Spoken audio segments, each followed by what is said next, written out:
Okay. Hello. I think everything's good. I hope everything's Everyone, fine. look. It's a dinosaur pen. It's a dinosaur pen! I love it. I It's adorable. believe we are all audible. Are we? Nice. Is this a win for the LGBTQ community? Okay, I hope Hello, so. LGBTQ community. I'm crying. I think we're okay. Somebody, I forget where it was, but they were like, I had Raymond from ACNH have his greeting be, hello, LGBTQ community. Sobbing. As they should. As they should. The gayest cat. Anyway. So, I am gonna get cozy with my little cardigan because it's soft. Okay. Tony, no, you're hot. Tony, what the heck? Thank you so much for 5 months. Oh my god. Thank you so much. We love you. Let's get some hearts or something. Yeah, hearts. That's the one. Let's get some hearts in chat for Tony. You're the best. Okay. So, a lot happened, and I'm gonna remember to turn off my music. There we go. Hopefully this won't blast our ears. I'm just gonna loop that. Okay, so I am a professional who has an attention span. So last episode, we were kind of on the heels of, I don't want to say ruined. Ruined is a strong word, but a definitely interesting coronation. With your influence in the first half, the second half you kind of allowed to proceed smoothly, partially out of guilt, not necessarily towards the tradition, but more towards Tessa, who seemed to be wrestling with conflicted emotions. This is when it finally came to light that you kind of understood the assignment too well. But nevertheless, the rest of the coronation proceeded without much difficulty. And we proceeded out for the general celebration. Raven, you were found after the... You kind of like snuck your way out of the Great Hall a little bit early. And you were actually greeted by a blonde elf. She looked a bit younger, kind of slim, a bit small, with pale skin and freckles, and she's kind of wearing like a very similar gown to yours, but with kind of pink vestments over it and lighter flowers throughout her hair, and no shoes. And she introduced herself as Serena, and she kind of mirrored some of the thoughts that the party had been having of like, wow, this is a horrible thing. This coronation, it's boring. We're not really down with the monarchy. Eat the rich. That, you know, all those fun things. Eat the rich. But she did say, she's like, yeah, Tessa's cool though. And you kind of had a little bit of a moment. She was also, if you would recall, the person who tripped the guards, who had locked their sights on you after your grand illusionary entrance, and the queen's perceptive eyes revealed you in the crowd. So you made your way outside with that, and you changed your form into that of Boomstick, instead of your normal blue self, which is kind of weird for everybody at first, but they pretty quickly got used to it. And you made your way outside. Tide, not so much. Tide, yeah. was never used to it. No, Tide is still deeply unsettled, and like every once in a while you catch him kind of like looking at you and making just this like constipated face and then looking away. Like Frodo in Lord of the Rings. Yes, exactly. Constipated expression. So with you kind of made your way out early, everybody else a little bit later. Kind of on the tail end of the initial rush of the crowd, as Allura called for everybody to drink and celebrate when she had been officially crowned into her new position. The party started up pretty quickly. There were already people outside beginning the festivities, as you all saw like a kind of budding dance floor with a live band and a bar with two barkeeps. One, this dark-haired elf with sort of long black hair and a larger kind of hooked nose, was sort of roughly combining ingredients and giving people hard stares. And then a lighter, a bit more humorous, but definitely stressed elf next to her with reddish gray hair, chopped kind of short, It was red hair with like gray streaks through it, and she had a pair of like thick, almost like workers' goggles, pushed up onto her head, and kind of like acting as a natural headband as she had rolled her sleeves up and started combining ingredients. And I'm just loving the flame that's happening right now. Arson's happening. It's fine. I was laughing so hard at how hard Jake was struggling to get that lit. It was just absolutely sending So me. much is happening. You want There to we know? go. You know what my unfocused brain didn't realize the problem was? Is that there's a fan running in the background. Oh That's no! I had my ADHD medication F's for a while. in the chat for Jake. Damn. I'm gonna get it. I'm gonna get it soon. It's gonna be okay. When the I'll be wind able is- to do things again. When the air is being homophobic. Hate to see it. Exactly.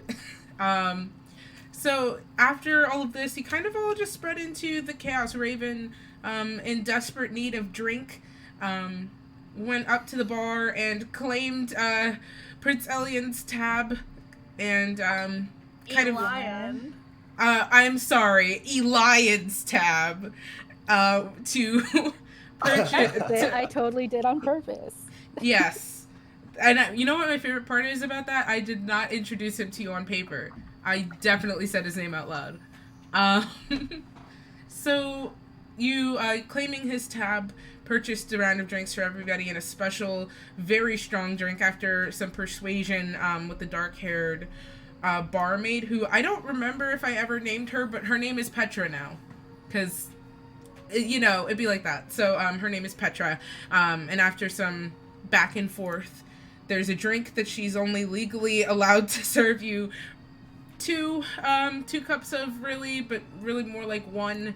You persuaded her to give you that drink. It was immediately ruined, and you had to go back for another one, which was also kind of ruined. So you stuck to the lighter stuff, but it was enough, and very quickly met drunk.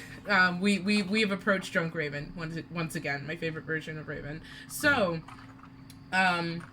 with that being said, Renori, you and Casper had some varying conversations. You tried to dance, and Raven, claiming the need for adult supervision, kind of made her way in between the two of you during an important conversation, which is hilarious. And Tide and Elian went on a field trip. You know, as you do. I'm kind of recounting this out of order, I believe, but, you know, it's okay. At one point... Order, I hardly know her.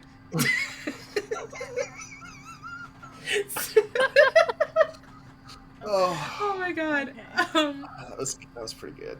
At one point, Laurel, who's been with you, kind of quietly traipsing behind, It's not that we've forgotten about her. It's absolutely that she's quietly traipsing behind. to be honest, it was a little bit of both. She was so good at being quiet that I forgot she existed, which was an oopsie, but it's okay. That'll happen. Yeah. She rolled a natural 20 on that stealth and vanished, you know? When even God's eyes can't find you. That's how far we've fallen. Damn. She Not this. she kind of slid off of the dance floor away from the general party because she'd been with you guys. You found like sort of a corner table with cushions and sort of like a comfortable little place you could all spread out and put your drinks and your belongings as you kind of came back and forth as one usually does at parties. And she kind of slipped away from you guys and found a space that's not necessarily on the path, like kind of just into the bushes a little bit, where she slid beneath one of the giant trees that's a part of their society. Guys, like, why are you like this? I'm sorry. It's okay. It's happening in my head. It's just that you're saying it, so it's I fine. haven't talked to people in 2 weeks. Anyway. This is when we let you out of containment. Yeah. Okay, continue. Apologies. No, you're totally fine. So, she kind of, like, found one of the giant trees that makes up Alhasari's infrastructure. As you remember, also, like, these giant trees are everywhere, and some of them have, like, platforms jutting out of them that people are sitting on. some guard, some just like people, but there's like, it's very common to see that, and like there are a few scattered buildings among the trees that have like thin rope bridges and things like or ladders heading up the trunks and the like. So Laurel found her way to a nearby tree, not too far away, but far enough to be removed from the general noise of everything. And Faustus kind of decided to keep watch on her since nobody else was, and she kind of was wandering away from the main group, so you were keeping your wits about you, but did not approach her. As she started to, underneath a tree, she began to cry. Seeing this, there was like a quick back and forth between Renori, Casper, and Faustus about who should go talk to her, and Raven drunkenly was like, I got it! And everyone was like, no, but then Renori and Raven linked arms and decided to go talk to her together, which no one was really sure if that would balance out, but it ended up working out just fine, as Laurel confessed that she felt very guilty about her first adventure on the mainland. Not her first, but the first meaningful adventure on the mainland being one where they had sort of messed up something for someone, seemingly for no reason. That and a combination of this sort of burning guilt that she'd been carrying with herself, noticing the general atmosphere towards her when she had first boarded the ship. And in that conversation, she revealed to you that she can sense people's emotions, which is part of why she had been so distressed. Not necessarily about what had happened, but the overwhelming experience of being surrounded by so many people and not necessarily being able to filter through by choice what she was experiencing as well. And she had expressed to you her despair about Tessa being so deep in this swirl of negative emotions as well, because she could sense it, even from so far away, as Tessa had kind of removed herself from the party as well and was staring off into sort of middle distance with a cup in hand, sipping every once in a while. And Renori and Casper had a conversation. Renori brought up a field trip. And that's actually... I'm going to finish my description, but that's actually where we're going to start today. Raven made her way over to Tessa. You made your way to the bar first to try and find something to sober up. And you were given this cup of just disgusting herbal matter. That this happened. And that was not a fun experience. That was a hard reset. And after that, and having a quick moment to think, you rushed over to Tessa to finally have the conversation about the big elephant in the room. And Tessa and you had talked it out, and it seemed like she wasn't too upset about the events that had transpired with the coronation. Not necessarily, about the coronation itself being ruined, just because of the assumption of her feelings, and the embarrassment part of it, and just a lot of other complicated things she was trying to break down for you.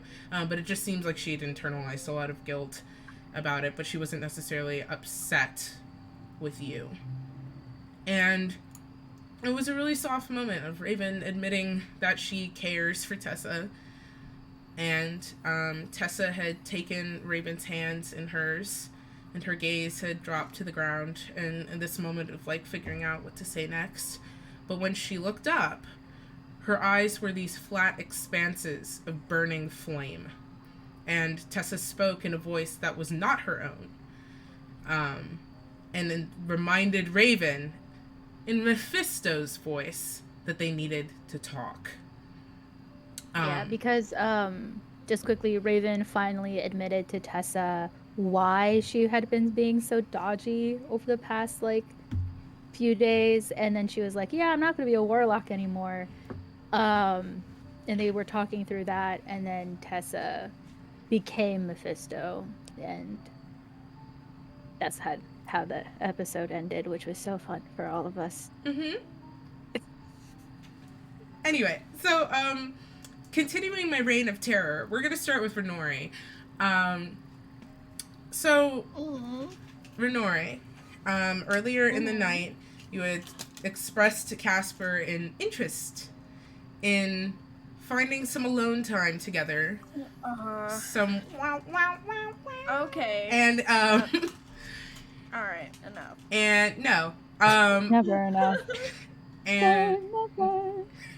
crying. We are all so unmedicated. Every time Chris The is funny gone. thing is that I took medication earlier, and I'm like, did it kick in? I don't know.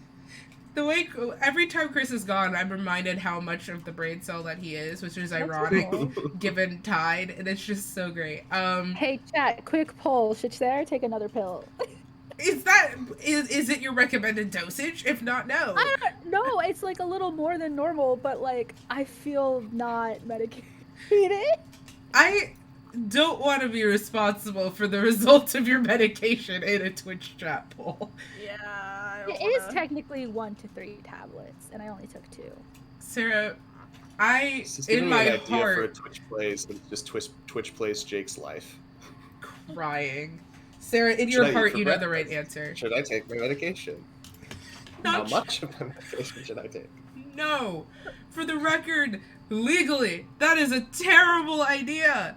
You should follow the instructions of your psychiatrist. I think you haven't seen The Truman Show. I have No. seen the Truman Show. It seems viable to me. So Renori and Casper. Renori, you in tears. So Renori and Casper, we're gonna begin with the two of you. Renori, can you roll me a stealth check, please? A stealth check. Oh no. Just so we can. I just want to kind of set the scene here. I know you do. That's a really cool 12. 12. Okay. If only I pulled out my dice before we played the game that requires dice. Could you imagine how powerful I'd be? Damn. So powerful. I know. Damn. No, that's not it. Why do I have 2 sets of blue? Who let me buy 2 sets of dice that look exactly the same except they're not? This is fine. I can't find Casper's dice, so we're just gonna... Ah! I found it. Aha! I summoned it. Cool. Okay, so, Renori, at some point during the night, Casper kind of leans over to you, probably after the stuff with Laurel, I would imagine. Casper kind of leans over to you, and because you had told him to think on it, he goes, Oh, that was my first mistake. yeah, it was. So I thought about it, and I have an idea. And you see him, like, kind of gesture with his eyes back towards the palace. And he goes, I saw a couple spots that could be fun. Yes. So at this point, am I able to see Raven talking with Tessa? Yes. So, like, This is probably just when when Raven got to Tessa. Like, we're still a little bit future Okay. tense here. Okay. Yes, I now remember that we had that conversation, and while I love where you're going with this, I'm a little worried about Raven and also Tessa, both separately and as a unit. And I see that they're talking now, which could either end up being really good or really bad. I don't know if people are gonna yell at each other or, like, if they're gonna end up making out. Faustus, So- real quick, Faustus, roll me a stealth check. Oh yeah, sure. Oh yeah, Faustus was being a always. creep Yeah. following Raven. I just want to see if Casper usual. sees you watching them. 22. Casper, as you're saying this, like, so finish your thought, but he's gonna wait for you to finish, and then Okay. you see him kind of like shift around you to look at something behind you. I don't know that I, want to leave them unsupervised until I know what's going on. Faustus has them. You're fine. That's bold of you to assume, I that... literally see Faustus watching them. Though. No, I believe you. I don't see Faustus when he's next to me sometimes. So it's perfectly feasible to me that he's a few feet away and I don't see him, but Faustus is nosy for different reasons, I think, and I just want to make sure everything's okay, because I'm trying this nice person thing, and Raven just hasn't been doing super great, and it would just make me feel more comfortable if I knew I was watching what was happening. Okay, obviously I'm not gonna pressure you, but I am thinking, and his eyes kind of like track down your form for a moment. Oh. I'm thinking very intently about it. That's so great. And Renori will be like, no, so dark purple.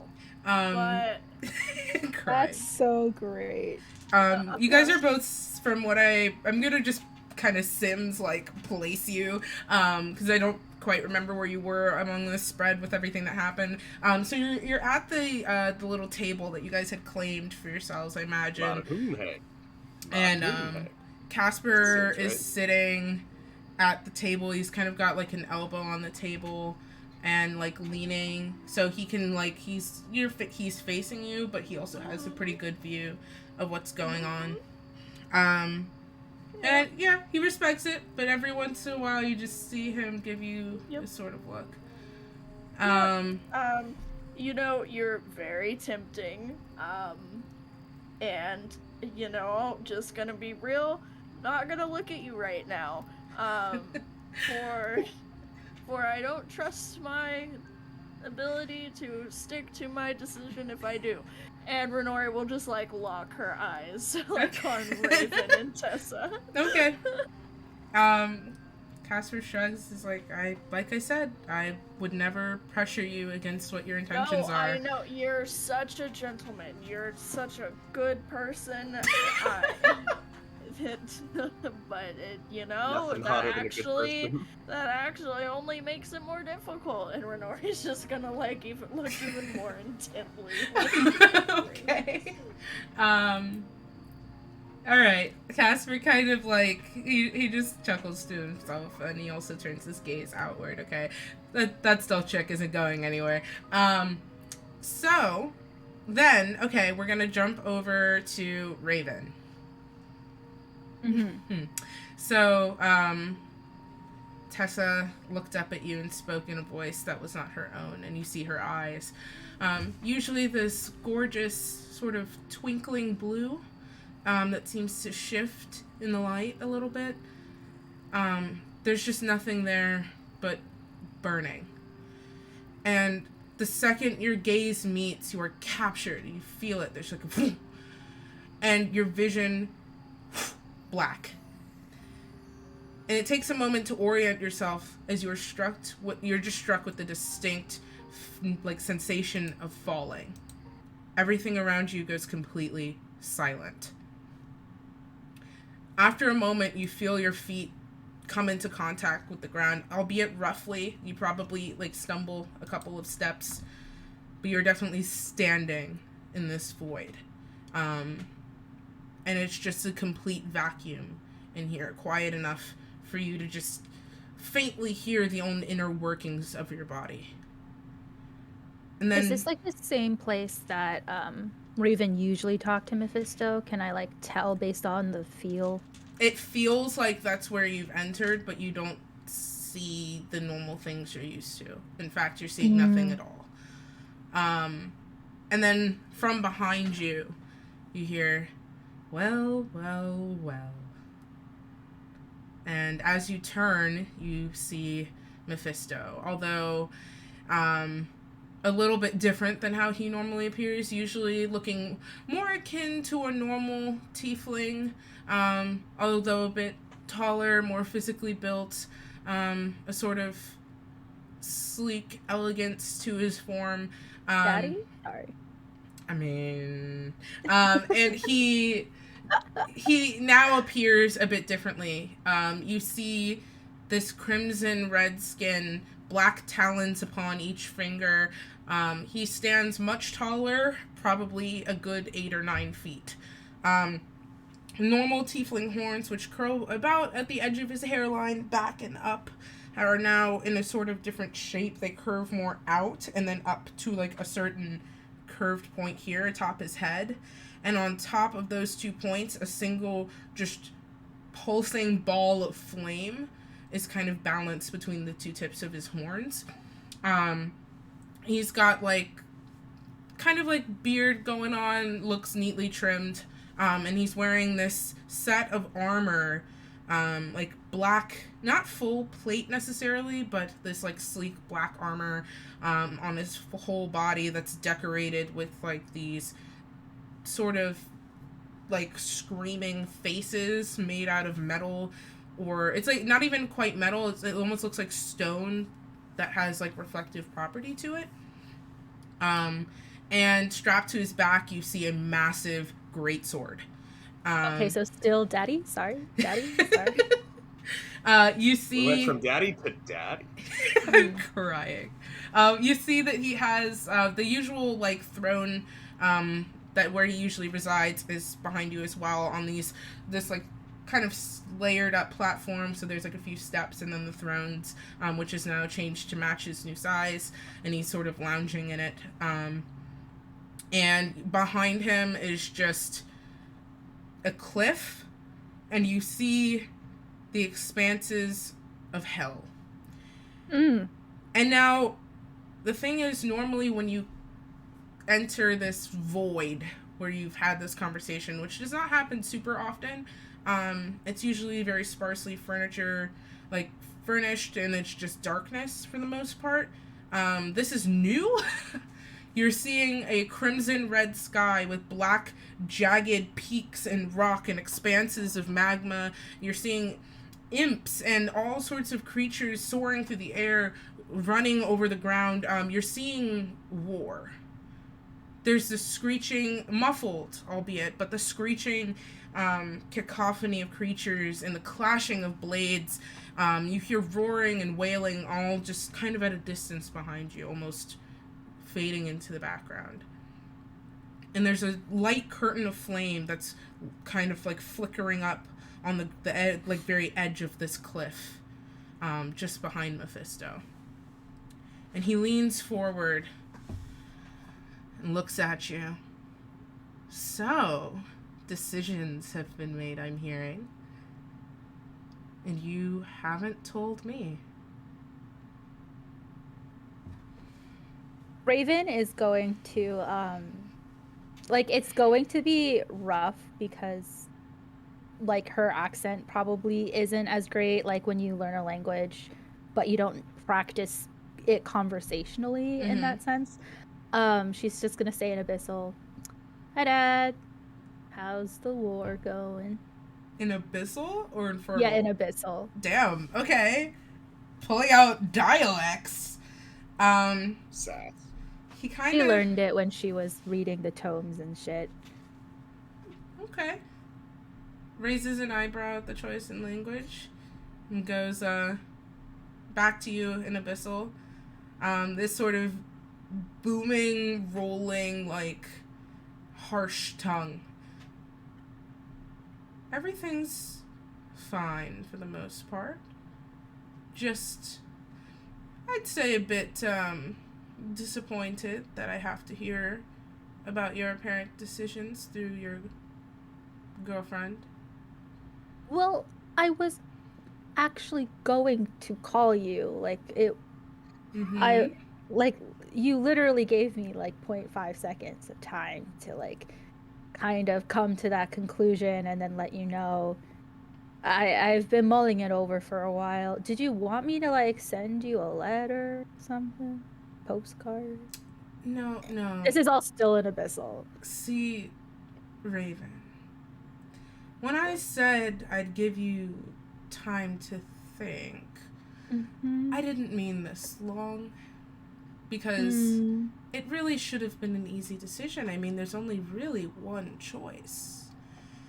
And I do feel I've given you a pretty sweet deal. And he kind of like, with a flick of his wrist, there's, and you just see a U size, so but kind of like childishly small in comparison to his like towering height right now, but a U-sized wicked throne of like black rock that like curves up in these spines, and there's like a purple orb that sits neatly between all of them at the very top of it, and like skulls at the ends of the armrest. There's like this deep like bluish purple cushion that sits on it. I did even offer you power. So, pardon me if I'm confused about what took you so long. Well, what took me so long was that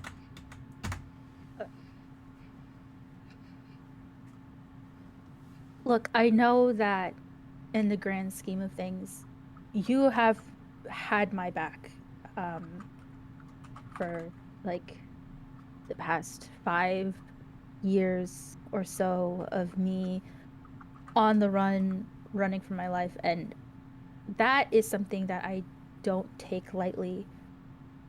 It's just, I feel like I finally found my place.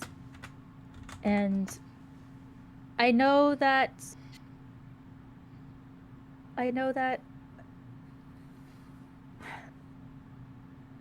what you're offering me is probably like longevity wise amazing, and it will be like, oh cool, I'll have this little piece of hell. I don't know how this works, but I'll have this for like ever, I'm guessing. I don't know.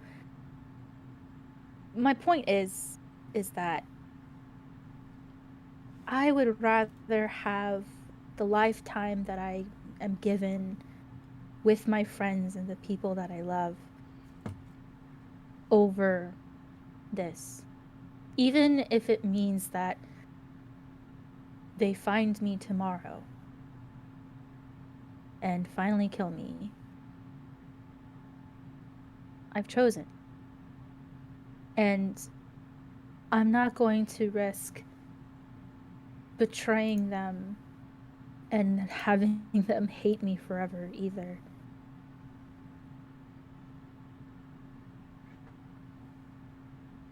And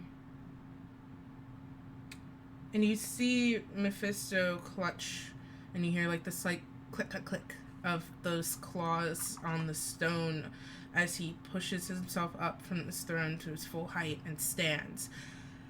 And then there's just, he walks forward and he is just towering above you. But as he approaches you, you see like he slowly diminishes in size, and there's this kind of like flickering of embers around the very edges of his form, giving him a sort of backlit look to him. Strangely ethereal. And as he comes to stand before you, he's at his normal height, and the armor has burned and crumpled away, and his horns have returned to their usual normal, more tiefling-esque versus lordly stature. And he's wearing just a very simple shirt and trousers and boots as he normally appears to you. And he puts his hand on your shoulder, Raven. He looks at you and he goes, "You have always been different for me, Raven. I have a legion of warlocks at my command, but you've always been a step above the rest for me. Not as disposable. I will give you one last chance. If you turn this down, I'm revoking everything you have, and I won't be able to protect you anymore. If you stay with me, you live in a life of luxury.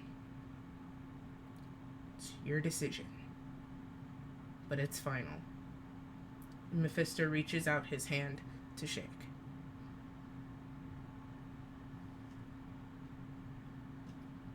you've done so much for me. And I guess to outsiders, it would seem odd that I would be so grateful towards an archdevil. But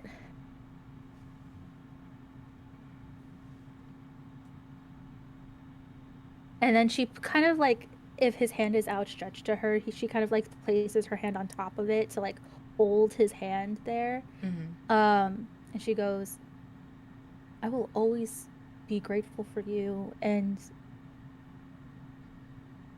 like if you ever want to like grab coffee sometime to catch up, I'd be down. Just don't appear through Tessa again. That was weird. You could just send me a letter, something.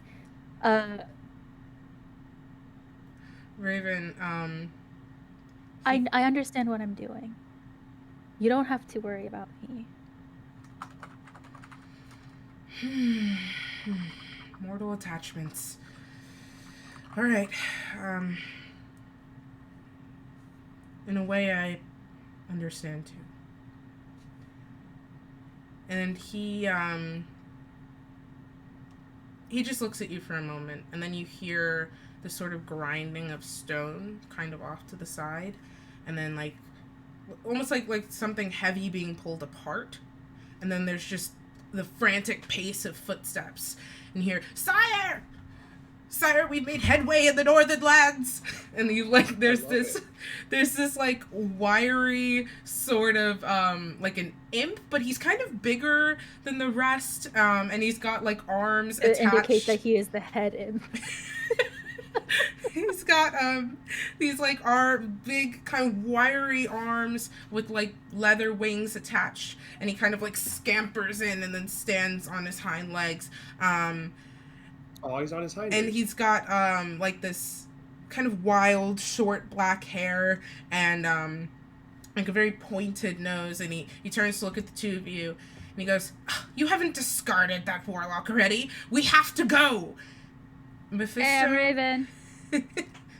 What's your name? Skarn. Nice to meet you, Garn. It's Skarn. Now you can call me Garn. All right.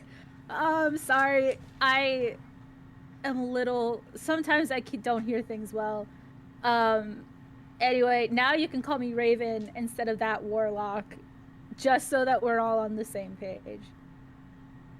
Because your boss knows my name and calls me by my name. So I'm not understanding why you feel like you have the audacity to just call me that warlock. You know what I mean? Sure. Maya, I see you. I appreciate you. Sure. Sire, please, the time is now. If we have to go. And you see Mephisto just like pause and slowly turn towards Skarn, and then Skarn bursts into flames, screeching and clawing at the air, and he's gone. And there's just like a pile of smoldering ash left behind. He goes, so irritating when I'm interrupted. Anyways. Raven. Honestly, I get it. He didn't even close the door behind him. He didn't. No.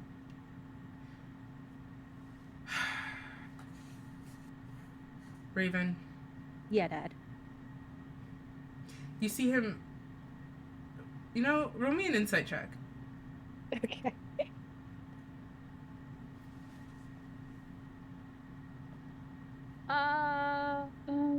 A 19. Okay. You see him wince when you say that.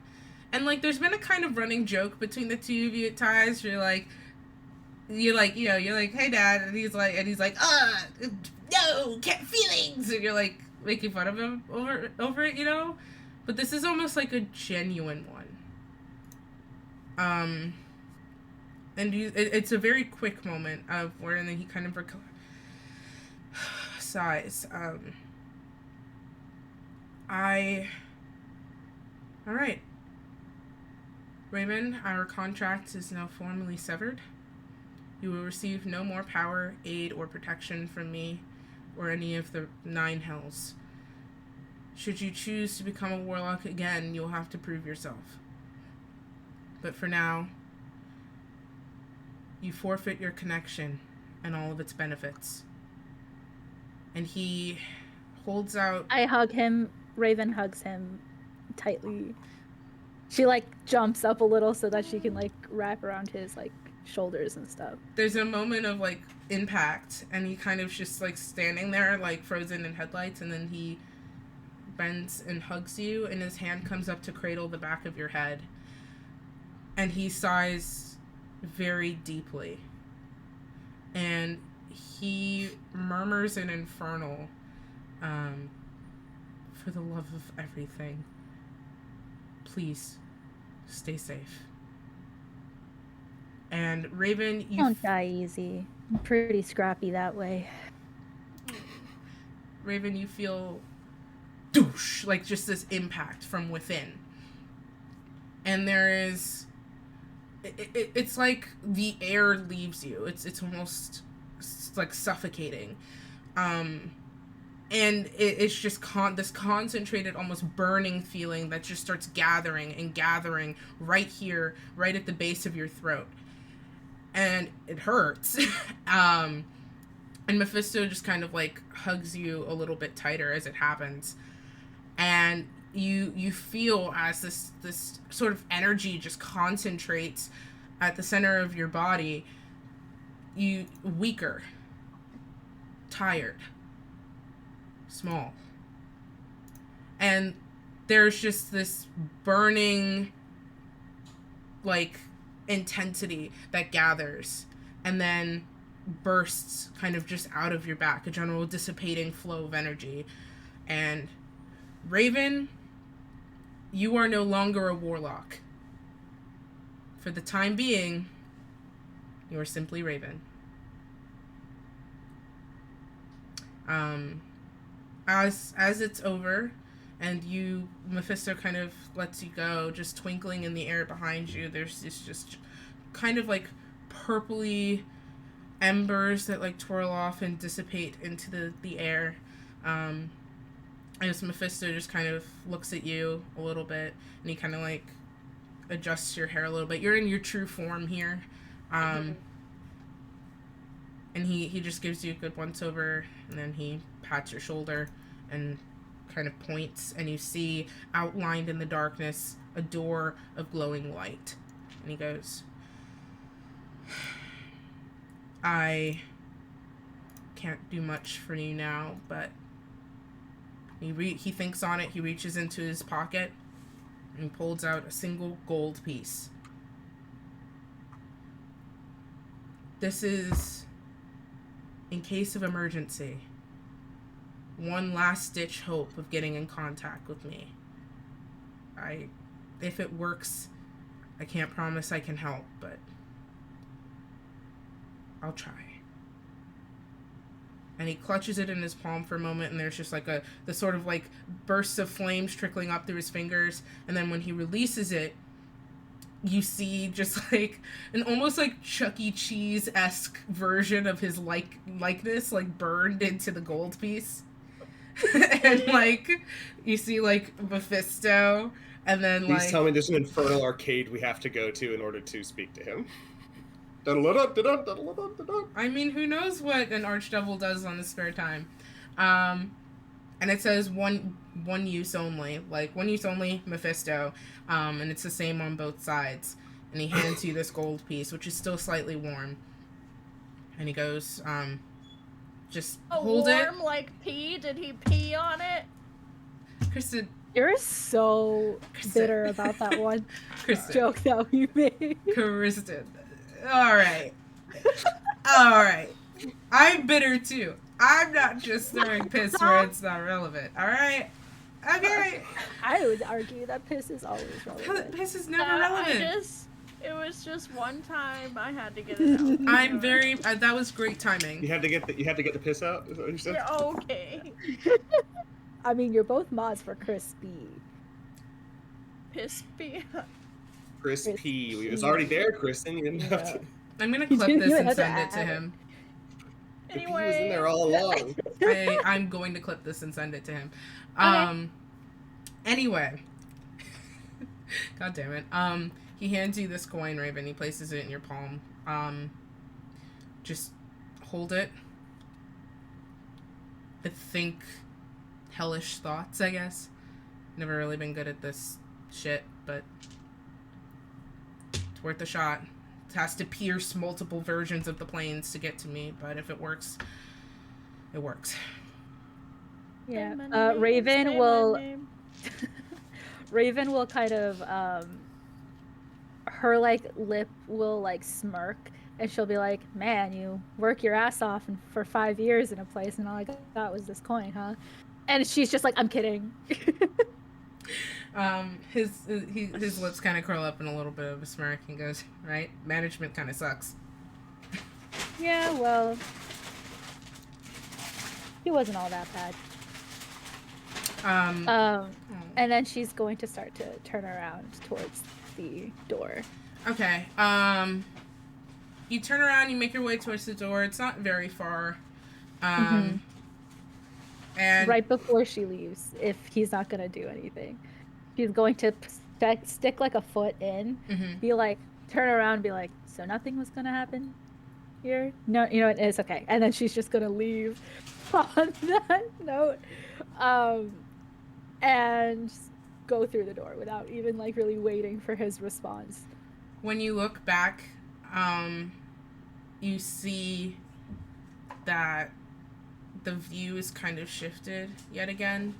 That sort of view down into hell and some of its varying layers that you had seen beyond the thrones has shifted to kind of encompass the full circle of like background behind him, and he's back in that armor with those curled horns, and he's just standing there like watching you go, and you see like that those flames that had kind of been behind the thrones are starting to encroach forward, and he looks like he's smiling as you make your way through the door. Yeah, my way. So you're enveloped in light for a moment, and we'll catch up with you in a second. Renori and Faustus. So Faustus, actually, we'll go over to you. So Faustus, you saw this conversation was happening, and you see Raven and Tessa kind of like staring at each other, and it's like very gay. Like Raven's like, I don't think. Stairs. But the thing is, though, specifically, Raven says like, I don't think I want to be a warlock anymore. And then there's just this lapse of silence where they're just staring at each other, and it's a bit odd, and not saying anything. And just as it starts to like kind of prickle at your awareness that they're not just, you know, being sapphic and not know what to say, like, you know, wait, like, are they not roommates? What the hell? they might be roommates. They're not roommates that just share the same bunk. I don't understand. They might be. I don't know. Just cheaper to have one bed, I assume. God damn it, guys. Cheaper to just take one shower. It saves water and. As if you People, know. one bedroom. Not this. Makes I mean, sense. California isn't a drought. I mean, One bedroom's a lot cheaper than a 2-bedroom. that is also true. Well, the drought thing's not an issue. Tessa is water. I know. Tessa They're is not in water. California. That is also a very important fact. No, actually, guys, surprise. This has all been said in favor in California the entire time. If you go, Isn't that just Coachella? if you take the, God, Oh no. no. If you take the boat just like a little bit too far off the edge of the map I gave you, you end up in San Francisco. Fun fact. Won't you save me? So, Faustus, just as it begins to like prickle kind of at the edges of your awareness that this isn't just like gays not knowing how to communicate. Your hand is going towards the knife, the Oh back my of the belt. Oh my God. I think it's time to take out Raven. Oh no, so sad. Damn, they're thinking about That's it just too his long. go-to whenever there's danger is to grab a knife. That's fair. You hear boom, boom, boom, like the beating of wings, and it starts to multiply and get louder. And then there's this horrible screech, a cacophony of them, in fact. And as you turn to where they're coming from, you see a swarm of imps descend onto this festival. Red-skinned creatures with long, curved, razor-sharp stingers, leathery bat wings, and they have almost like goat legs with like dark fur that's matted in places and hooves that even the edges of those look sharp. And they swoop down upon the partygoers that are taken completely by surprise. You see one of them... One second. I'm gonna roll like 3 d20s. Okay, so you see 3 of them descend and like swoop down. One of them grabs this like kind of younger looking elf who's in the middle of dancing with a cluster of people and pulls him up in the air and drives that stinger directly into his chest. And then the limp body, boom, falls to the ground. Another one swoops down through the crowd and uses the razor-sharp edges of the wings to slice open somebody else, and they crumple like paper. Pretty instantly, the music comes to a screeching halt as people look around and start screaming. A number of people go for the weapons. Guard, who have been kind of on standby, scattered within, some celebrating, some on duty, pretty much instantly run into the fray, but there are a lot of them descending upon you. In fact, specifically, you see one. There's like a lot of them flying around. Some of them are occupying themselves with like attacking various partygoers, but mostly they're roving, looking for the most opportune targets. You see one of them descend upon Princess Allura from behind. Oh, hell no. She slams into the ground and kind of manages to turn around as it rears its stinger up towards her. And you see this moment of fear. Allura reaches for that golden crown that she has with the pink gems on it and pulls it out of her hair. And she goes, boom! And the crown extends into a razor-sharp bow. Hell yeah. And she drives the sharpest end of it up through the creature's chest. Because that was a fucking natural 20. And it screams in pain and then is gone in a rush of flame. And she looks around. And she like scrambles up to her feet, Faustus. She locks eyes with you. And then she calls, just in this bellowing voice, just like, guards, we're under attack. Faustus, we're going to come back to you in a second. Renori, as you're watching Tessa and Raven have this conversation, which seems to come to a natural lull, you don't see Faustus.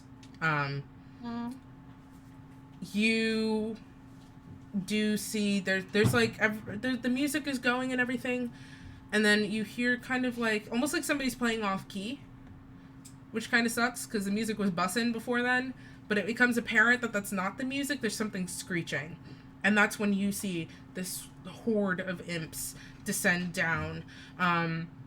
You see one of them like swoop down and pin somebody at the party down, and then like screech and claw at their face, and they're like thrashing underneath its grip.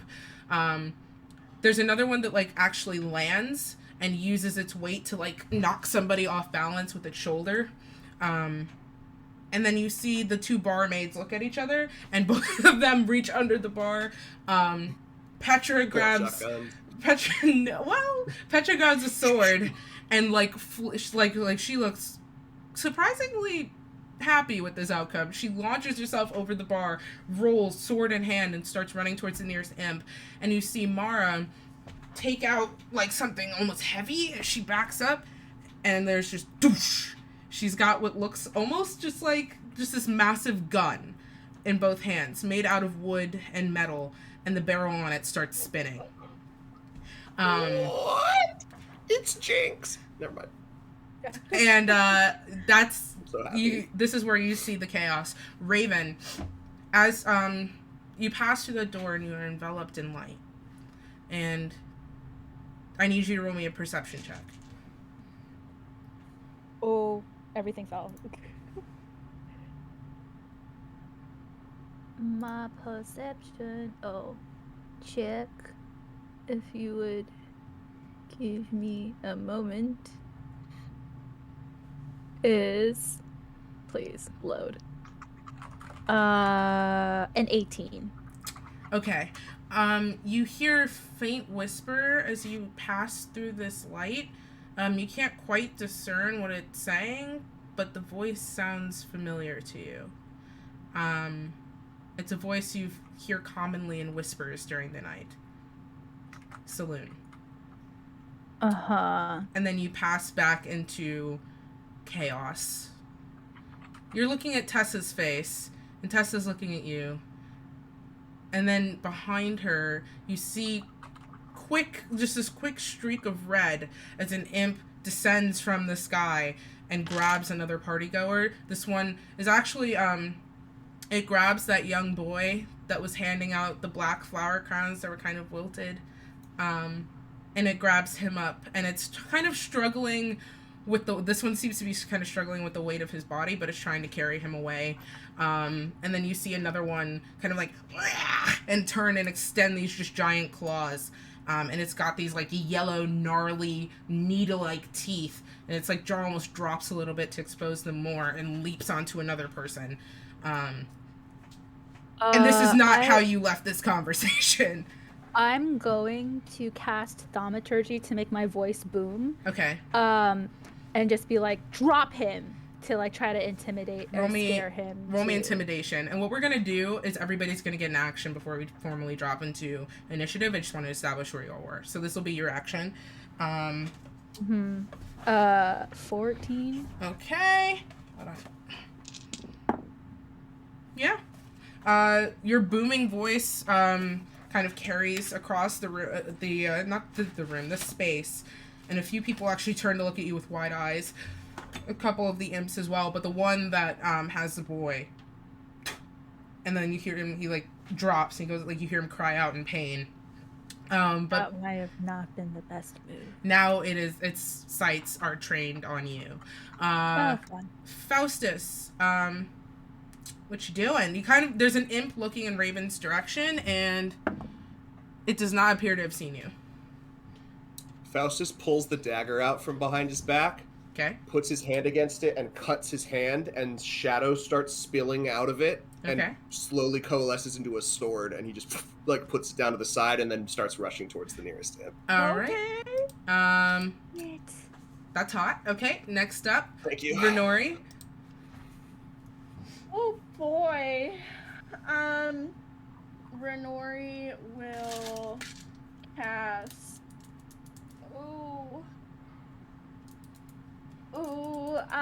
Bless on herself and Casper.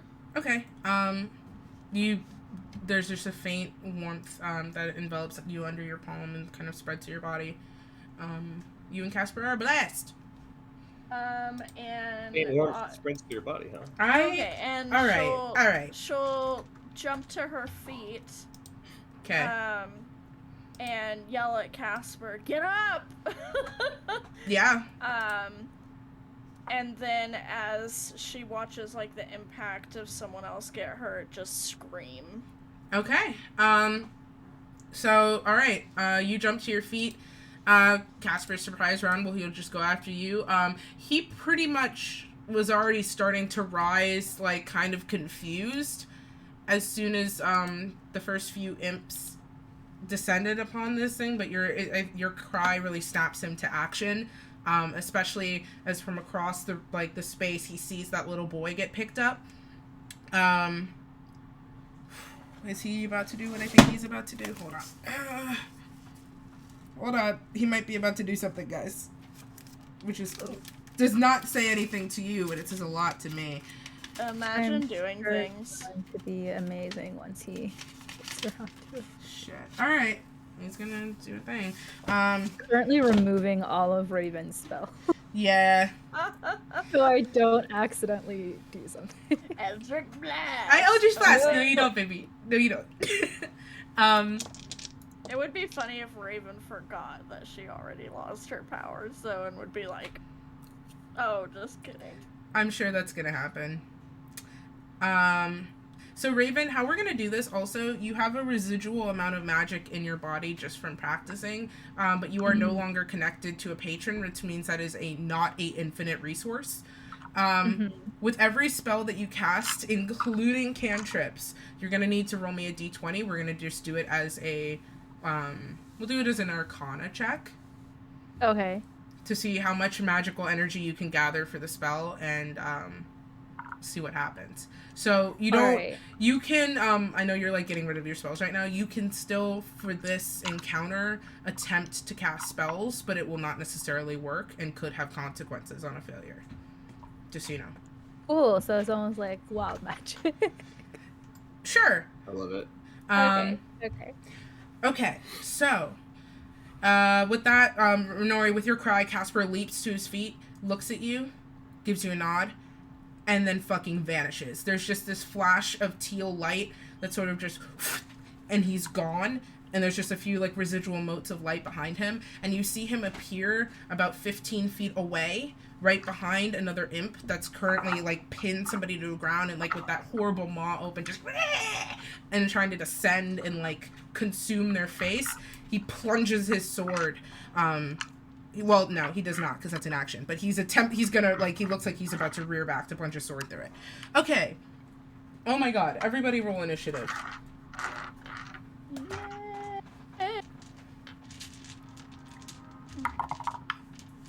Oh, that's sweet. Another time, I'm glad I bought, like, fiery-looking dice. Very happy about this. Okay. And also, just for the sake of acknowledging who else is here, Tessa is too distracted by Raven to really take, like, she takes in what's happening, and she's kind of just frozen in place for the moment, so she forfeits her surprise round. And Laurel, Faustus, roll me a perception check. Mm-hmm.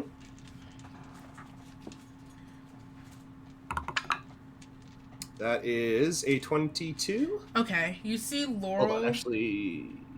Sorry, no, that is an 18. Okay, you see Laurel across the camp. It's kind of hard to get a good beat on her because there are a lot of people running and screaming and quite a few people who look very similar to her, given the way everybody's dressed. But you do make out who you, pretty sure is Laurel, like kind of clutching her head, and then you see her head snap up, and she's got her hands at her sides. She's just kind of staring down one of the imps, but she makes no further moves. Okay, that's everybody. Tide, I'm gonna, just for the sake of this, Tide is gonna go, but he does not get a surprise round, because I, for the life of me, could not guess what is in that man's head. Okay, so, 1 second, let's get initiative going. Probably like Misty Step and... Yeah, lots of Misty Step. Lots of Control Water, I'm feeling. Create water, destroy water. Water bending. Yeah. Okay, alright, and Casper. Renori, what'd you get? a 16. Raven? I rolled a nat 20 for 21. Hell yeah. Faustus? I got 22. Okay. I'm gonna roll for Tide. Cool. What did he get? 13. He got a 13. Because yeah. Okay, Casper got... And then... What did Casper get? Casper got a 19, because he's a speedy boy. Yeah, he... Anyway. Yeah. You saw how I like... You see how I like glossed over that? Anyway. Just don't worry about it. It's hot in battle, okay? Yeah. That's what I'm talking about. Okay. Battle is hot. I do agree with that. Faustus, you are up. You're rushing towards this one imp. You can go ahead and make me an attack roll. Indeed. Laurel do? Did you say this imp sneaking up on Raven and Tessa? It's not right? Or really. No? It's not really sneaking. It's just like. Okay. Yeah, it's right there. We're taking a swing with the Shadow Blade. That is. It's only a 14 to hit. That'll hit. Okay. That is 13 psychic damage. Okay. From the Shadow Blade. You see as the blade passes. It's like a blade made of shadows, right?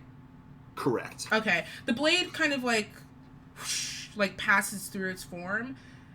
Like it doesn't necessarily really make an impact, but then you see this creature just like almost like crumple in on itself, and against its better judgment take its claws and like bury them into its head, like just with this instant rush of panic and pain, and it just screeches, falls to the ground, gone.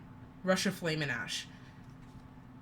Is there another one by chance within, say, 30 feet of me? There is. A little ways away. So that first imp that you saw that drove a stinger through that one elf's chest is still, like, perched on top of it, like, looking for its next victim.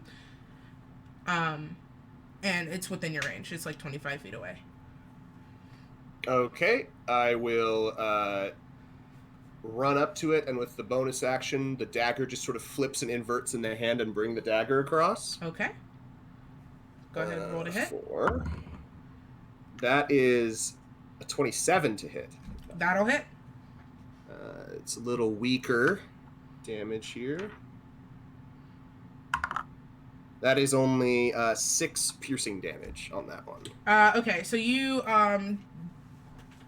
drake the dagger across, and you see it kind of like it recoils from the hit, and then you see the wound kind of like close in just a little bit, not fully seal, but you see it kind of like take the blow kind of almost in stride, and it turns these like yellow eyes hungry towards you.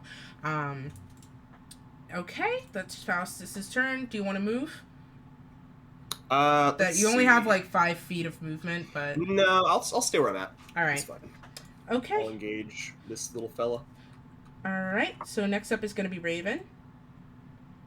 Okay. Can I tell like roughly how many imps there are? You see about 10. 10? Yeah. That you can see right now, like here in this space. And Faustus already killed the one that was approaching me and Tessa. There's 10 after the one that Faustus killed. Okay. And the one that Allura killed. Cool. Does anybody else seem to be in an immediate danger? You see the Faustus is engaged with an imp that's currently kind of hunched over an elf that it had stabbed. That elf is still alive, although not looking too hot. Right. There are a few people, yes, but the imps are moving very quickly. There's not really anyone perched in precarious danger at the moment. It's just like they're swooping in and taking people. If they can't pick them up, they drop them and go and find an easier target. It's kind of a... Yeah. Raven is going to... And then Tessa's near me, and then... Tessa's right in front of you, yeah. And then Renori is, like, nearby. Renori is about 20-ish feet away, back at that table that you're with, that you guys were at. Okay. Raven is going to look at Renori and Tessa and just go, I kind of don't have my powers anymore. It's a long story. Let's hope this works. And then she's going to try to cast, I guess Eldritch Blast at the imp engaged with Faustus. So go ahead and roll me, because it's specifically a warlock spell, you're gonna have to roll me, Arcana with disadvantage.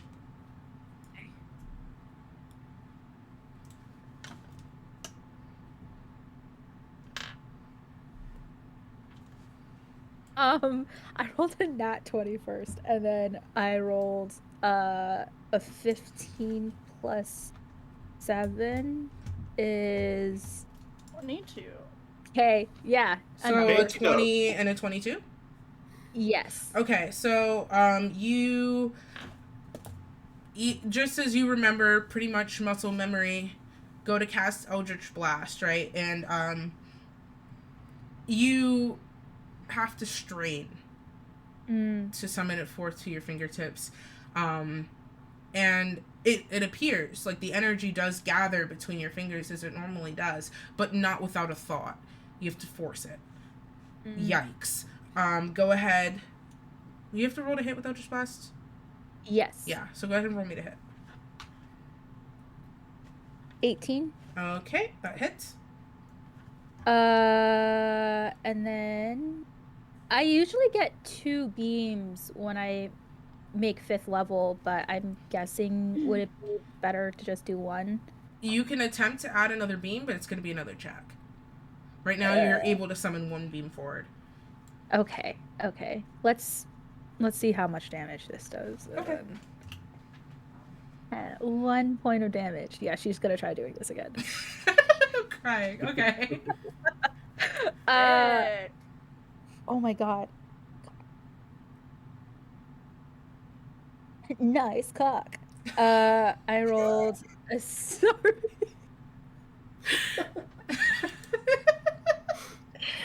Taking that extra pill didn't Nuts. work. Oh my god. What did you get? Lowest roll is a 16. Alright, a 16. Okay. You feel this, so you gather the energy in one hand, and then you kind of raise the other to gather more, and it's like before it finally comes forward, and you've got your 2 blasts ready to go. The first one you lob at the are you taking target on the imp Faustus is engaged with, a different one? No, the one Faustus is engaged with. Okay, you lob the first beam at it, and it impacts, and it almost just kind of crackles across the surface of the skin and dissipates pretty quickly. It doesn't seem too bothered by it. Yeah, so Raven's gonna try rolling to hit. 19. Okay, that hits. 9 damage that time. Okay. So yeah, Raven's gonna be like, fuck. And like the second beam she's going to like put more of her energy into behind it, and so it'll hit them. Hell yeah. Okay. So you kind of put a little bit more into it, and it crackles a little bit more, and then you lob that next burst of energy across, and the imp kind of like, oh, as it like impacts with its body, and you blast a hole directly through it, and there's just this moment of and then it's gone. And so Faustus, you had, after drawing your blade across its chest, it's gone. Yeah, Raven will like kind of collapse onto the ground a little bit in just exhaustion. She's gonna be like, I don't think I can do that many more times. Tessa, Faustus' head snaps around at when the Eldritch Blast hits, like to be like, good job, and then sees that she's falling to the ground. Is like, that doesn't seem normal. yeah, you see Tessa immediately, Faustus, you see Tessa immediately drop to her knees and like take, kind of like help Raven up to like kneel. She's not looking good. There's a light sheen of sweat starting to form on her skin. Yeah, she's probably pale too. Yeah. Also, I need you to, can you roll me a concentration check, please? For your disguise. Oh shit! Right. Ooh. So that's just a Constitution save, right? You're gonna roll me a d20. Uh-huh. Yeah, just I think it's I think it's just a straight d20 from what I remember. Okay. 17. Okay, hold on. Let me just double check that it's a straight, because I don't remember. Concentration. It's always the one thing I forget when I'm running. I'm like, oh yeah, you have to concentrate to do spells, right? Yeah. Okay. Yeah, Constitution saving throw. Okay, then it's an 18 altogether. Okay. So you feel kind of the dividing your resources between the Eldritch Blast and you're keeping your disguise up. You feel yourself falter for a moment, but you know the spell is still active, although it does take a lot of effort. All right, so you're still good. Do you wish you just fall into the ground? You're not quite prone, but you still have your movement if you wanted to move. I don't know why I couldn't say words there for a second. Yes, you're fine. Raven is going to. I think I can dispel disguise self as a bonus action, right? Yeah. Yeah. think Okay. You don't need a bonus action, I don't think. You can to dispel drop a any. concentration. You Just can. let it go. Yeah, you can just let any spell go at will. It doesn't take anything. Oh, I think that wild shape, like if you're a druid, Well, that's it takes a yeah, bonus action. Yeah, that's different. Okay. So Raven's just going to like drop the spell. She's just like, I'm too fucking tired to do this. And when she does that, it like probably like regains her spirit a little bit, and she looks around. And then she's going to run. No, she's going to kind of like look at Tessa, like, and she's going to go, thanks. Go try helping the injured. We got this. And she's going to run to Renori. Okay. Tessa kind of like you like almost leave her grasp and her fingers kind of trail. But seeing where you're headed, she gives you a nod as you probably don't see it, but she gives you a nod as you're going away. All right. Next up, Renori's like within 20-ish feet of you, so you're able to make it over to her. Did you want to say anything? You have like a couple seconds. She'll be like, let's not die. Cool. That's probably all you have time for, honestly. Next up is gonna be Casper. So he's like appeared about 15 feet away, and he's driving his blade through one of the imps. He can drive his blade through. All right, Kristen. All right, we get it. He's hot. Next up, so he just, you see him unsheath his rapier and in one fell swoop plunge it directly through the creature. And a bit of that smoke that's always surrounding him starts dripping off of his form as he does. And he gonna do anything special? Yes, he is. No, he's not. That's a waste. You just see him draw. He plunges his. Listen, I am unmedicated, reading a lot of words on a page. Okay, anything could happen.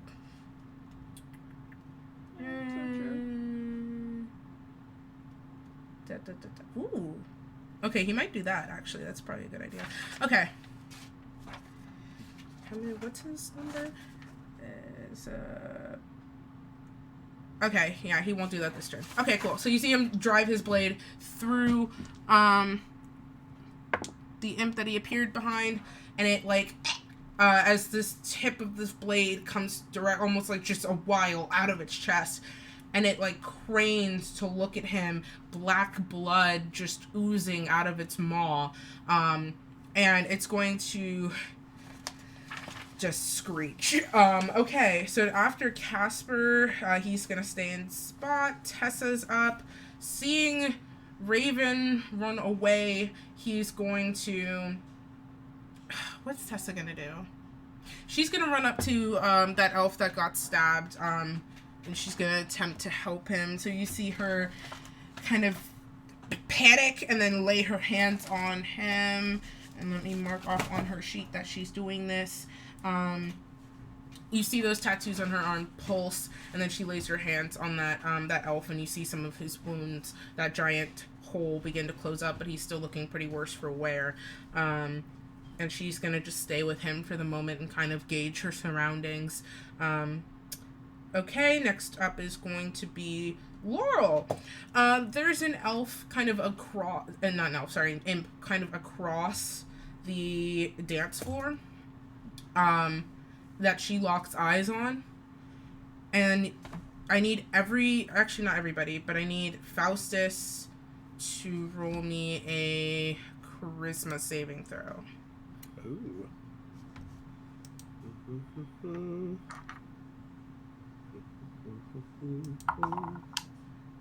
Charisma, you say? Charisma, I say. Cocked. Worse. Nice cock. Much, much worse. That is going to be a 1. Okay, oh, Jesus. Okay, Oh, bestie, no. and, oh, God, Tessa has to roll, too. Hold on.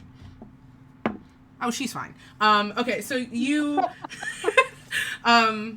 Faustus, as you're kind of looking for your next target, all of the sound in the space around you begins to kind of drown out. And you hear a voice kind of just singing quietly a beautiful melody that begins to kind of just filter into your vision, and you slowly just kind of turn.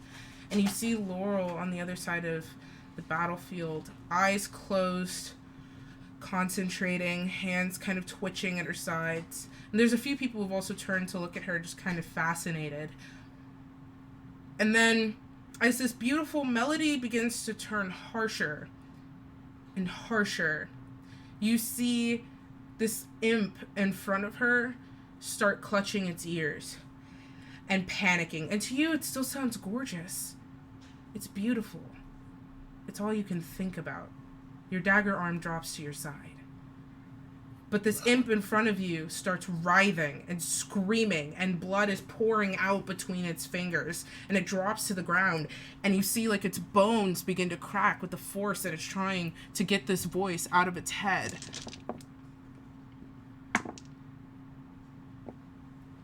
Oh my God. And it just keeps panicking and panicking until it goes still on the ground. It's the most beautiful song you've ever heard. Next up is Renori. So, Casper has that one stabbed. Are there any others, like, around Casper? There's one about 20 feet from him, but it hasn't noticed him yet. It's occupied.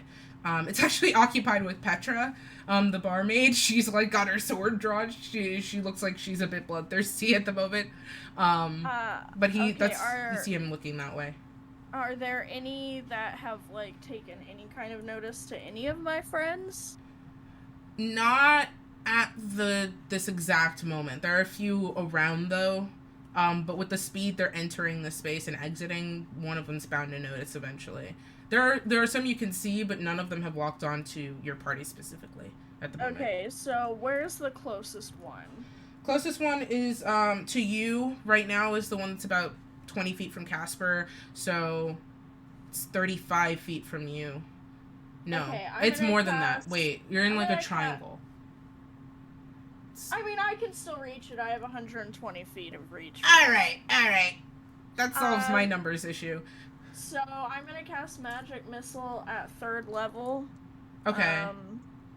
So, we're just gonna roll damage. Alright, go for it.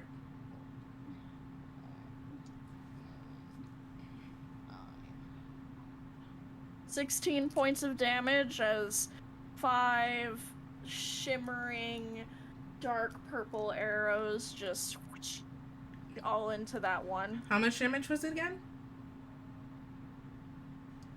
Wow. 16. I think it's 16. There we go. There we go. Yeah, the way you definitely said the number and it didn't go into my brain.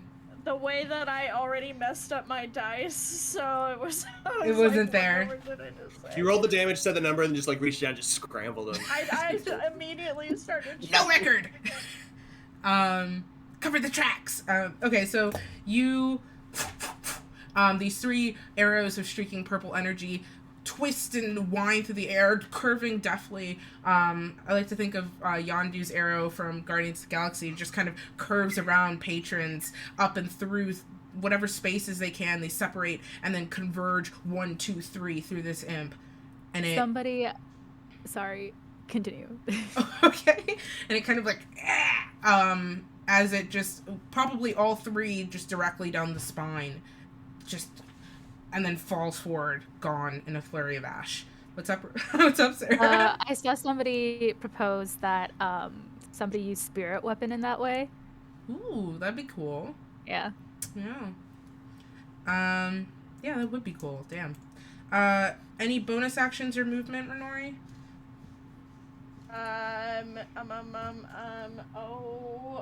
I didn't think that far ahead.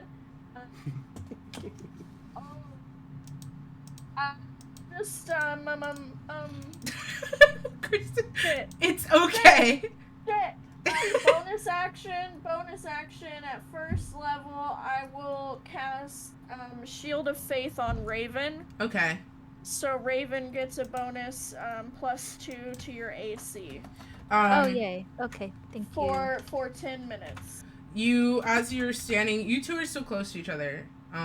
Because you ran up to Renori. So, Renori kind of right beside you. You just feel this, like, you feel stronger, more enforced. It feels artificial, but it feels good compared to how you were just feeling. As your body is sort of bolstered by an energy you weren't aware Renori could really harness until now. Interesting. Thanks. What? Yeah? What? How? It's just... Saloon. And then Renori will just, like, turn to look outwards. Crying. At the battlefield. Right. Okay. Cool. So, top of the round then, Faustus. So you need to do me another charisma save. Oh, boy. Oh, and I forgot the imps, but I'm gonna kind of... It's fine. Don't worry about it. Are you having Tide Fight, or...? No. I added him to for my charisma save. 13?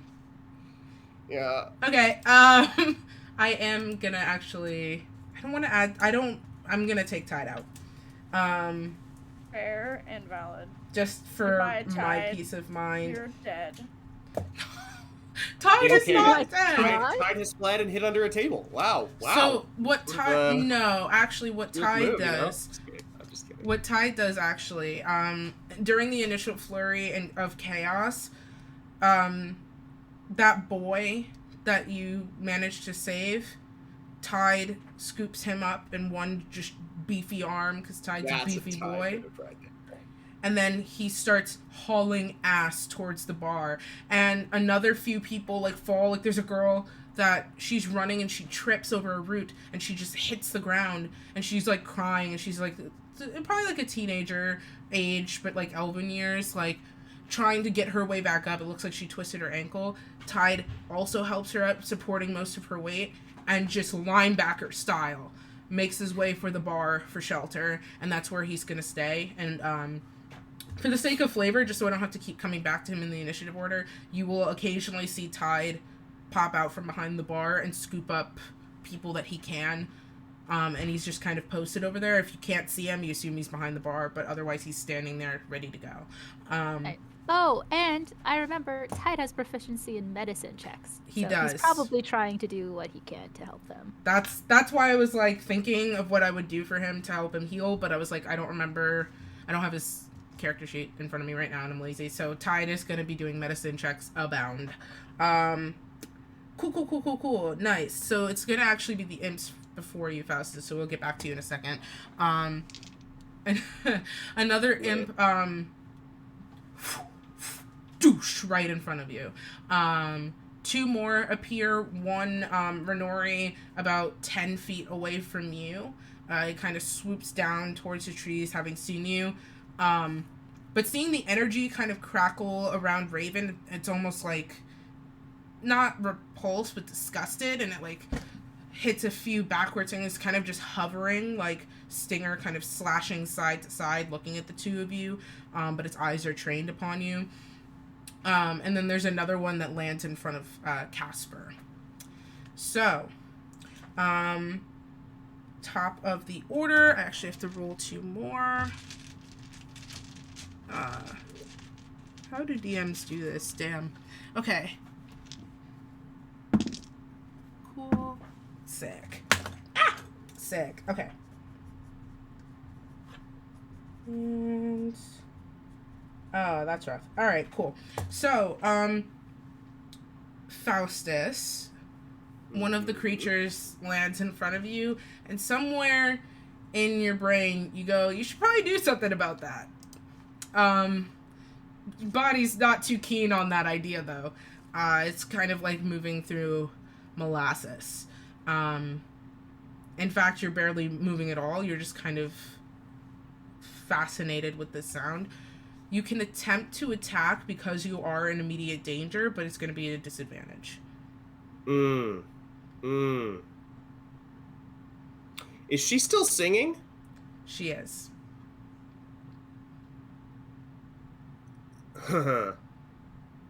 There's a special fine print that's allowing you to attack right now, but it's going to be at a disadvantage. Okay. I will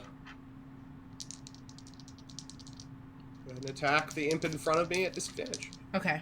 With my Shadow Blade. Let's see what we get here. That's not great, but let's... that is an 11 to hit. Does not hit, unfortunately. Yep. You are fascinated with Laurel and this song that's still kind of filling your brain and filtering out the other noises of battle around you. And you see this creature land in front of you, and your brain, kind of the adrenaline and that fear center of your brain snap to attention, and you're like, I should do something about this. And you slash out, but you're distracted. And he snaps his head towards Laurel and just yells across the battlefield, just, Laurel! Like to try to get her attention, because she's kind of fucking me over a little bit. Yeah, oh, damn. Does she hear you, though? She doesn't seem to take notice of you. Ugh. All right. So, yeah, This is going to be a problem that Faust is going to want to resolve for future combat. Yeah. You're singing to yourself. Okay, so that's Faustus's turn. Cool.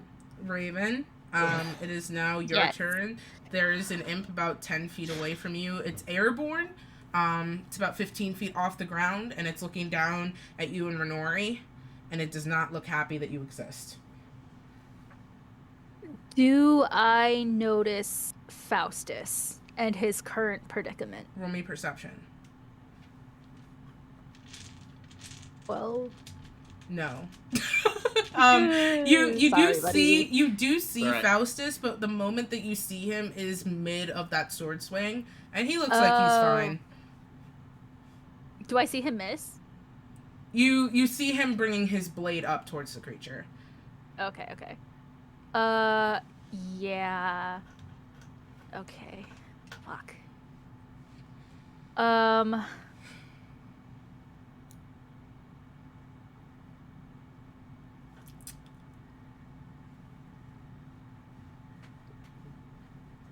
Okay, so what Raven gonna try to do is throw one of her daggers at the thing. All right, so you're gonna have to roll me a ranged attack. So Yeah. go ahead and roll to hit. 7 plus 5 is 12. Hell yeah. Okay. That unfortunately just misses. You rear back, dagger in hand, kind of loose between your fingers, and it twirls through the air. You see it, the creature just kind of, there's an upward and down motion as it's flapping its wings, and unfortunately, just on a sort of upstrike, dagger whiffs. You were very close, though. Anything else you'd like to do? Hold on, I just want to read, which is gross, but I'll do it.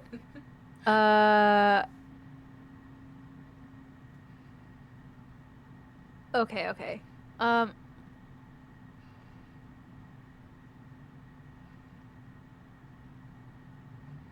Yeah, she's just gonna kind of look at Renori like,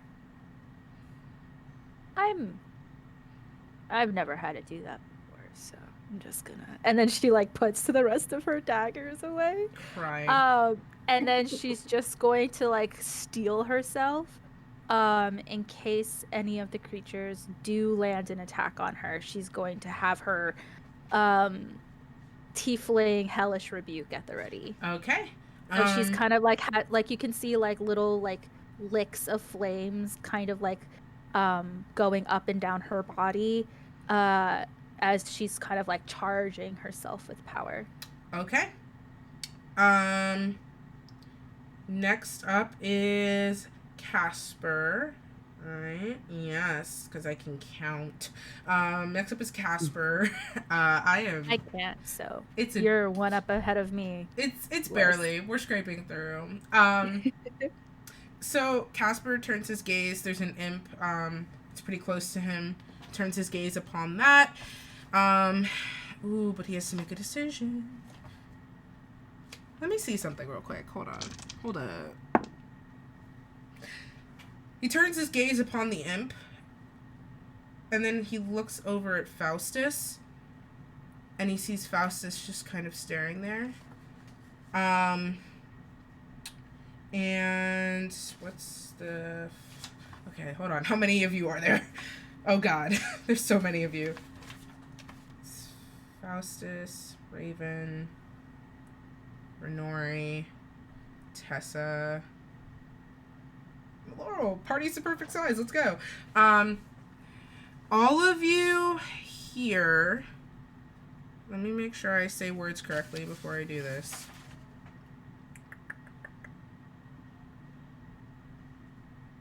Damn. Okay. All of you hear in your head Casper's voice. Which is kind of alarming because that's never happened before. You hear Casper's voice in your head. And he goes, "We have to stick together. Just be careful." And then there's a pause and he goes, "Faustus, are you okay?" Faustus, roll me a charisma saving throw with advantage. All right.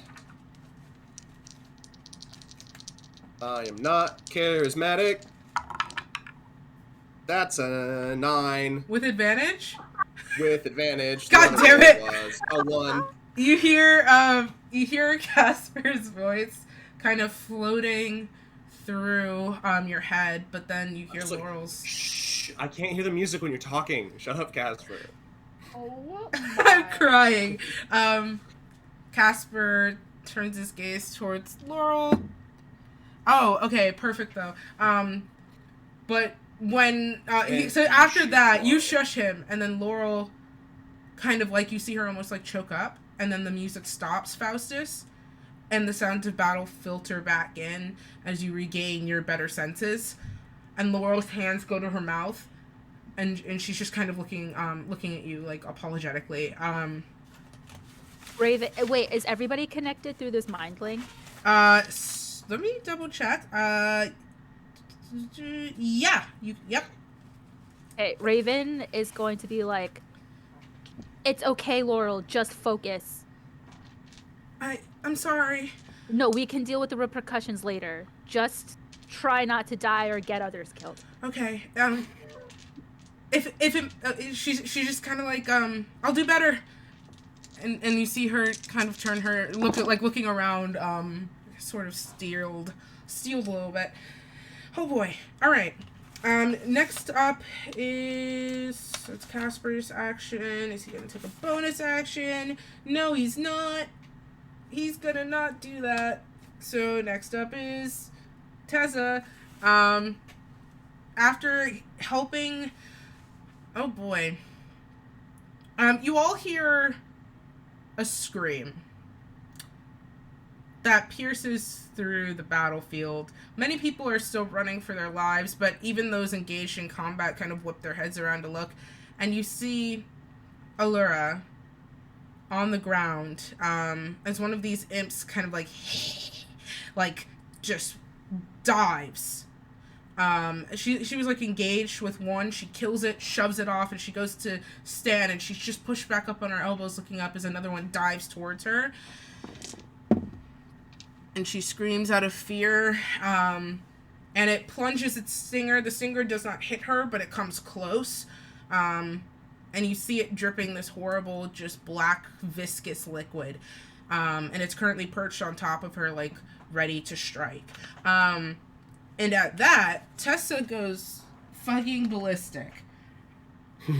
Hot. What? Jesus Christ. You see Tessa... You see Tessa, like, just scramble to her feet. And then those tattoos on her body glow pure white. And, ooh, damn. She runs over. And that dress, that gorgeous dress she was wearing, still beautiful, but pretty, like, it's starting to get, like, tattered and dirty now. She runs over and she's going to... Okay.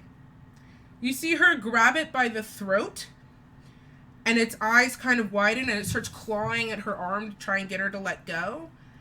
And then it starts to wither and crumple in on itself, and she pulls her hand back, and there's just, albeit filthy, a globe of water in her hand.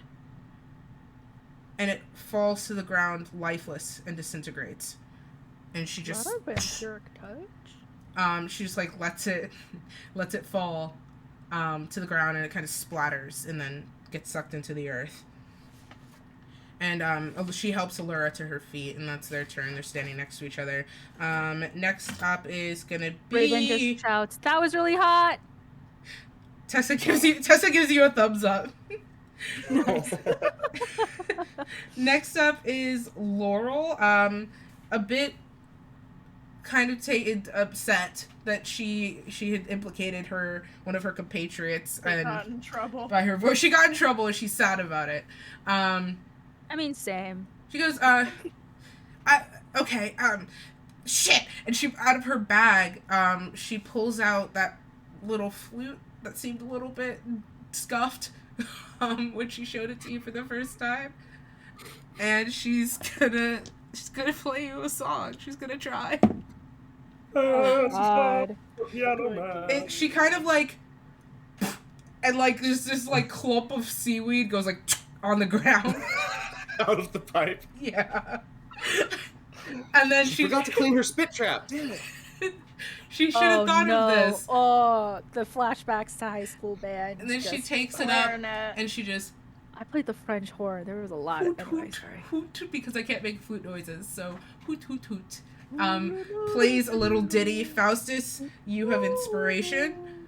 And so you have a D8 of inspiration.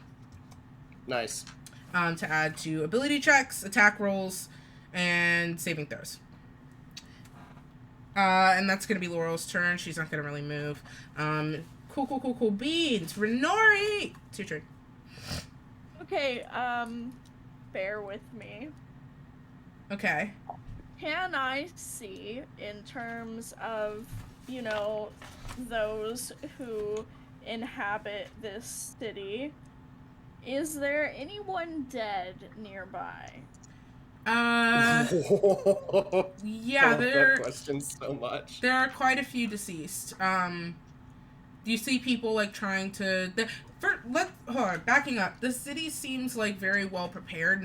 There was a lot of initial panic, especially from like the younger folk, like children, like child age, who are running around. But most everybody. Elven child age. Yeah, but most everybody who's here still, who hasn't made a break for it, between like the elderly and whatever, has like drawn blades if they have them, or scurrying up the trees to like get shots at things.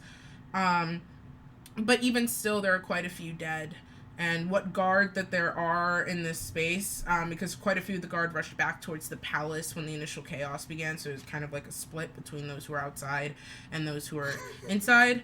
The guard are kind of like pulling bodies off to the side, but you see near you there is a elvish woman. She's got like beige, kind of tan skin by the sun, and like blonde hair, and she's kind of just eyes shut, hand draped across her chest. And there's a young, probably like 15, little elvish kid. They've got like red, short, spiky red hair, and their eyes are, the glassy eyes are just open, staring up at the leaves. Is there anyone within 30 feet that is dead and visibly has a weapon on them? You can roll me a perception check. I will do that. For a total of 18. Okay. Yes. In fact, that little girl that was running earlier that kind of tripped on the root that Tide saved did not trip on a root. She tripped on a guard's arm. And you could see now in the chaos, he's been absolutely trampled. In fact, to add new injuries to the corpse and some holes, unfortunately. Perfect. But his open, loose grasp shows you a short sword. It's I'm about 20 feet from you. Sick. I'm gonna walk 10 feet closer to him because I have 10 feet range. And I'm gonna cast Animate Dead on him. Okay. Which is instantaneous and will turn him into a zombie. Okay. I have the zombie stats pulled up, don't you worry. Thank you. And as a bonus action for each turn, if the creature is within 60 feet of me, I can issue a general command. Okay, and what do you want to do? So, once he is animated, I am going to command him protect Raven. Okay. So you reaching upon the very familiar magic that you've commanded for a while now. With outstretched hand, almost like a broken puppet, this guard stands back up. And his arms fall to his side. And there's something just about the way his bones are sitting and that his posture is belaying that he's not quite moving on his own, that it's your will. And he just kind of slowly looks down. He's got this, like, gaping wound in his torso that's still dripping that horrid black liquid that you see a lot of the stingers of the imps have. And, like, it's kind of, like, the veins around his mouth have gone black, and he's, like, looking. And he scoops up his sword, and he starts shambling towards Raven. That will be my turn, but it is traumatizing for Renori to use this spell for the first time in a long time. But that's spicy things for later. That's a surprise tool that'll help us later. Trauma. Okay, so Raven is going to, like, kind of like when the zombie reaches her, be like, I appreciate this, with like a very concerned look on her face.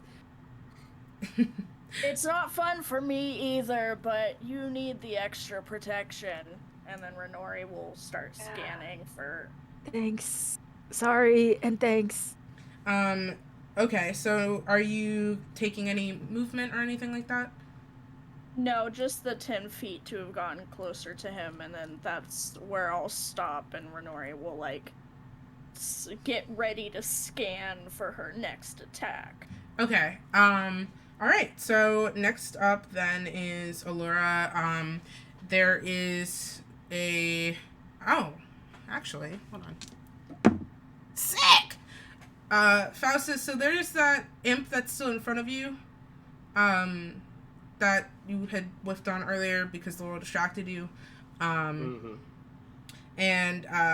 you, as it's kind of like and like raises that stinger kind of almost above its head. Like these things' tails are long. They're built mostly for air combat, but they can maneuver on the ground. And it starts kind of like scampering towards you. It barely gets 2 steps before 2 arrows through the torso. And it kind of just looks down and looks back up at you, face down.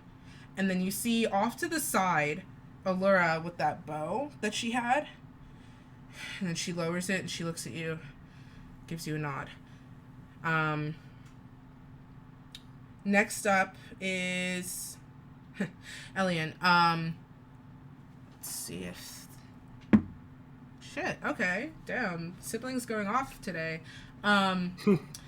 There's one imp that you can see remaining that is like landed and engaged. There's still a few of them kind of circling, just sort of up in the air. So there's like about 2 who have been circling in the air, kind of in a tandem pattern, and one that's on the ground. That's the one that Casper had set his sights on before he chose to create a link with you all instead.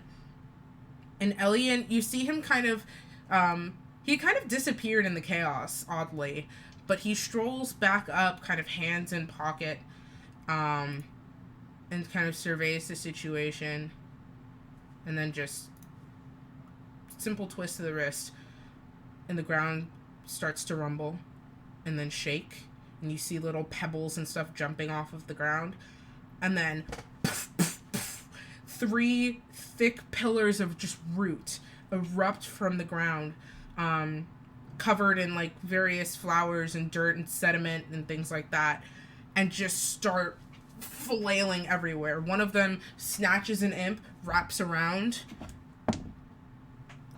keeps wrapping, oh my god, crushes it. The 2 halves fall separate to the ground. Another one also reaches out and snags one of the airborne ones, and it's got it in its grip and it's kind of like scrambling.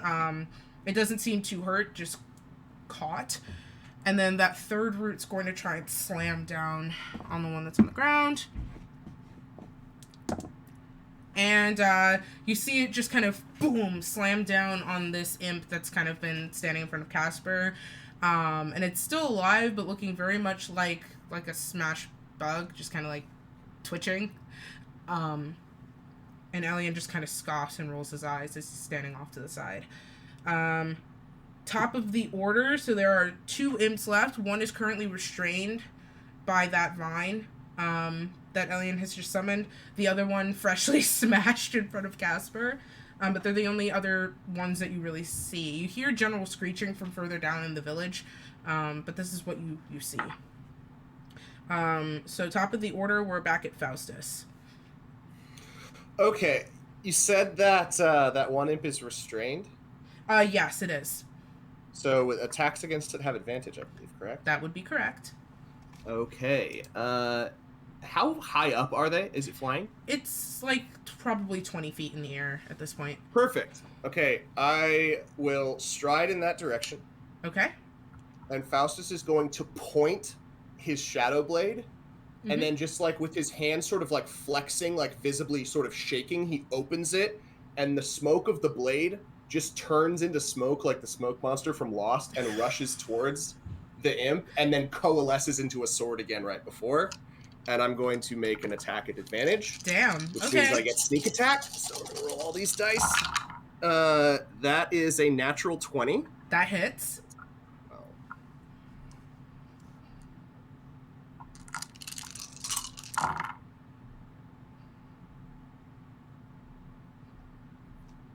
That is 51 points of psychic damage. You obliterate it. It's gone.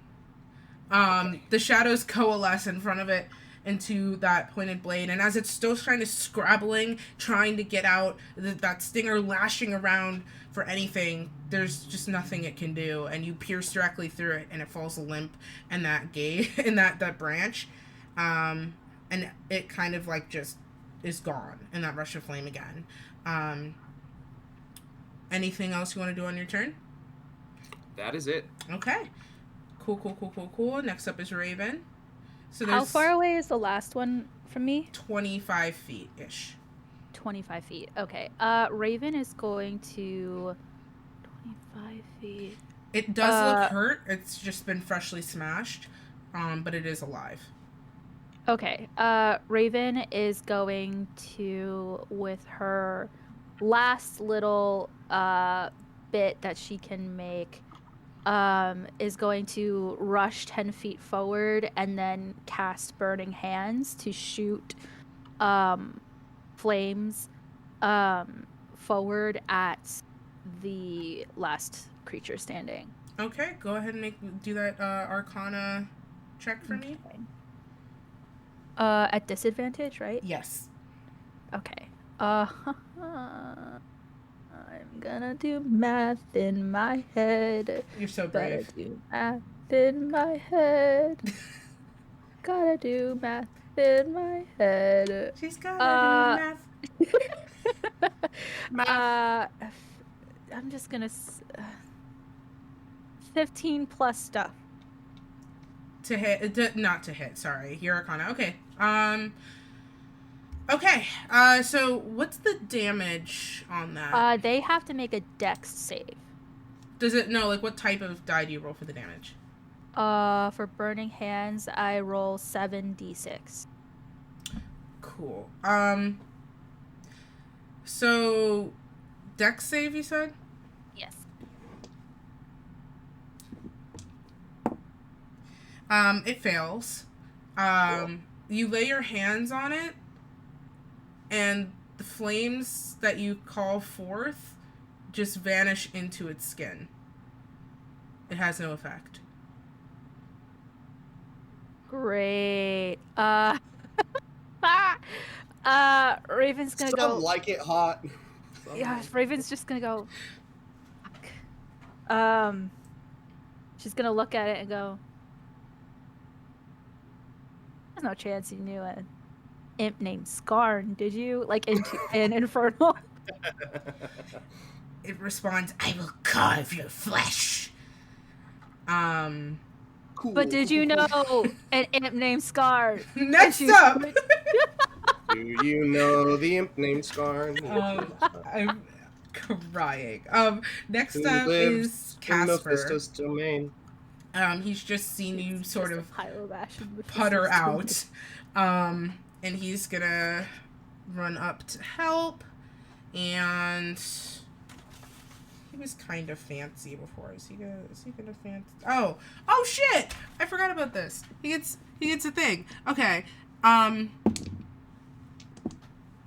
This man is so hot. Okay. Raven, and there's just a lot of people moving and everything, but like in between two people sprinting in front of you, Casper just fucking appears and slams his blade down into this thing's chest. And I get to roll damage, cause that's how this game works. While you're doing that, Raven's gonna look back at Renori and make like that face, like with a oh, okay, like I see. Not Not that I get it. Turn back to look at what's happening. Not the I get it now. Okay. Plunges his blade down into it, and there's actually just a faint like rush of wind off the blade that like and it kind of like disturbs your hair a little bit. It's fucking dead.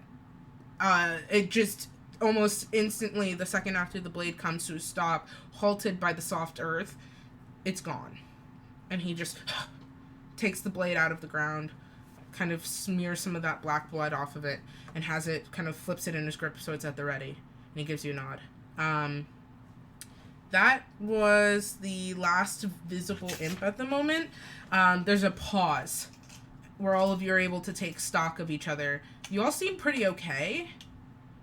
No one really necessarily got hits on you, but there's still a lot going on. And then you hear just this sort of rattling chuckle, almost.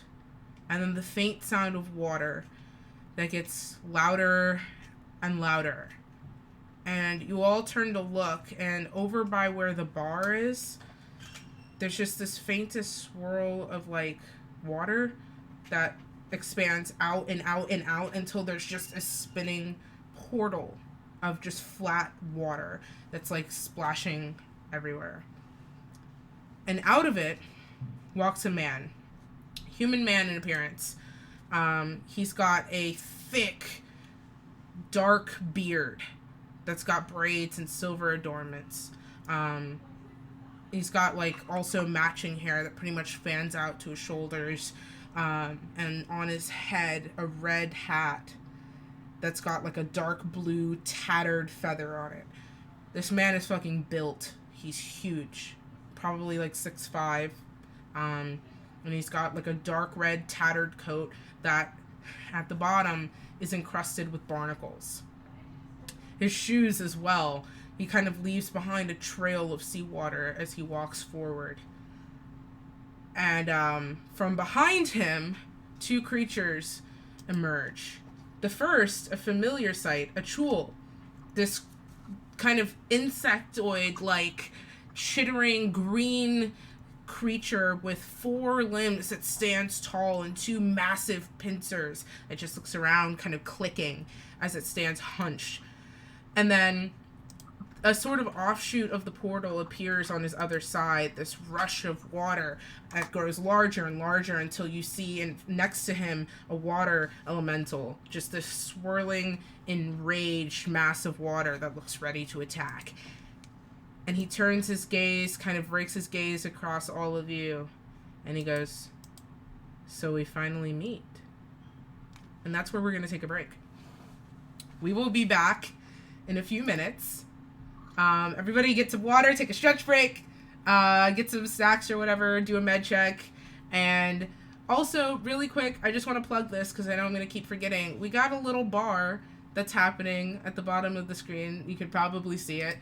It would be super cool if I have a personal goal of having 200 followers by 2022. So if you've been hanging out and you're not following, or you have like a friend or two that you want to let go. You have a friend or two that you want to let know that we're doing. Hand over to me for my use. If you would like to donate a friend to charity. Or even better, I'm gonna take a Let me put my page. big ring on and then tell people to follow. I'm gonna take a page out of McFoolery's book and ask, like, go through your contacts list and look for every single MILF in your contacts list, and then send them a link to this Twitch channel. Yeah. And just be like, hey, it would be so sexy and cool if you followed this sexy and cool person. Now, don't tell them that you sent it to them because you are one of the MILFs in their contacts. That would be egregious. True. Unless they'd be into that. Unless they'd be into that, yeah, then go for Unless it. that's how you're gonna make your move on them. You have to consider the MILF's agency in the situation. Yeah. Yes. Right. Consent.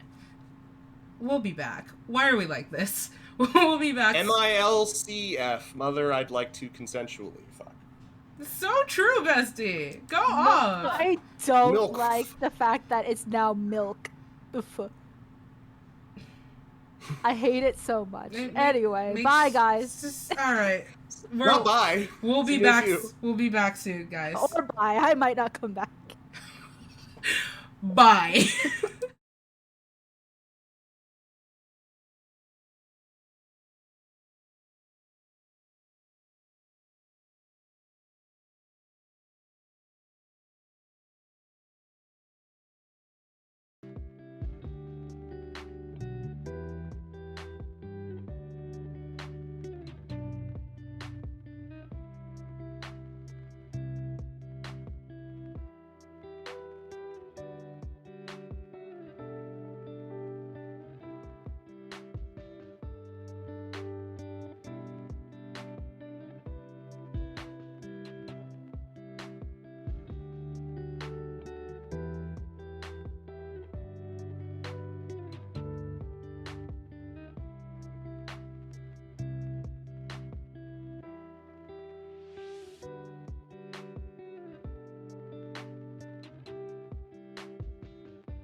Hello.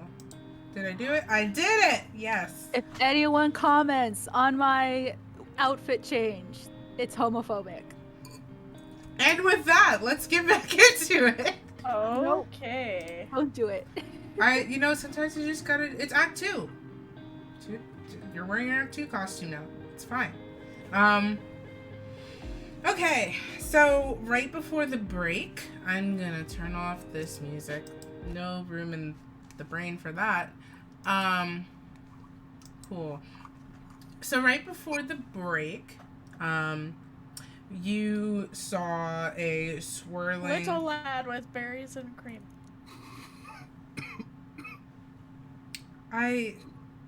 Every day, I wake up. There's always like 3 that I have to, and then... I'm done. I'm sorry. What really did it for me was Maya's visceral just, no! Oh, no. It's really good. Anyway, last time a DILF entered chat. So, let's continue.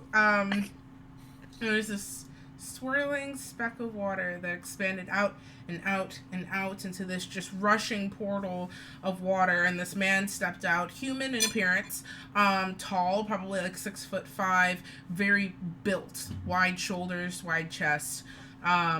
He's wearing this like tattered maroon coat, and a matching hat with like a kind of ratty blue feather. Maya, it's not Jack Sparrow. You don't think I would have led with that if it was Jack Sparrow? There's this, he has this like tangled black beard that's like very bushy, and black hair that kind of spills out of the sides of those hat and onto his shoulders with like decorative braids and silver pieces throughout. His boots and like the bottom edge of the coat are encrusted with barnacles. And his skin is a bit gray. Not quite super full of life. And his eyes are just flat, dark blue all the way through corner to corner. And every so often there's just little flickers of white energy throughout them. And that same white energy is lighting up the veins on his arms, where you can see like his coat is kind of pushed up on his sleeves. And like through his fingertips as well. And as he kind of just lumbers through this portal and kind of just takes you in, behind him on the left, a familiar sight, a Chul comes just skittering out of this portal, just these giant claws and insect mouth at the ready, and it's kind of holding by his side. And then on the right, there was just more of that water from the portal kind of split off and formed the swirling vortex that extended up in height and width until at his other side was a water elemental, which you have encountered before as well. So, he kind of just stands, looks over you all, and there's just kind of a moment of quiet as some of the people who are still kind of recovering look up towards this new man, and a lot of them are looking, especially the elves, they're looking in horror. And he kind of, there's this rattly sort of chuckle. So I finally found you. Interesting. Why handle this with violence if we could handle this in the bedroom?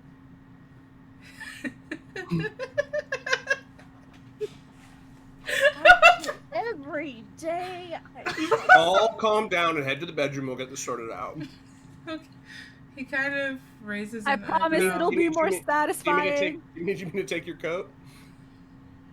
He raises an eyebrow and kind of looks between the two of you and chuckles again. Funny. I like it. You seem to know us, but I have no fucking clue who you are, so you want to introduce yourself, or are you not interested in that? Yeah, I want to know what name I'm going to be screaming tonight. Raven, Counter offer. Mm-hmm. That gaze turns towards Tessa. she's kind of still standing by her sister at the moment. And he starts walking forward. And her eyes just widen and she just goes still. Raven will like step in the pathway, but not necessarily like right in front of him. Renori will immediately bolt to stand right in front of Tessa. Okay.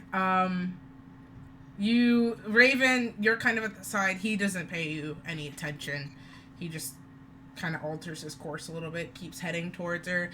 Renori, Faustus flicks his wrist and the shadow blade reappears in his hand because it does that after he throws it. Okay.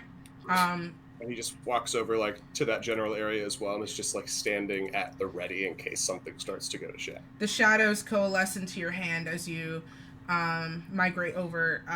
There's another flash of teal energy. Casper appears at Tessa's other side. Can I like cast Shield of Faith on myself? Sure. Yeah. Why not? Cool. Done. So. He kind of stops at your appearance in front of Tessa. You didn't tell them I was coming, did you? And Tessa kind of, eyes still wide, like it's just kind of choking up. And Tessa, who the hell is this guy? Yeah, Raven peeks her head like from behind the guy because she was just following him up to her. She's gonna be like, Tessa, you know this Dilf and you didn't tell me? Although a comment like that should have snapped something loose, she is still just staring at this man with absolute gripping terror. She's barely breathing. Okay, so she can't say who you are, then who the hell are you? He's ignoring you. He leans, he kind of like... I take a step forward, I put the shadow blade in between him and Tessa. And I say, you're gonna tell us who you are, now. I am gonna cast, Hold Person at 4th level. Is that a save? Wisdom, I believe. Wisdom, right? Yes. Okay, hold on. Yeah. Where's my dice bag? Where's my dice bag? There's my dice bag. Raven will just look at Faustus like, that was pretty hot. Thanks. You send out your hold person, it dissipates. Damn it. And he just kind of, he's pretty tall. He kneels down on one knee. Before And Raven like try to slowly sit on his knee. Okay. Okay. Damn it. Raven, you know, when the DM said we could flirt with all the characters, I think maybe this one was maybe excluded from that. Raven, you slowly slide into his personal space, just kind of like this. And he looks at you. And he just kind of slowly pushes your shoulder away. Okay, I'm gonna cast Magic Missile at 1st level. Okay, alright, sure. And Faustus just says, where words fail, and then goes for a swing. Okay, roll to hit. You're gonna talk, or you're gonna threaten our friends and get stabbed? Raven's useless, so she is using what she got. That's 11 points of damage. Okay. 3 missiles. Okay. Douche. 3 missiles just pierce his form, and he kind of like just takes the impact. And he kind of looks down. Seems a little irritated, but doesn't really go anywhere. Faustus, what's your number to hit? Find out right now. That's an 18 to hit. Okay, that hits. Go ahead and roll damage. Alrighty. Raven's next to him, as she's just indicated, so that's going to be... Renori's gonna be sure to shove herself between him and Tessa. That is Takes. 24 psychic damage. Okay. He definitely winces. and grunts. And you see his hand kind of tense at his side, and little flickers of white energy filter off of his fingertips. You see him visibly restrain himself. He makes no further movement against you. He's just looking at Tessa. He's not looking at you. And Renori, he's kind of looking around you at her, not paying you much mind either. And he goes, I did say I would come to collect, and I imagine you heard me. What is that? What exactly is the debt that she might owe you? His gaze flicks towards you for a second, and you just see that unnerving just expanse in his eyes. And then his gaze goes back to Tessa. Tessa gave me a bit of a present, and I was hoping I could get the sequels. What kind of present? Are you talking about her virginity? I don't think she could give that to Start him. talking a lot straighter and a lot more specifically, or this is going to take an even worse turn than it already has. Tessa, I'm going to ask once. I'll leave your friends unharmed. I'll leave you unharmed. Hand them over. And you see there's like a static crackle to the air. Some of your hair begins to stand on end. And wind begins to whip through the trees. Just this unnerving, whistling sort of howl. And you hear from above you the faint crackling of thunder. Are you talking about the rocks? He just clears his throat loudly. I'm crying. The rocks which we found in the garden. The garden Yeah, rocks. I was gonna just literally pick up rocks like, bro, there's a ton of them around here. Renori is gonna turn towards Tessa and grab her by the shoulders and shake her hard. Okay. You need to snap out of it and give us actual answers because he's not going to. He doesn't appear to be playing around, Faustus says, as he kind of looks around at the slowly building storm. Raven will kind of like lean in towards Faustus and be like, I wish he'd play around though. Look, you know what? We probably all wish that, Raven, alright? But that doesn't seem like it's in the cards right now. So can we focus up? And then the shadow blade just like dissipates in his hand, and he just sort of like shakes it off like that was supposed to happen, and he didn't forget that it was concentration, and then pulls his dagger out instead. Crying. You ever get so distracted by a dilf? He kind of okay, so Renori, you shake Tessa by the shoulders, and it takes a couple seconds, but you see you physically snap her out of it. Like it she's just here, and then she's and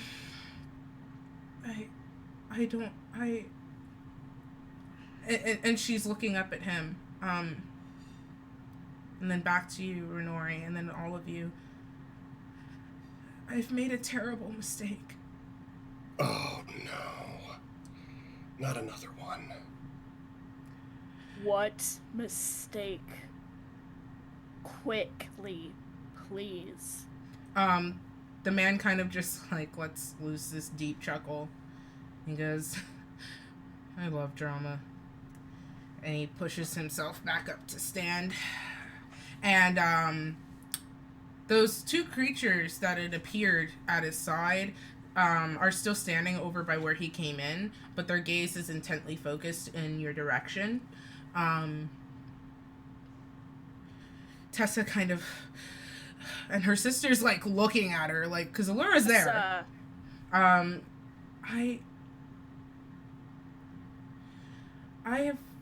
lied to you all about something very important. And this isn't how I wanted you to find out. The stones didn't just appear. I made them. This is my fault. And why does he care? Because he has 2 of them. Why does he have 2 of them? You hear just the gentle... So I asked once. This is your chance, Tessa. You want to save your friends? Sir, I understand that you might be in a rush, but we're kind of having a moment that's going to be a significant milestone in all of our friendships. So if you could just give us a breath, Significant that would be so milestone in helpful. our former friendships, I think you mean. I mean, we'll see. We'll see. In the course of our relationships. You are very lucky that I find you incredibly amusing. Tessa. Last chance. I'm holding my tongue. And Tessa kind of like looks out towards all of you and let's make some noise for that D20. There's a moment of tense silence. He's staring and she's looking at all of you, and then she slams her palms into the ground and just blue energy crackles through the earth beneath all of you, and then water begins to bubble up under the earth until before long you're standing in just this rushing whirlpool of water that pulls away from where this guy is standing and like kind of just snakes through the air and encapsulates all of you and then consumes you. And you blink and there's the harsh input of sunlight and the faint sound of rushing waves and the faint chatter of seagulls in the air, and you are back on the deck of the Seahawk, all 6 of you. What? Knife is All to 6 of us. Are there more of you? All of you were together. I don't know if I counted wrong. I'm not trying to panic you. Tide. 7. Casper. So Tessa too? I forgot about Tide. Yeah, Okay. Tessa too. Okay. And she immediately, she was like kind of on her knees when she did this, but she like appears standing and then falls. And you see those tattoos that she has on her body have now vanished, and there's a little bit of like blood trickling out of her nose. As Renori was Could I, standing like, next try to to reach- her, she'll Yeah. grab her before she impacts the ground. Okay. Yeah, Raven is also going to attempt to. Yeah, I mean, it's you guys are pretty close. You like were kind of scattered when you were back at Alcazari, but you appear pretty close together. It's easy enough to grab her, and thankfully you did, because she's pretty much gone dead weight. She's conscious, but just barely. Her eyes are fluttering, and she's breathing very shallow. You all are here. You have all of your stuff. You're no longer in Alcazari. Faustus still has the dagger in his hand, and he has it leveled at Tessa. Okay. He says, "You're going to explain right now." Faustus, I think she's unconscious. I'm gonna cast Healing Word at 4th level Okay. on Tessa. How much does she get back? I got a roll for that.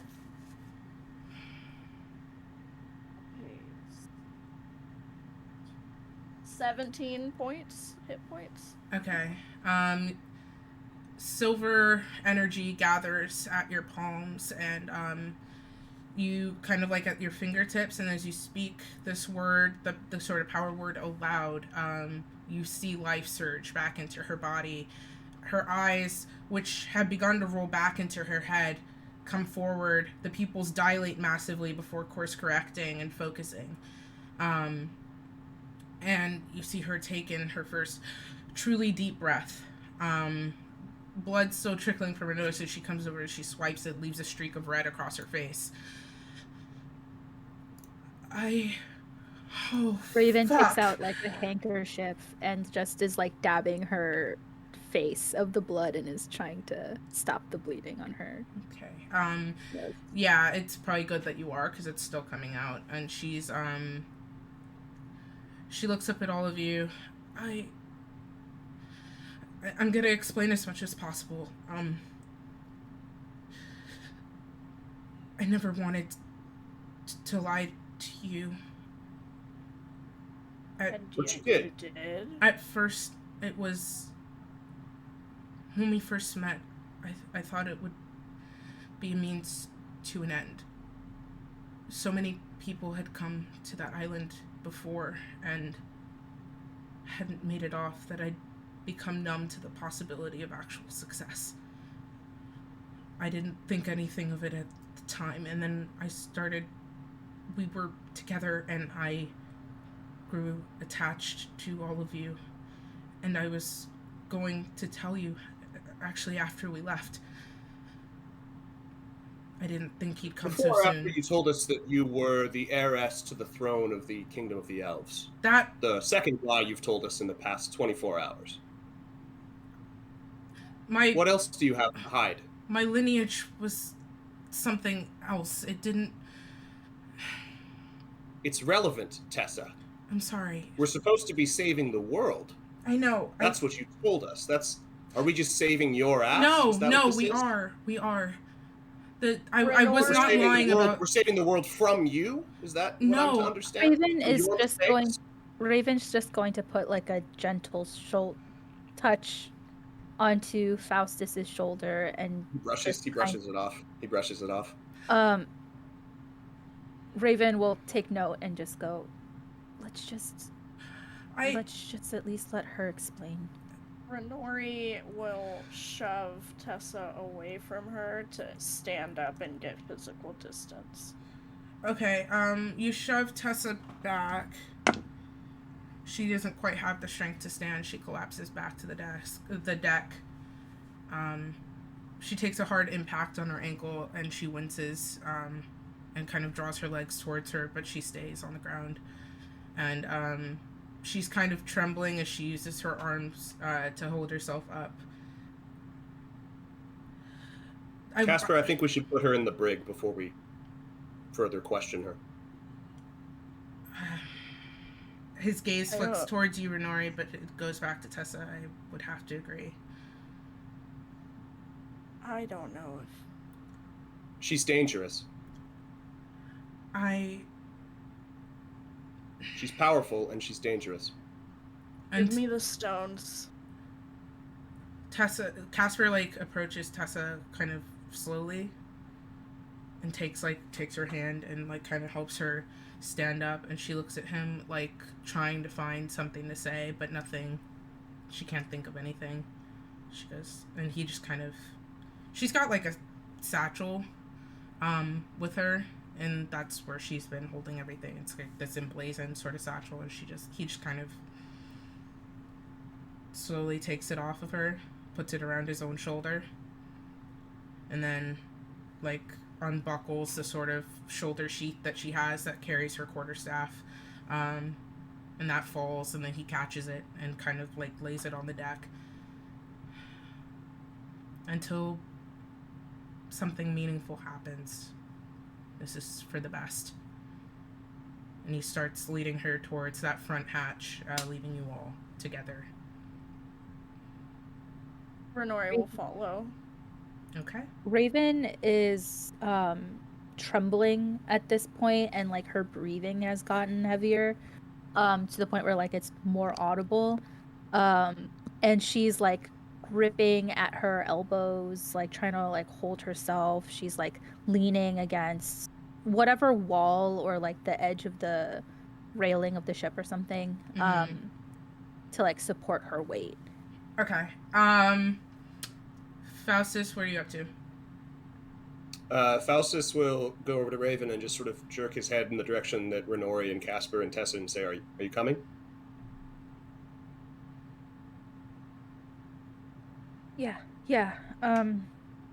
He extends an arm for support and just says, I'm sorry. I know you were becoming close.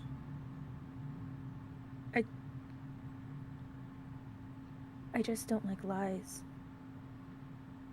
Neither do I. So Not from the people that I thought. Anyway, yeah, let's go. And she'll like loop her own like arm in through the arm that Faustus offered, and they're going to head over as well. okay.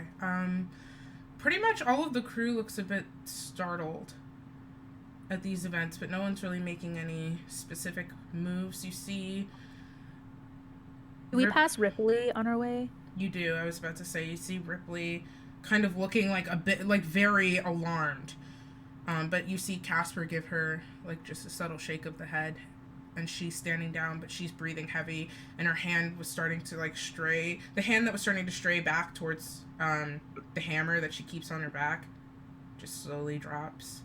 And Boomstick's standing at her side, and Boomstick's the only one that's not being quiet. She's like, "What the fuck? What is wrong Yes, with you?" very, very much valid Boomstick, valid reaction. Sort of where we're all at right now. Why are they putting her in the brig? What's happening? Lots of lies and betrayal. It'll all come out. It'll all come out this time. Ripley, Boomstick, just follow us real quick. Yeah, I think I fucking will. And Boomstick stalking behind you. Ripley quietly trailing. Casper gets to the edge of the hatch. We don't have anybody else that's like an important NPC. Laurel's with you. She's also being quiet. Is Laurel just following us regardless? Okay. Laurel looks a bit shell-shocked, and kind of quiet. She's trailing behind you guys as well. I don't know if you really had Fishhook, but you don't see him right now. Fishhook's just, I'm assuming, always in the kitchen. Pretty much. Where he should be. Because they always say women belong in the kitchen. No, I got the joke. No, we got it. We got it. It made it better that you explained it. Casper sort of loosely. Don't be. I thought it was. Crying. I thought the explanation part was funny. No, the explanation really made it. Drove it home for me. Casper is kind of loosely. He's got like a grip on Tessa's arm, but kind of loosely, and is like walking her towards the hatch that goes all the way down. She's got a limp from the ankle twisting that just happened, but he's just kind of helping her keep pace. They get to the hatch, and she attempts to go down the ladder, and her foot slips, and Casper's just like, fucking, and you see him disappear in a flash of teal light and appear at the bottom of the ladder, and he goes, just fall. Come on. And Tessa, kind of uncertain, just leans back, and he catches her at the bottom of the ladder, and helps her down the next one, down to that hatch. Gets his fingers under the ring, opens it without any sort of fuss, and starts kind of helping her down that last ladder as well. And you all are just keeping pace behind her, behind this happening. You get to the brig, and that Casper kind of walks her towards that last cell on the end, and opens the door, and she kind of stumbles in. Kind of like she turns again, like trying to offer any sort of words, but she just has nothing she can say. She's just stammering, and then the door shuts. And you're all just standing in front of the cell as Tessa just kind of stands there, in her Faustus, somewhat when he comes ruined in, gown. Lets go of Raven and will fade towards like the shadowiest of corners, and is just standing like leaning against a wall, arms folded, with just the dagger like rolling it across his fingers, and just like staring very intently, and just he's listening, but he's like disengaged and moved a little bit further away. It's pretty dim in here. I mean, the there's no windows really in the there's like very small slats for like water drainage in like one corner of the room, and it's very far. It's like the farthest cell in the opposite direction. But when you think about ship construction, the brig's not necessarily a priority for water drainage, so Yeah. So it's pretty much lit by lanterns in here. So you're finding all of the corners are shadowy, but you kind of fade into the corner pretty easily. Boot Six not necessarily keeping to the shadows, but she's somewhat near you as well. She kind of backs up. Ripley's sort of just standing like an awkward duckling behind the rest of you all as you filter in. And Tessa's just kind of standing there, balancing most of her weight on that other leg, clutching her arms, looking at all of you nervously. Renori's gonna turn to everyone. Whatever shit she's involved with that guy, she made the decision to teleport us all back here safely. Even though that's probably going to screw her over in the long run. She still got us out of there safely. She got herself out of there safely. She didn't have to take us with her. Sure she did. We're the only thing that she has to protect her from this person that's pursuing her. She's using us, continuing to use us like she has been already. I know my words don't mean much at the moment, but I promise you it was not an easy decision. I would have much rather given my life to... I just wanted to get you all out of there. Who is that person? His name is Hugo Stormborn. He's a captain of pretty famous repute in these areas. Everybody roll me a history check. Well, we learned a little bit about Stormborn, didn't we? Yes, you did. With Renori's keen mind. And because I've been waiting 18 sessions to say this, title reference. Well, there was... Nope. Title reference. Sorry. Okay. Don't take this from me. 18 sessions. Title reference. Yeah, no, for sure. So Thanks, Maya. That's a 15 for history. Okay. So, including her I keen that. mind, for a history check, she got 21. Okay. Phenomenal. 16 for Raven. Okay. You know what? Screw it. I want to know stuff, and I'm going to lose this bardic inspiration fairly soon, so I'm just going to go ahead and roll this puppy in here. I want to know stuff. That's a 22 history. I'm crying. Just for giggles, because why Okay. not? It's going to go away anyway. That's true. Okay, so with that being said, here's what you know about Stormborn. He was pretty famous. Aside from the little bits and pieces that you did receive in conversation, he was pretty famous. So Rydell, which is the kingdom that you've been operating in, where most of you are from, there was a pretty prolific pirate industry. Like, the harbor here, the code was generally just, if you were minding your own business, chances are you'd be fine. There were very few pirates who really tracked down innocents. The code was just sort of make your own living, steal from the kingdom and other neighboring kingdoms, especially those with sort of coastal life. So it was pretty well known. And at there are quite a few captains who just racked up like a resume, and one of those was Stormborn. That's not his real name, although there's not really a record of what his real name would be. But he earned the sort of rock and roll kind of last name because he was one of the few captains who was absolutely just bonkers enough to sail into storms rather than attempting to skirt them, and never seemed to suffer any consequences from doing so, except for one time. There was a pretty well-known day across Rydell where the Queen, frustrated with how Rydell's reputation had been tarnished by criminals operating in her harbor, she instituted a pirate purge.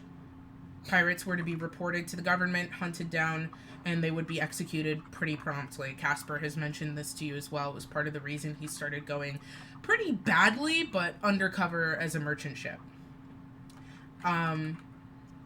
So on the day that Stormborn was arrested and made to be executed, it was a pretty somewhat celebrated by those who allied with the government, but mostly just kind of a interesting, somber day.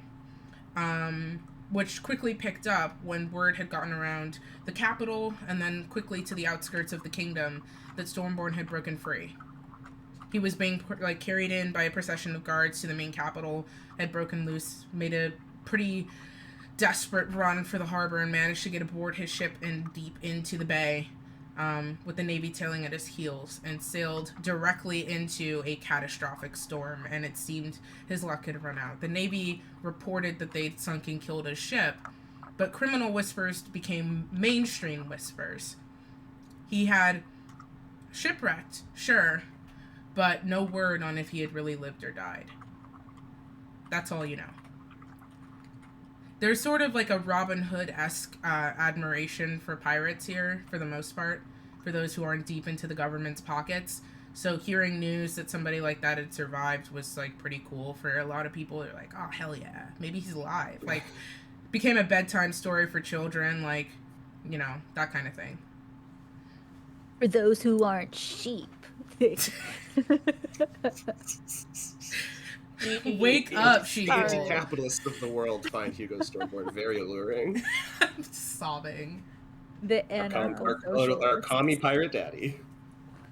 Okay, so how'd you get tied up? Comrade? Sorry. Comrade? Sorry.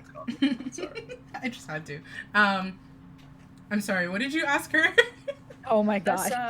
How did you get tied up with him in the first place? Okay, well, Raven would like to be tied up with him. I mean, oh my god. Get. Well, Raven right now is like squatted by probably like near where you are, Faustus, and like her back's against the wall. She's like sunk down on it. Her butt's not touching it because I'm assuming the floor of this brig is nasty. No, it's not. It's actually really clean. It's just like they have the scratch marks are everywhere, but it's clean. The scratch marks and the burns. Yeah. You might get splinters sitting on the scratchy floor, though. Yeah. That's true. Maybe. Well, regardless, her butt is not touching the floor. Okay. And she's still kind of like has her elbows resting on her knees, and she sort of just has her head resting on her arms. Okay. And she's just sort of like absorbing what everyone is saying and not really looking like she wants to talk anytime soon. Okay. So to answer your question, Minori, Tessa's like, I'm just going to back up to the beginning because that answers your question. I'm just going to tell you everything. And before I start, I just want to say that I truly did not mean any harm, and I thought this was something that I could handle on my own. And to back up to the beginning, that your truths come out once we're all in danger because of them. A few tears slip from her eyes, and they glint silver in the light as they pour down her face. To start at the beginning, and she slowly sinks down onto the floor, and she's still keeping that one leg out kind of in front of her. To back up to the beginning, Elian and I were at one point the sole children of our mother. We were very close. We spent pretty much all of our time together growing up. And Elian has always had a scientific mind. We got that from Dad. And we used to, I don't know, dream about things we'd do and make if we could. And Elian kind of got inspired and started actually trying. And at one point, Dad got sick.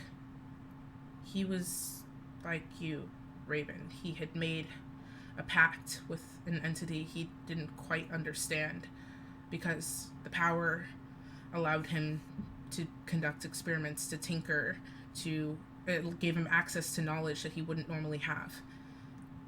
And something happened. I'm still not quite sure. All I know is that he fell ill and nothing could fix him. I had resigned myself to lose my father, but Elian wouldn't let him die.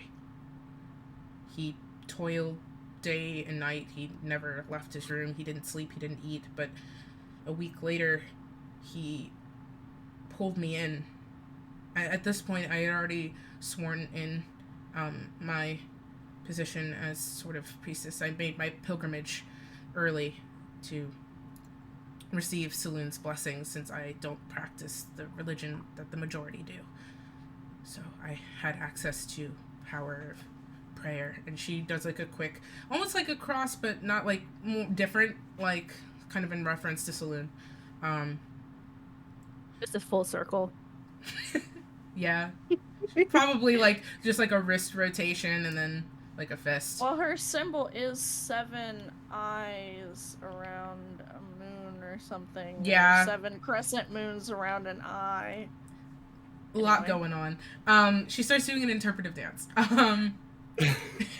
Renori takes notes. Oh my god. Elian called me in and he said he was working on something that would save Dad, and he wouldn't tell me what it was, but he just told me he needed my help, and I told him to let Dad go. We got into a fight, and Elian went to go see Dad. He just left. And I was so... At the time, I was very angry, I think. Mother had just recently told us that she had become... Regardless, Allura was about to come into our lives. And I was my emotions that had resurfaced during the coronation were very fresh at the time. Elian was working on some sort of device. You would attach it to a person, and with a power source, it would imbue that person with whatever the power source was in a way that would diffuse the energy, give them a sort of boost. And he thought that Dad was suffering from some sort of poisoning through the magic that he wielded, and because it was not his own, he could not expunge the disease. And I don't know, I was alone for so many days and desperate, and Dad was the only one who ever really understood me, and I used my power to finish his device. He had found a crystal from deep within the family archives, just a loose store of energy. You could imbue it with a spell and then call upon it at a later time.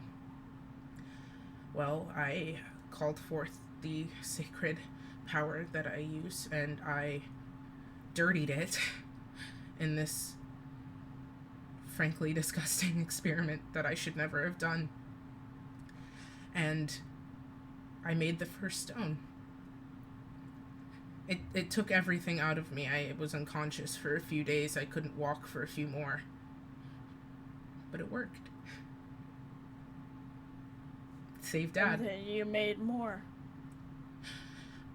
I should have stopped there, but after seeing the stone still intact after saving Father, Elian and I began to talk.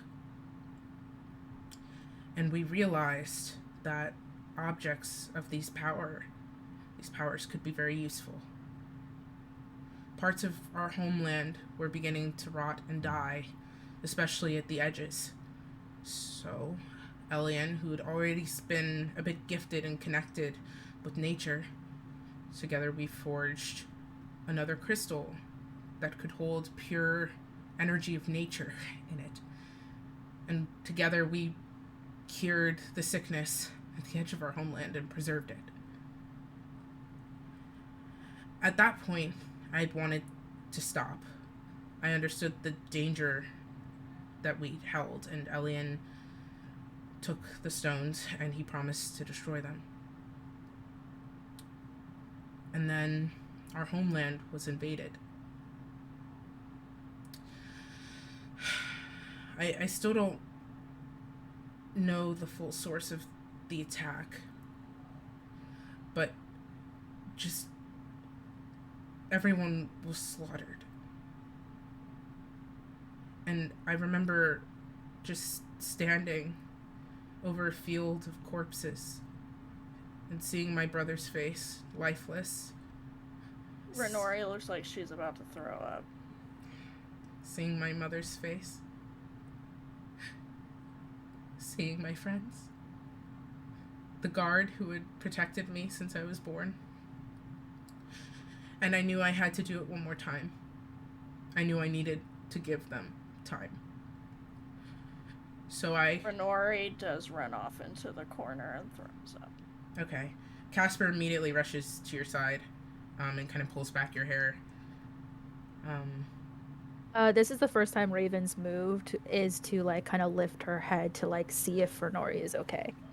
You see Casper, like, as soon as she starts moving, Casper's there.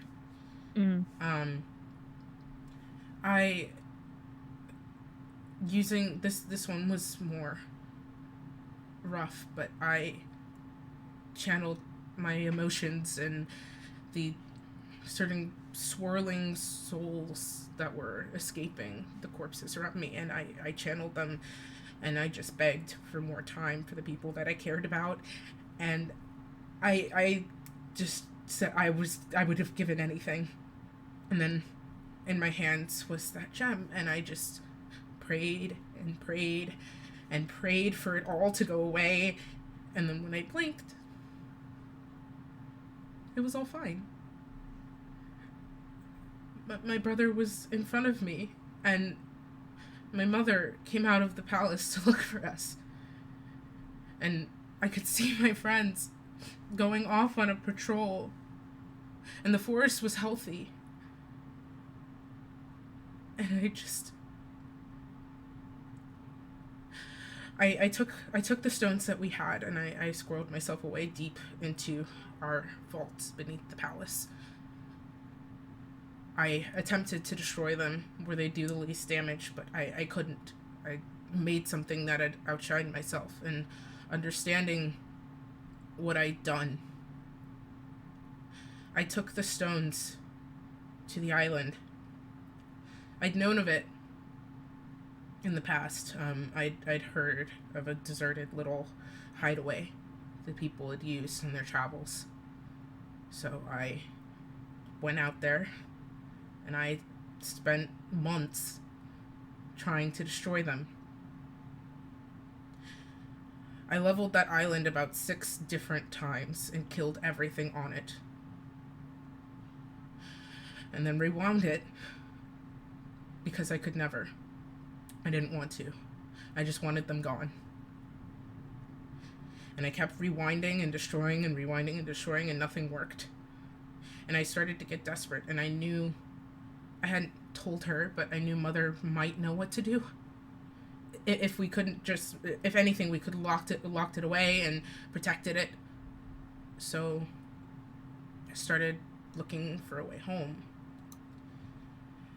And then Faustus steps forward and he just leans down a little bit and interjects a question, and he says, "You mean the island we were on where time continued to unwind itself?" Yeah. So you killed those children over and over again. I didn't mean to. And he fades back into the shadow again. Yeah. You see her kind of hunch over, looking about as sick as Renori does right now. The days started to pass strangely. I'd some days watch the sun reverse across the sky. Sometimes it was never night at all. Sometimes it was night for too long, and I didn't understand the full extent of why. And I could feel the residual energy of these things just in me, and I didn't know what to do. I figured I was isolated. I couldn't hurt anyone. I could live with my mistake. Elian had no access to this power without me. So I could, I don't know, die, I guess. How did you lose them? I got desperate. I stayed on the island for I still don't know how long before the loop started. but I was completely and utterly alone. And I kept thinking of home. And I don't know, I snapped.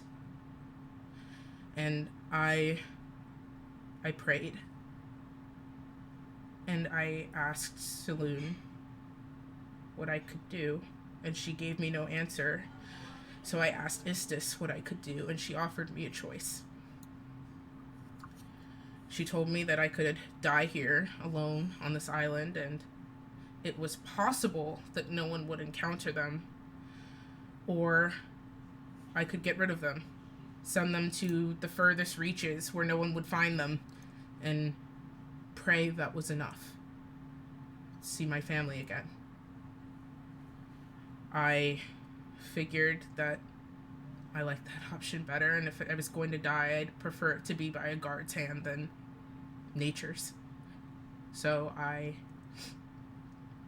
it's just step back. She did something, I don't know what. I just felt a distinct change in the air.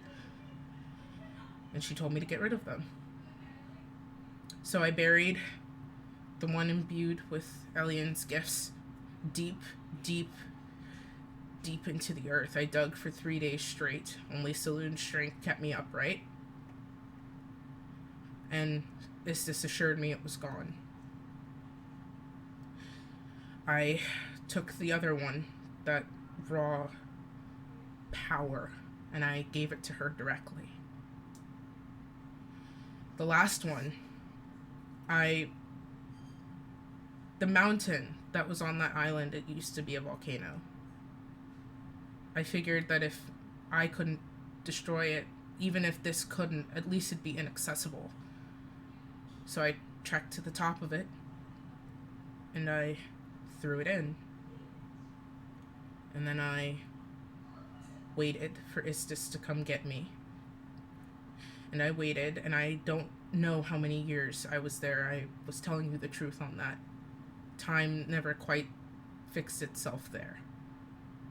But one day there was a storm, and a ship full of children crashed on its passage across the sea trying to get refugees to another place. And I pulled myself together to take care of people in need. It was what I swore to do. After all of the mistakes I'd made, I figured at least I could give my life in service to these innocent people. But my mistake manifested itself in a way I did not expect. The time loop. I tried everything. I trekked up to the top of that volcano. I threw myself in. I dug with my hands until I didn't have them anymore. I tried to go after the other ones. I screamed for Istis to come back, and she never came back.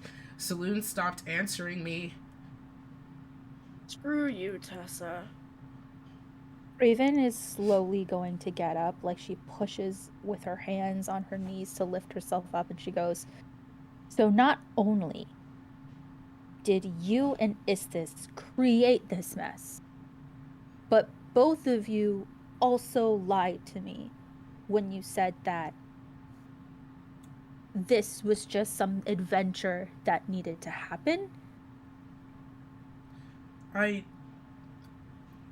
lied Do you to remember that we almost died going to get that stone from under the ground? I remember. Sorry, I'm just trying to... That's the one we went down into the temple under the ground and had to go through those doors. Yeah.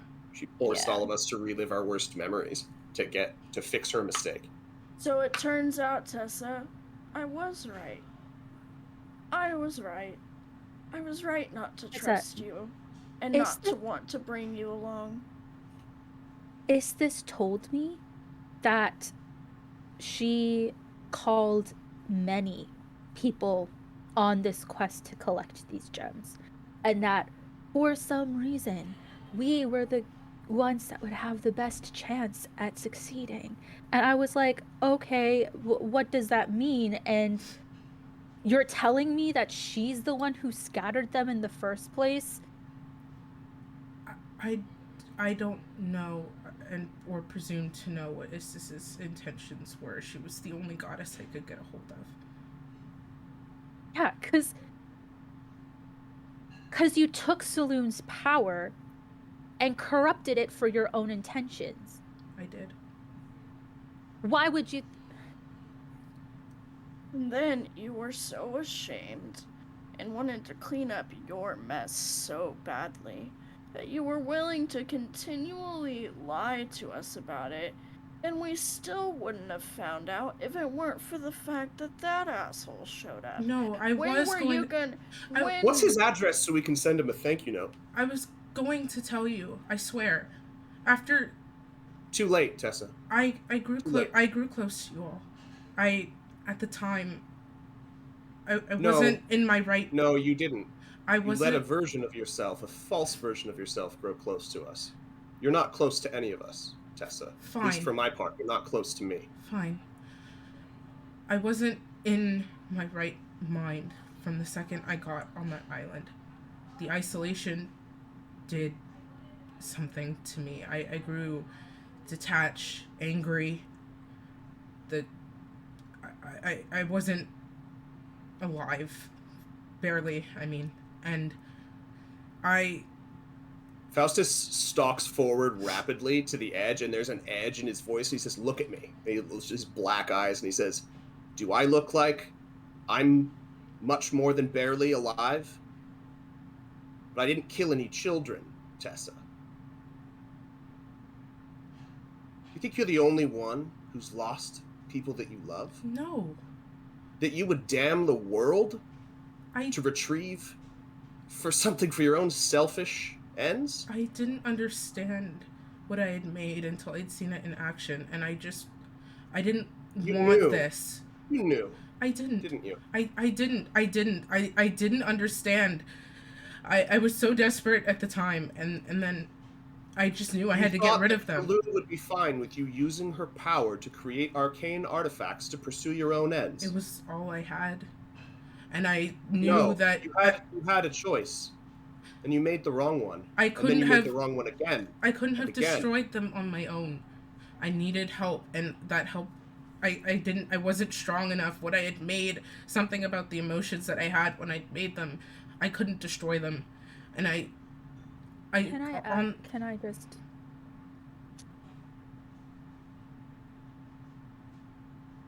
So let me get this straight. And you can answer yes or no. You shocked about the power that you had created, even though you created them, whatever, decided to exile yourself to an island to try to destroy them, went, oh no, this isn't going to work, and decided, I'm going to just stay here, die, and hope that no one comes across this island and these gems. Couldn't handle it because you yourself was both the warden and the prisoner, and then decided in desperation, oh, I'm going to actually not do this anymore, I renege it, and thought that was that the plan? That was your plan? I realized that if I died and I didn't, said yes or no. I realized that if I died and I didn't do anything about them, that anyone who knew that island was there could have just found them, and then they're out of anyone's control. I thought that maybe I could make some measly attempt to fix it, and then I made it worse. Do they know? No way. Does your family and your kingdom know? No, Elian knows. I was going to tell Mother if I ever made it back there, but I decided not to go back once I figured it doesn't matter.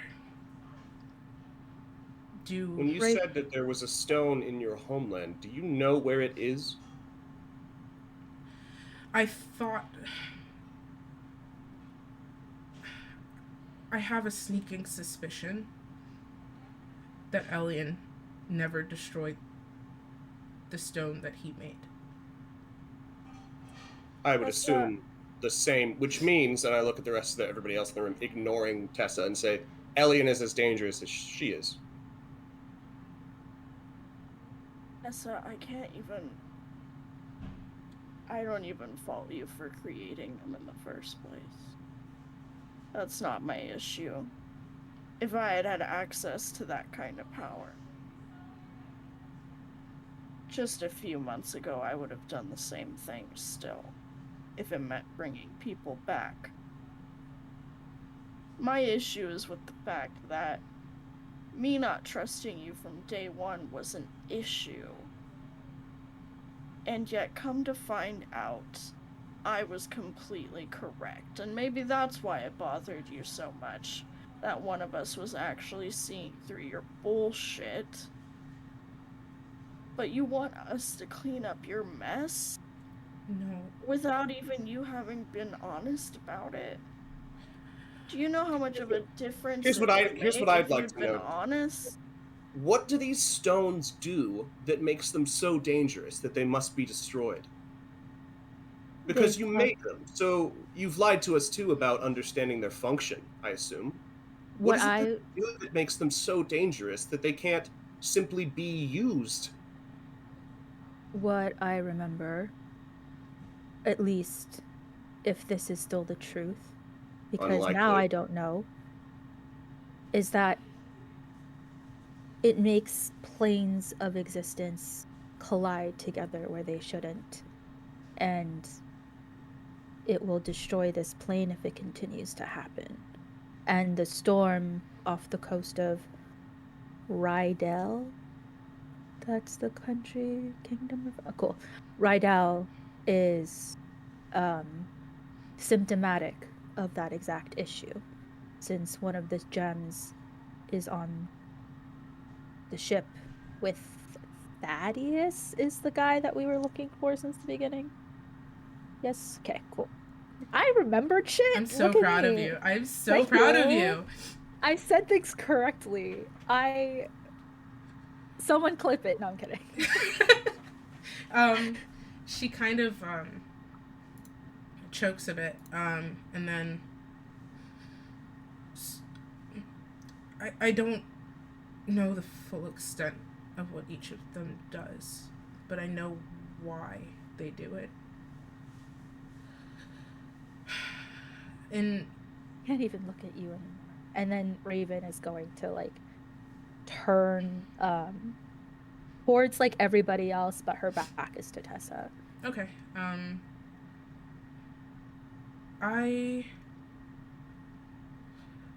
In our culture, those in power are required to make a pilgrimage. There's a harsh, unforgiving desert between our homeland and one of our sacred lands. It physically will not allow anyone inside except for those on such a journey. You make your way there, and if you survive, if you make your way there and survive, and you are deemed worthy, then you are given a gift of some sort. Since I was born, essentially, have worshipped Saloon. Everything that she's done for me has been just reaffirmed my faith. And so when I made my pilgrimage, I was rather young, but I made my pilgrimage and I asked the moon to watch over me. And Saloon blessed me and gave me a great gift, and you squandered it. I suppose that none of us understand the full extent of how the blessing works, and I don't either. But from what I understand, from what I thought, the reason that the stones couldn't be destroyed is because that power, which is beyond me, simply channeled through me, is now part of them. Saloon's power. I don't know what extent of awareness that she has. It's sort of akin to a warlock deal, I suppose. I'm not... So if I understand what you're saying correctly, the existence of the stones is tied to power that was granted you by Saloon. So, to a certain extent, their inability to be destroyed is likely a cause of them being attached to a god. I don't know if they're. I don't know. I don't know if they're directly attached to her. I don't know if there's anything she could do. But when I don't know. I just know that they were too strong for me to destroy on my own. And so I tried to destroy them by other means. And, well, when I first met you all, I was so much of a shell of myself that and after the years, I had not really considered even the slightest chance of success. Not because of any of you and your abilities, just because of and into everything that I had slightest seen. chance of success, you dragged us all. At that point, I was going through the motions of an attempt. Because beyond what I felt, if someone capable could destroy them, and I could destroy myself, then both wrongs are righted, in a way. I go to where I'm eternally punished for the crimes I have committed. The stones no longer exist, and the material plane is safe from both evils. When I prayed to Saloon when we were fighting Umberly, even before I had entered into an agreement with her, I was given power to use even the fragment of the stone we had found there. Which I want to get to why there's only a fragment, and then why this man allegedly has 2 whole stones. I don't think I'm not going to get back around to that. But if Saloon gave me the power to use even the fragment of that stone, then it is absolutely connected to her and the power you siphoned from her unfairly and under false pretenses for your own personal gain. She just stay silent. Raven I would like to recommend Casper, and it's your ship, it's your decision, but I think usually in these kinds of circumstances, you tie a heavy weight around the ankles and bind the wrists, and off the plank they go. But that's just my personal input, and then Faustus leaves.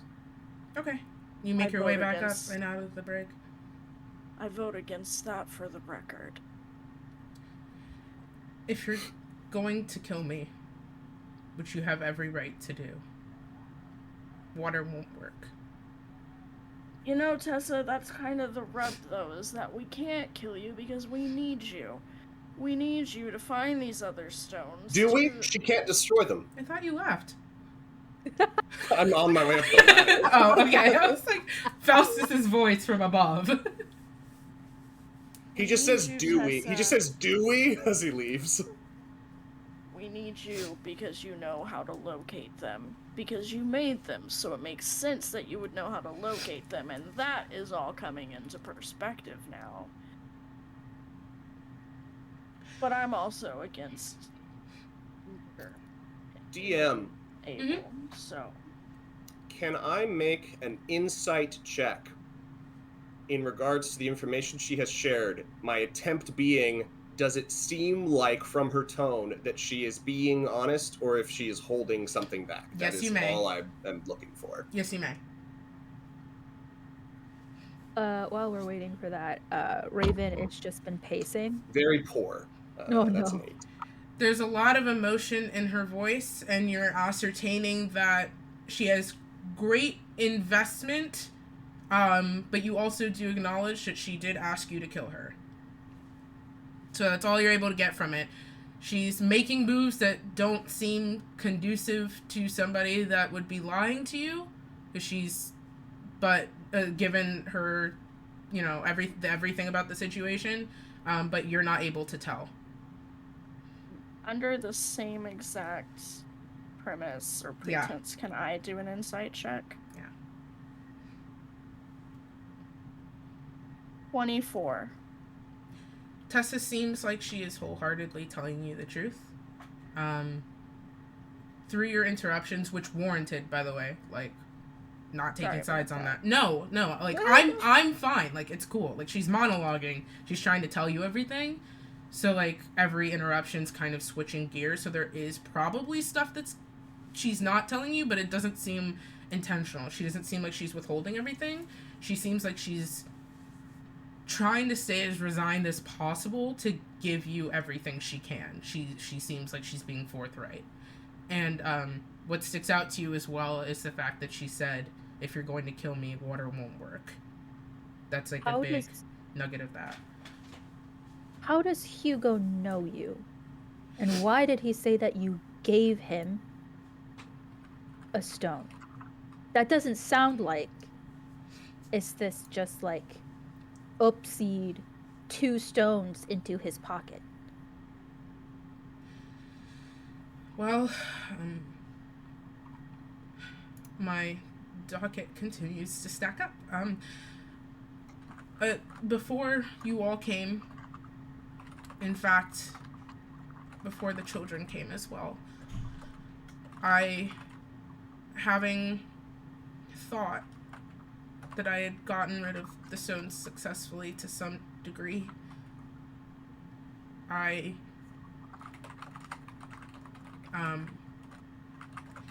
content warning. She's going to loosely reference suicide. Just putting that out there. Just be safe. Seeing as I thought one greater evil had been vanquished for the time being, the next step was to remove myself. I used the sea to my advantage, and I tried to channel the power that I had been given to make it quicker. Not to spare myself, but to hopefully break the confines of the time loop. And it didn't work. And I kept trying, and something about the combination of emotion and I guess my affinity to the sea created another one. Another burden is not the right word, but I was very much hoping that my terror had ended there. So I took this new stone and I was trying to decide what to do with it. Handing it off again didn't seem right, and I had been nervous about the initial decision, but I had been desperate, so I held on to this one.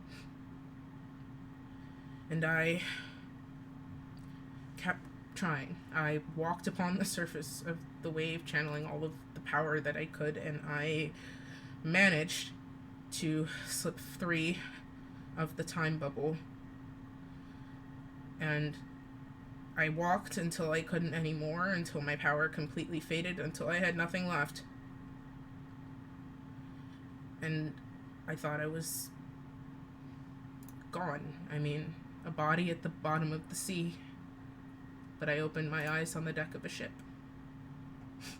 And Hugo was there with his crew. And they had saved my life. I made up some farce about being a horrible criminal, which I guess in hindsight was true. I was trying to get them to execute me similarly, hopefully taking care of the mistake I'd already made, but they refused to let me go. They were outcasts themselves. And they kept me on board. They insisted to take care of me. They tried to find somewhere to send me, but I knew with this thing on me, I couldn't go anywhere. One of the nights on the ship, I found a separate corner to retire, and a couple of the crew began harassing me. They put 2 and 2 together about my connection to the royal family, and they were trying to get something out of it. They took my bag and within it found the stone and immediately handed it over to their captain. I recognized the depth of my mistake, and I resigned to stay by his side, hopefully swaying him away from using it until I could figure out how to take it from him or kill him and get it off of him. Something, anything, I don't know. I just knew that I kept mucking everything up. That's one. Quick point of order. Where did we put the stones, like, into a mirror or some BS, Yes, right? you did. Like, ages ago? Is that mirror still in existence? Casper somewhere? has the bag that the mirror's in. Gotcha. Yeah.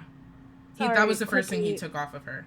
right before you continue with more lore, can I just get a quick, like, this is what my understanding of the timeline is? Okay, so there is a lot of gaps in Tessa's memory from years. It's understood that she spent Okay, long so it's like stretches of, yeah, it's like, her memory is a little unreliable. well, no, it's not that necessarily that. It's just that you're not sure how long these gaps in times were. Okay, I'm She just seems gonna like say she's things aware of, in an order. yeah. right? She seems like she's Okay, aware of the so- order in which things transpired, but she seems like she's lived a lot of years beyond the span of, like, her natural life, even as an elf. Like, these Okay. stretches of time she's describing to you in isolation aren't just, like, 5 years. Like, Yeah. yeah. So she goes to the island, tries to destroy them, right? Right. The stones. Right. Fails. And when she fails, this is like, I got you, right? Instead Right. of dying here, I'll take the stones. She right? said It's- she's going to take one and help with the one. others, because there were 2 more. So she Okay, physically so there were takes 3. one, and that was the one that Tessa used to revive her father. And there were 2 more. And Istis was like, yeah, I got you. I'll help you. I'll help you take care of it, but didn't actually physically take them. Okay. In other words, Um, Istis fucking took the little pyramidal thing from Harry Potter at the end and was like, sure, I'll take this. I'll take This the seems stone. fine. I'll take the stone that lets me revive people. Yeah, Okay. no biggie. And then she tossed one into the volcano Mm-hmm. on the island, and that caused the time loop.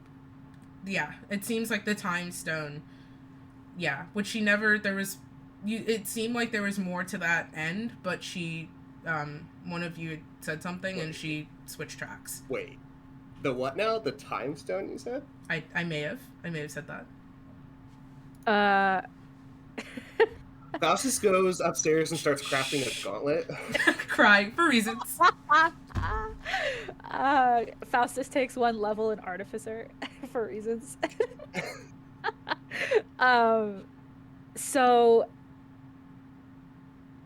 So after the time loop is created, and before the children start coming, on the ship, right? Mm-hmm. She managed to escape the time loop, That's what she said. and like that's how she found Hugo. That's what she said. That's where she just stopped. Okay. I was just like, There's I just a needed lot. to get it. There's There's a a lot. I completely understand, and it's fine to stop me and ask for Cool, clarification cool. as well. But just keep in mind, she's saying a lot, and then you guys are interjecting as well. So just keep track of that. Like, if there's something that makes sense, or doesn't make sense, sorry. But generally though, if something does not make sense and you want clarification, just ask me, because it could be me or it could be her. And I'll let you know which it is. Yeah, I also just wanted to make sure that I had all the facts down. Right. If I was like understanding well. So, what she says, so she was describing how they had found out that she was Elven royalty. And so they had taken the stone from her and passed it off to her captain. As most crew would.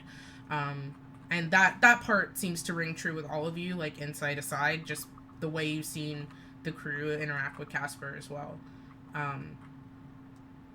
That explains one of the 2 stones he says he has.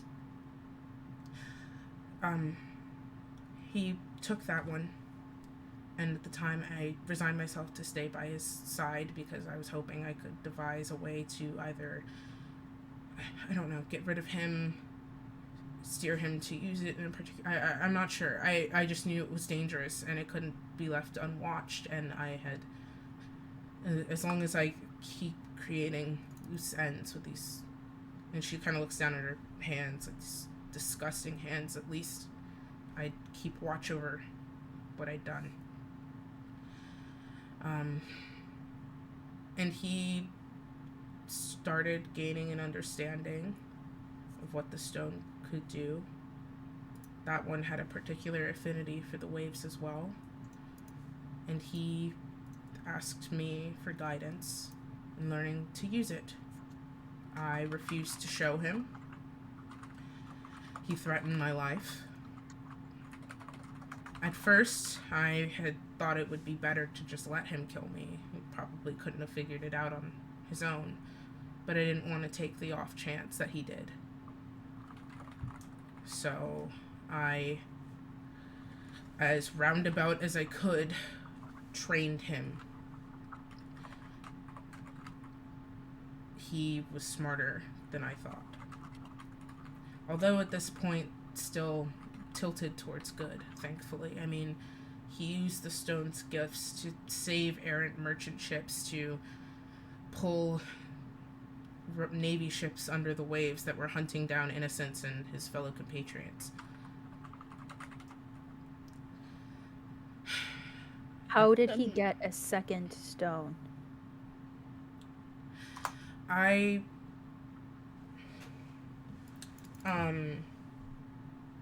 was with him, and we were overrun. We've gathered that.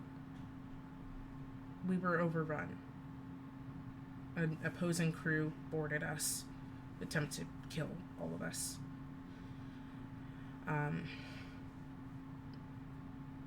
DM lost her train of thought, crying. I got Sorry. so far. Damn it. It's a lot. It's a big lore dump. You're good. Y'all, it took me like 6 days to write all of this. Oh. Jesus Christ. Okay, hold on. No, we're gonna find it. It's fine. We're gonna find it. Where are you now that I need you? They were getting attacked.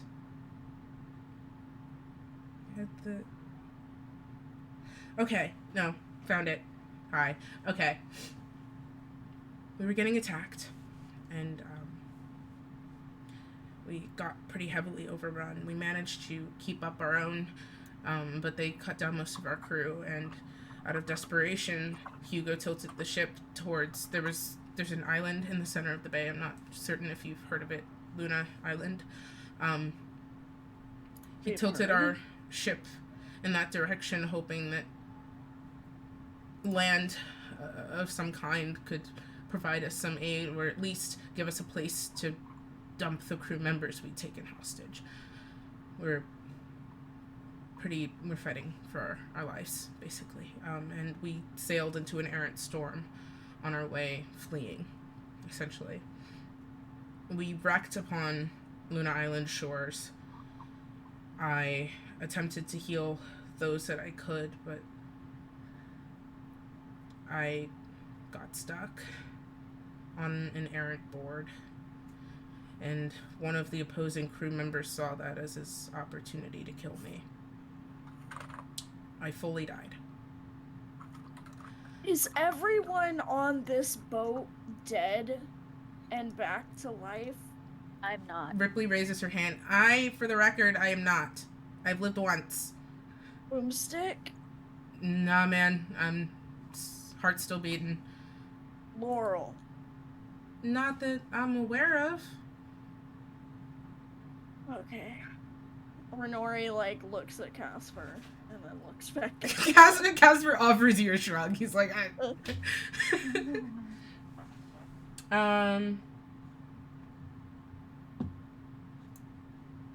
So, you, sorry.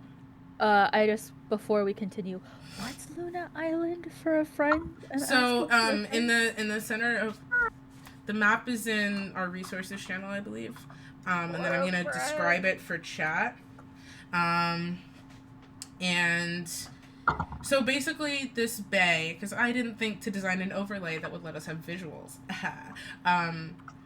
The Kingdom of Rydell has a sort of U-shaped bay that recedes into the southern coast. And among this crescent shape, There are a number of islands of varying sizes dotted throughout the centers, as well as trails of islands coming off both edges of the sharp points.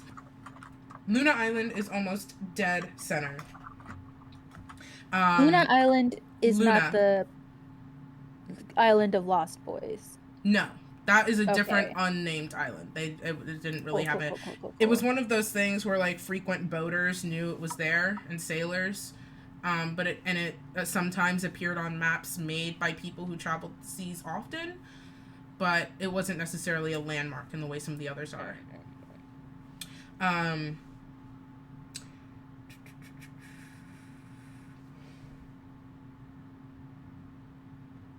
Okay, so there is she kind of picks up. So after your outburst, she kind of winces. I died, and I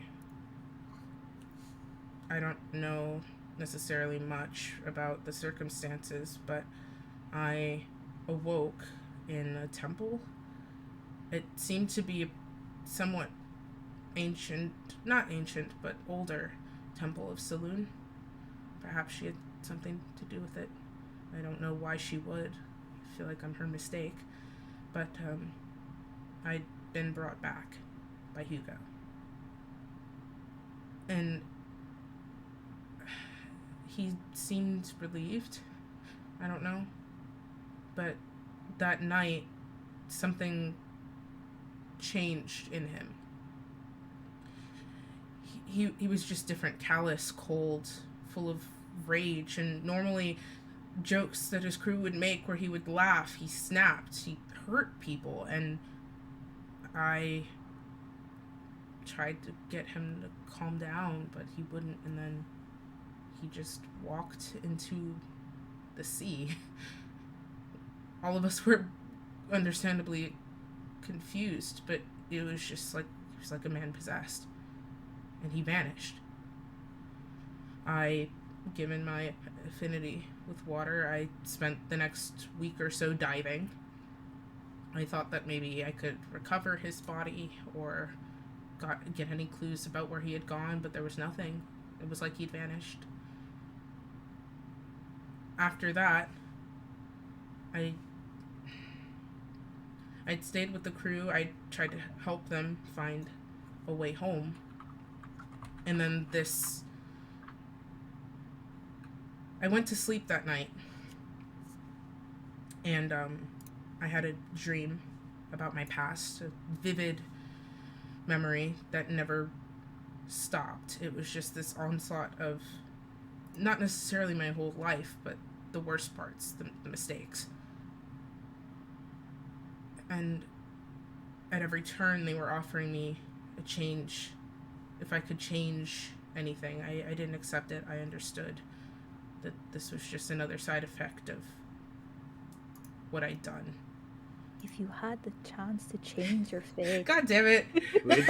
It's been like 2 story arcs since that. I thought we'd escape this. Not the throwback. I awoke after that, back on the island. I don't know why, I don't know how, but I had gotten recalled somehow. I tried to break out again in the same method that I had, but without a stone, it seemed I was trapped. And I understood that even though one was accessible, may not be the word given the circumstance, but since one was there, I understood I could have probably attempted to leave again, but it was better than... I figured with that one inaccessible and me there, I could keep careful guard of anyone who should catch word of what had happened with Hugo. So I stayed. The children arrived. So, like, was he your boyfriend or something? She kind of like, she blushes ever so slightly. She goes, no. But you totally wanted him to be. Raven gets it. I grew to care for him, but it doesn't matter. This sounds like, gotta be a very interesting relationship There if are you were willing people. to do those sorts of things There for are him. people that I care about far more than him.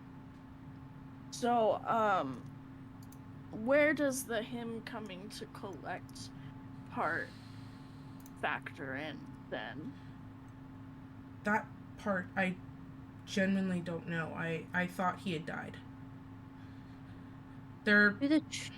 Hmm? Do the children know? No. There were a few times that I did tell them, but the loop would erase their memory. I figured it would be selfish to continue, more selfish than I already am, to continue to put them in pain like that. It was cathartic for them. I think the first few times there were a few loops where they managed to kill me.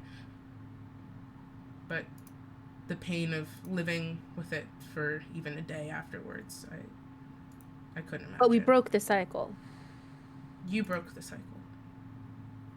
Right. And you could have let them know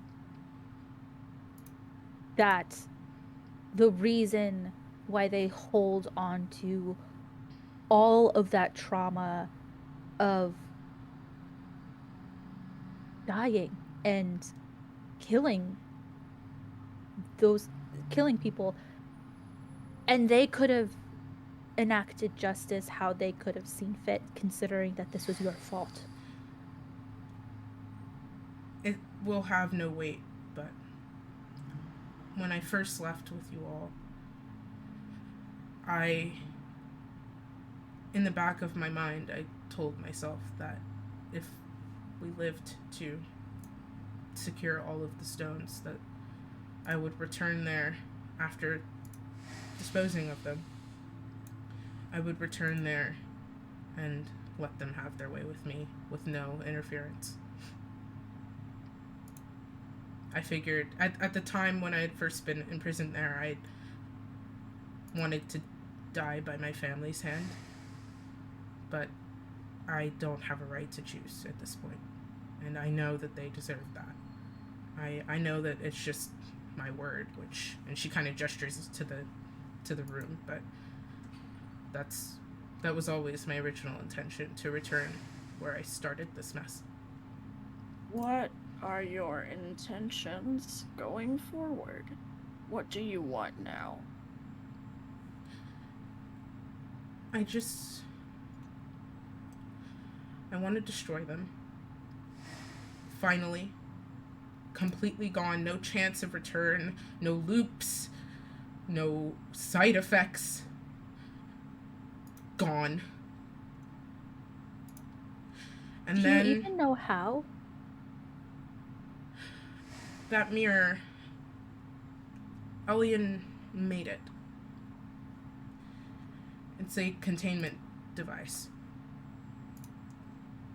In theory, with all of them collected, it should be able to siphon the energy off of each stone and send it back into them to destroy them, literally reflect it backwards.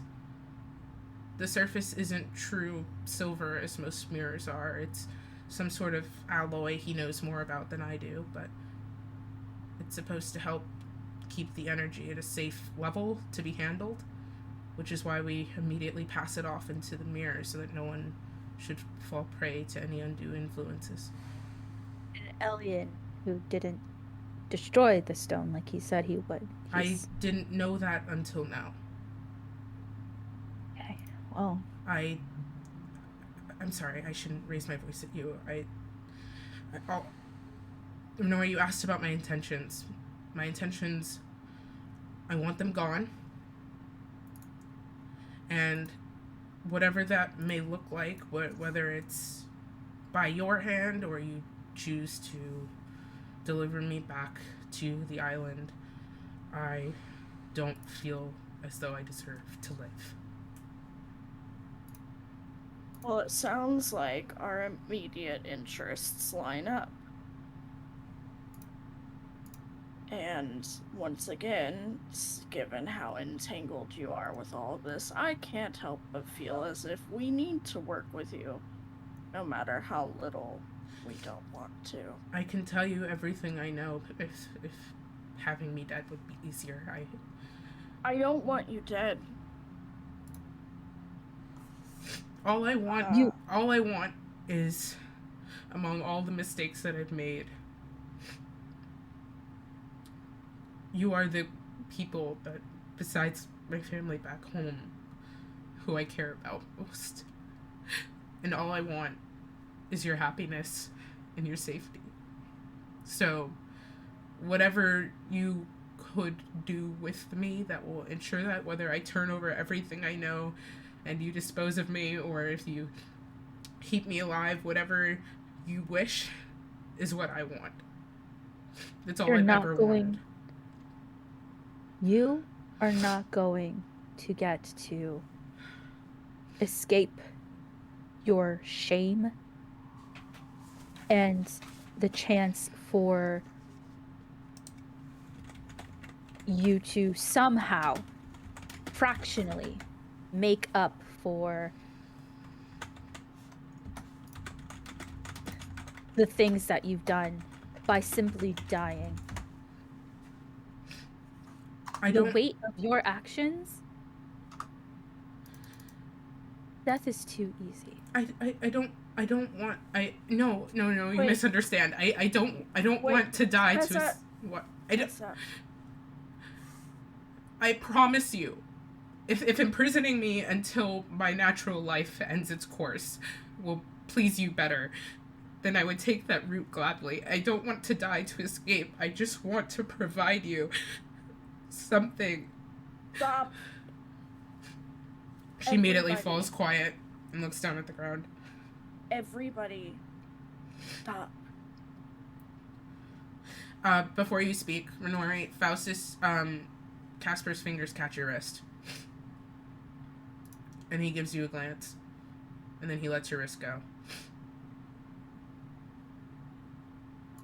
Renori, go ahead. All of this. We're supposed to be better than all of this. And Renori, like, kind of rubs her eyes.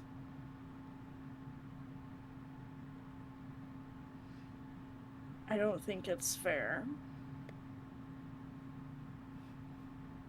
to condemn her as severely as we are.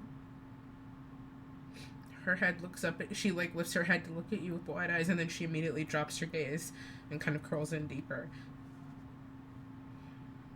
We, albeit maybe not to the same degree, but we've all fucked up. And I stepped onto this ship expecting to use you all for my own personal gain.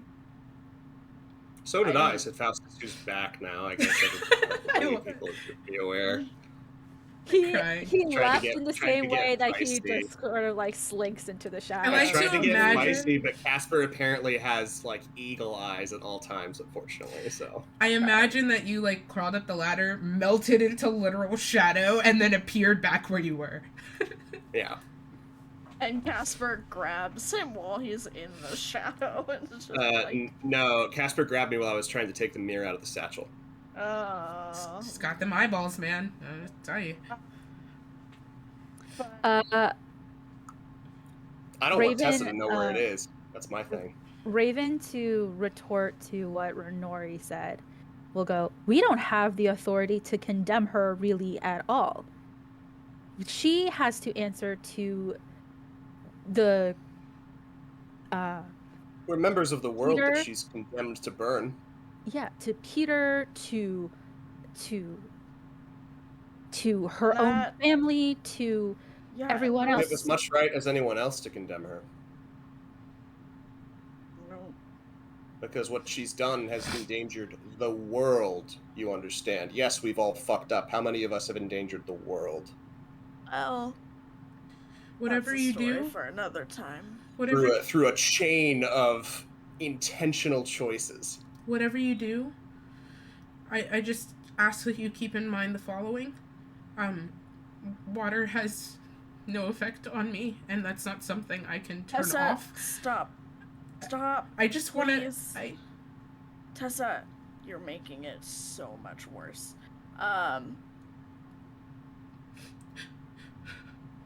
She owed us nothing until she built a relationship with us. No, you see, she still owed us something. Because we're all going to die. Because the world is slowly falling apart because of her actions, you understand? But we're in the process of undoing those actions, and unfortunately, in order to do that successfully... Are we? I Do you have believe faith? so. Do you have faith that the goddess of fate has our best interest at heart?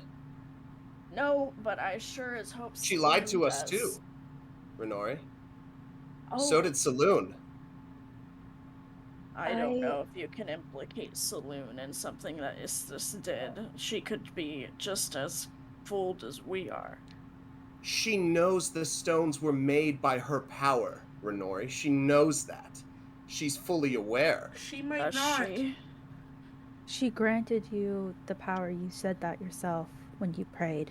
Yes, but I have a deep relationship with Faith due to understanding my position. I swear to you, the goddess, all of the gods, their influence is so far spread that they could assign it to anyone.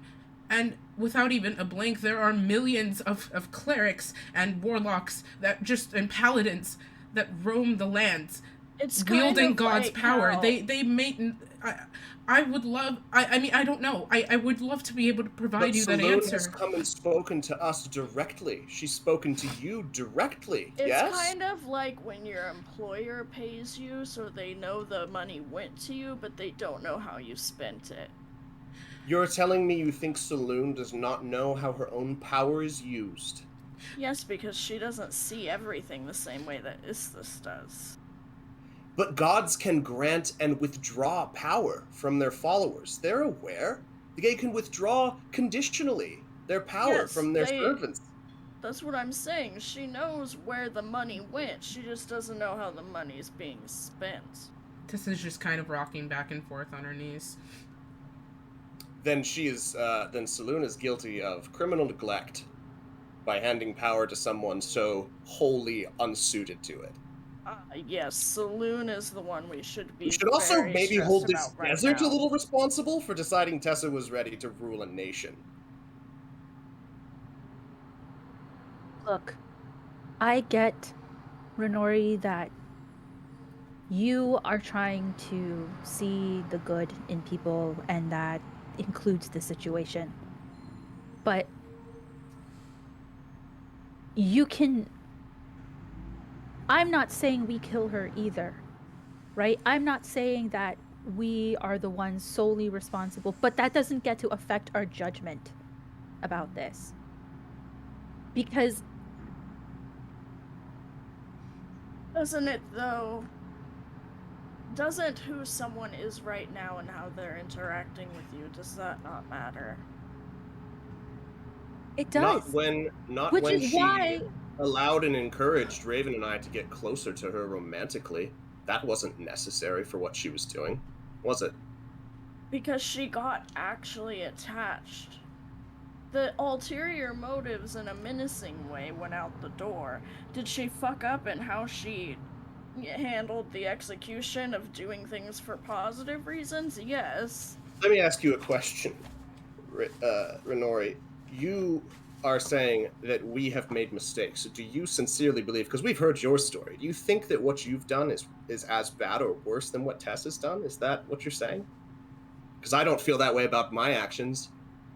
I've stolen, yes, but I stole from the rich who exploited the poor. I've murdered, yes, but I murdered murderers who killed the innocent. I don't kill children. Mephisto asked me to betray all of you, and that's why I don't have my powers anymore. What? Mephisto asked me to take the stones so that he can use them because he's in the middle of taking the 8 other Lore. circles of hell, and Function. honestly, good for him. I mean, Did he's he been- ask you this today? No, he. Because you lost your powers today. So what Yeah. was the turnaround on you having an answer for that question? Well, Was it what difficult for you to decide not to betray us this far along into our journey together? it honestly wasn't as simple as that. And so Look- you're automatically assuming that it's as simple as that for Tessa. Yes, Renori, because Yeah. she repeatedly made these choices over and over again over potentially thousands of years. The timeline is incredibly unclear. I'd just really I'm like not to sure know she's how long made a it right- took I'm Raven to decide sure not that to she's made stab a us right- in the back. How long have we known Raven? Less than a month. So, less than a month. And then she made the right decision. Now, we're going to talk about this because, yeah, that's kind of bullshit that you didn't tell us about it. But at the same time, she lost her powers because she made the right decision. Unlike Tessa, who has been continuing up until today, making the wrong decisions and only got caught because of Hugo. Casper kind of clears his throat. Not gonna toss my hat in the ring on this one because it's less about me, but I can offer some help. I don't have a great understanding of how it works, but I can get a better read on her insight, and his gaze kind of flicks over to Laurel. With her help, we might be able to tell you at least what her intentions really were, regardless of the decisions being made. If she was irrelevant. if she was if she was intentionally making malicious decisions, that does matter versus being a bumbling idiot. And his gaze kind of turns harsh as he turns it towards her. If she was a bumbling idiot to the extent that she destroys the world, her intentions don't matter, Casper. With us on the trail, that's hopefully not going to happen. Regardless of what happens to her, I would also like to live. So, we have... It's unclear, though, that putting these stones into the mirror actually destroys them, because we're talking about her brother made this thing, right? So how do we know that putting the stones into the mirror doesn't teleport them to his kingdom, to his bedchamber? We don't know. Looks up. We don't know that it destroys the stones. Can I look at this mirror thing? I could tell you. It's Boomstick. Who? Boomstick. Boomstick. I could tell you. Sure. Casper reaches into this bag and he pulls out the mirror, and it kind of bulges at the sides as he's pulling it out. And Raven will quickly just put her arm out. She looks at Boomstick like, "Do you have any secrets that could personally put us in any danger or harm's way?" Let me look at this first. And she looks down at the mirror. That wasn't a no. Let's make some noise for a natural 20, though. Oh my god. When your DM rolls natural 20s that help your party, it's so sexy. Right? And I'm like rooting for y'all, so this is like cool for me. I want to say, have we not examined this thing before? You have, but you didn't have a great understanding of it. Yeah, I think that it was, the mirror was given to Raven. Have more insight into it than we would? She's a tinkerer, and also, like, you're inquiring whether or not it actually does what Tessa says it does, which is to contain the power, like she explained. Boomstick's thinking she could take a look at it and ascertain its function a bit better. Boomstick, she will tell us stuff.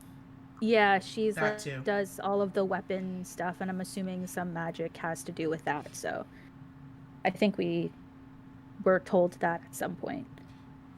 You don't know the full extent to which her tinkering works, but you do know that she's very insightful about the inner workings of machines and other contraptions. That's like pretty common knowledge aboard the ship. What were you gonna say, Sarah? I have a theory. Okay. That Tessa might not have actually given it to Isthmus, but someone who might have posed as Isthmus. and that's why there's a discrepancy. Or Who that knows? we don't know anything about Isthmus. She could Yeah, that's just be true. evil. We don't know. No, We I have no know, but clue. like I'm that's just like a question that I'm positing, which is like, was it for sure Isthmus who took the stone from It's this, Tessa? by the way, just so we know. Isthmus. Yeah. It's this. Okay. Yeah, I wrote it correctly, said it wrong. That's I okay. can't read. It's okay. It happens. There's a lot of names and words being said all the time. Elion. Oh, God. Yeah, like that. I'm crying. Okay. So Boomstick takes a look at the mirror and she kind of like reaches out for it and slowly takes it so she can actually hold it. And you see her kind of tilting it and examining it. Looks at the stones that you have that are crackling in place.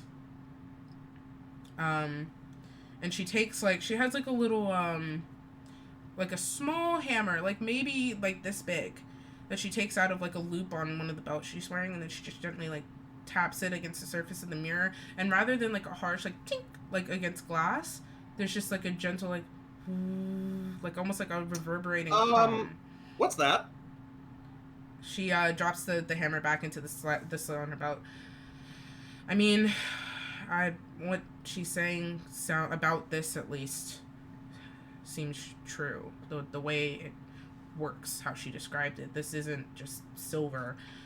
This material, it kind of changes name based on the location and language, but it essentially, it's an absorption material. It absorbs power.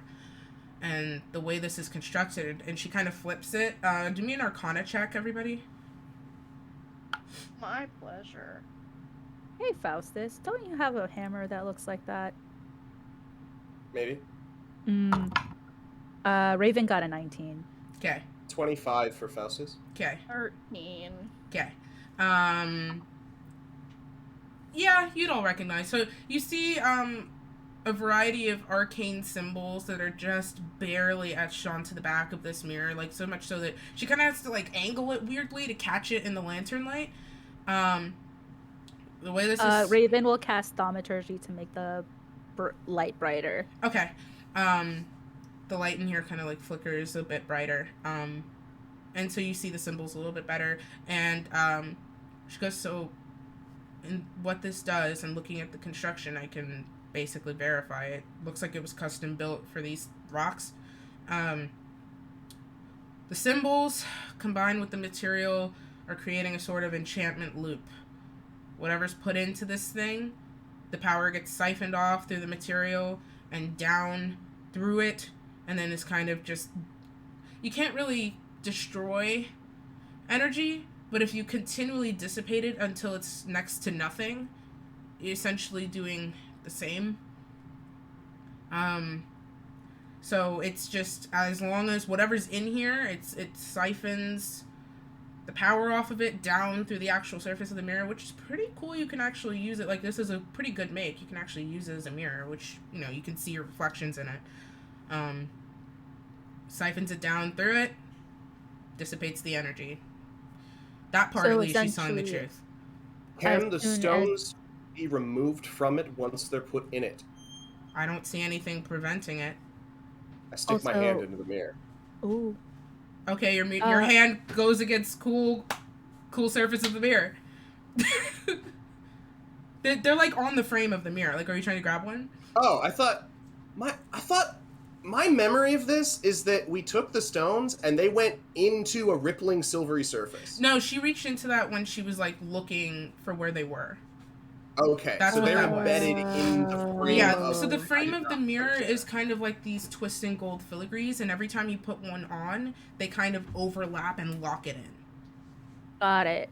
Okay, Raven I thought that they went into it. Gotcha. Kind of like approach Boomstick and the mirror and go, if someone did manage to take these stones out before they were fully done being depleted of their power, is it I'm so iffy on putting the stones into this mirror now. I'm so iffy on putting the stones into this mirror. I don't think we should settle this ourselves on a ship. I think we need to get to land. We need to get to an arcane observatory or library of some kind and engage some serious power in determining whether or not this thing will actually destroy these stones. Because I don't have any faith in Tessa or Elian or Saloon or the Goddess of Fate either. So I don't put our faith in this as our way of destroying the stones either. You know, I think we can. I have a question. Out... What's the purpose of the mirror in this construction? Boomstick, can you ascertain that? I think that we can knock out multiple birds with a couple stones. If we want to investigate what this mirror is further, we'll need to go somewhere with resources to do so. What if we take a stab at Furia? Casper, like, loudly scoffs. Furia was the place we Is can't that where- physically go, right? Furia That's is. what I remember from my notes. Some Furia- sort of like ancient ancestral elven place. or No, something. that's where you just were. That was Al-Hasari. Al-Hasari is the elven My place. You notes can. are bad then. Al-Hasari is the elven ancestral homeland. You can go there, but you have to be accompanied by an elf to do so, which you were. Ephir, which is what you're thinking of, is where you physically cannot go. Furia Right. is a Okay. majority human kingdom on the eastern continent. Pretty large in its influence. Yeah, Tyrannical. it's heavily tyrannical. Literally, currently engaged in war. But I mean, you could go if you wanted to. Yes. It is also where the crest of the people who killed my hometown is from.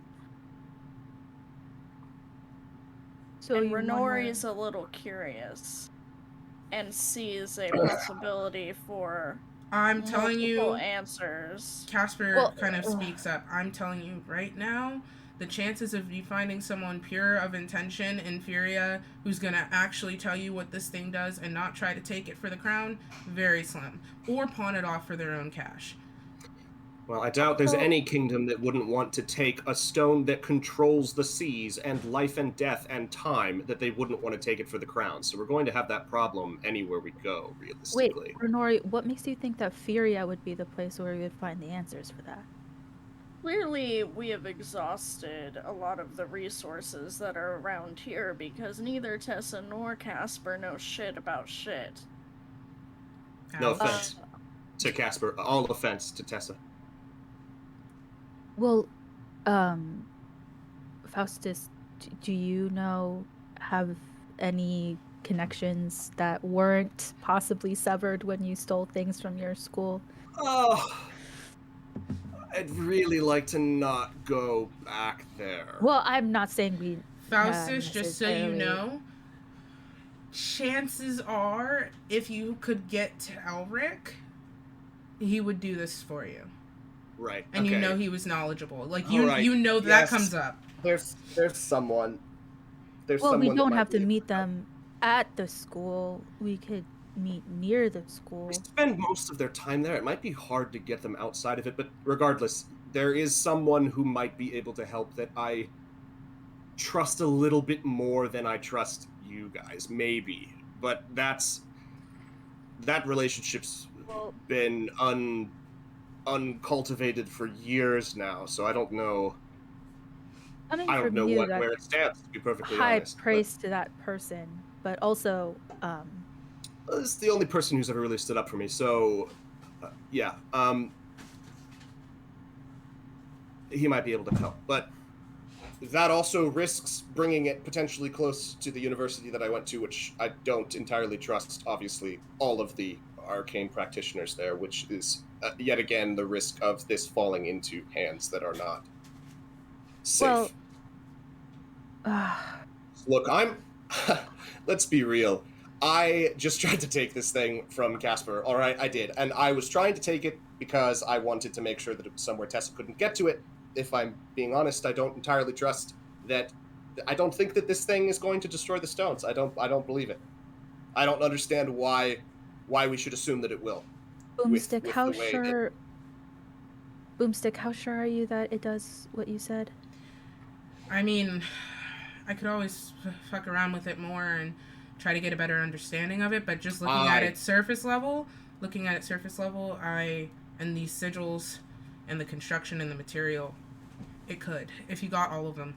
It might be risky to try and let me break it down in a better way. We've gone all over the place and almost died a lot of times on a guarantee that what we were doing was the right thing. So I just can't put my faith in any guarantees. You don't have to. I mean, Faustus, you're free to do whatever shit you want. I'm just telling you from the years that I studied what I'm looking at. Whatever y'all do with it is not on me. I'm just saying, looking at it. What do I know, DM, from all the years that I studied in my 25 Arcana check? Do I have a reasonable certainty that this functions as intended? Looking at the symbols, seems legit. I just have a hard time understanding why Elian would make something that he didn't even intend to use that functions exactly as we intend for it to. That seems unlikely to me. Sorry, Maybe Liz. keeping his stone was a failsafe. Liz, you were going to say something as Boomstick, right after. Okay, breaking down how it works. Basically, you have this mirror, right? And it siphons the energy from the stones when they're placed on the frame. It looks like special make for these stones. Doesn't seem like it was intended for anything else. I could always take more time with it to verify, but y'all don't. You seem a bit. Never mind. It takes the energy from the stone. Boomstick, it's not that we don't trust your intentions. It's that regardless of Tessa's intentions, she almost burned the world down with these stones. They're dangerous, and I don't think really any of us should tamper with it. Right. It siphons the energy from the stones into the reflective surface, which is a special alloy designed to absorb and then dampen material. You often see it used in, like... It's not a very strong material against impact, so people make an alloy out of it with iron and use it for armor, per se, to deflect spells. Or mirrors is also common because it will kind of reveal, possibly, depending on how well it was constructed, which just looks pretty decent, it can reveal disguises as well. It's pretty versatile. Looking at the symbols on the back as well, it looks like when it's activated that it will... It's constantly kind of siphoning, but when activated with the stones, it kind of uses that energy to destroy it. An equal meeting of force to destroy them. It looks like it would suck all of the power out of the rocks, just leaving the rocks behind or destroying them. I don't really care about the rock construction, but taking all of that energy. I'd like to know what's left over when we're done. I'm just telling you how the mirror works, man.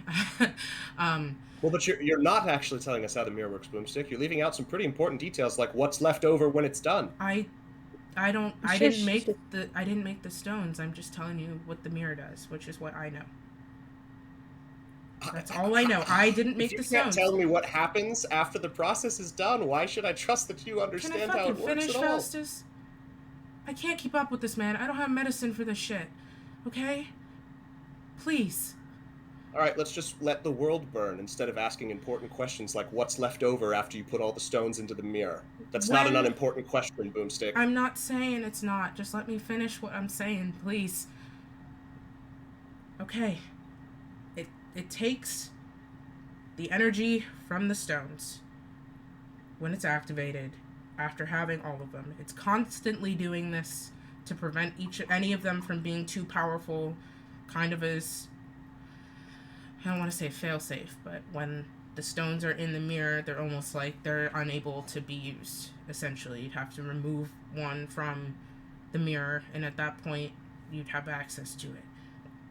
When all of them are placed within the mirror, it looks like it can be activated, the energy siphoned into the actual mirror itself, and then it would, using between the symbols on the back and the alloy, kind of create a sandwich where this energy would concentrate and consume itself.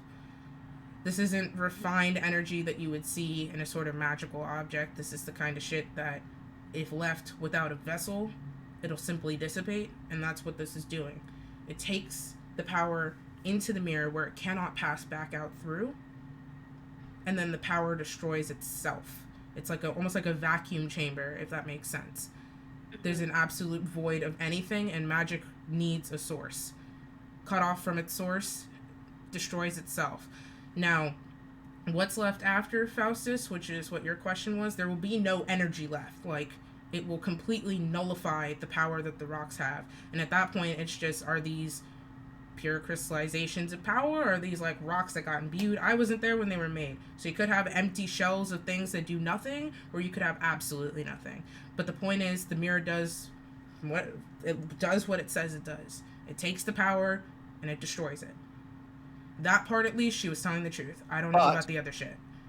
But none of us know what the unit measurement of the combined power of these stones is to have a certainty that this device would actually contain it, because we don't know enough about the stones themselves. So how can we be certain that this would destroy them? I mean, I'm telling you from what I'm seeing, and she kind of points to like a specific symbol. This is industrial level shit. Even the strongest of wizards, try as they might, if you drop one of these puppies down and you were powerful enough to sustain it, nullify anything. This seems like the real deal. But who put these down, and are they powerful enough to sustain it? You understand, these are questions that have to be answered before we can commit to a course of action. Well, that's a 28, so Boomstick can tell you. Looking at it, feeling it, looking at it and studying it, yeah, no, these are gonna do the job. I don't know. I hear you wanting to take it somewhere else to get your assurances. I don't think that's wrong, but I'm telling you, this is all I've been doing since I was born, is this shit. And I'm looking at it, and I've encountered these things outside of, I don't know, fucking mirror. I'm telling you, it does what it says, what she says it does, regardless of what her intentions were.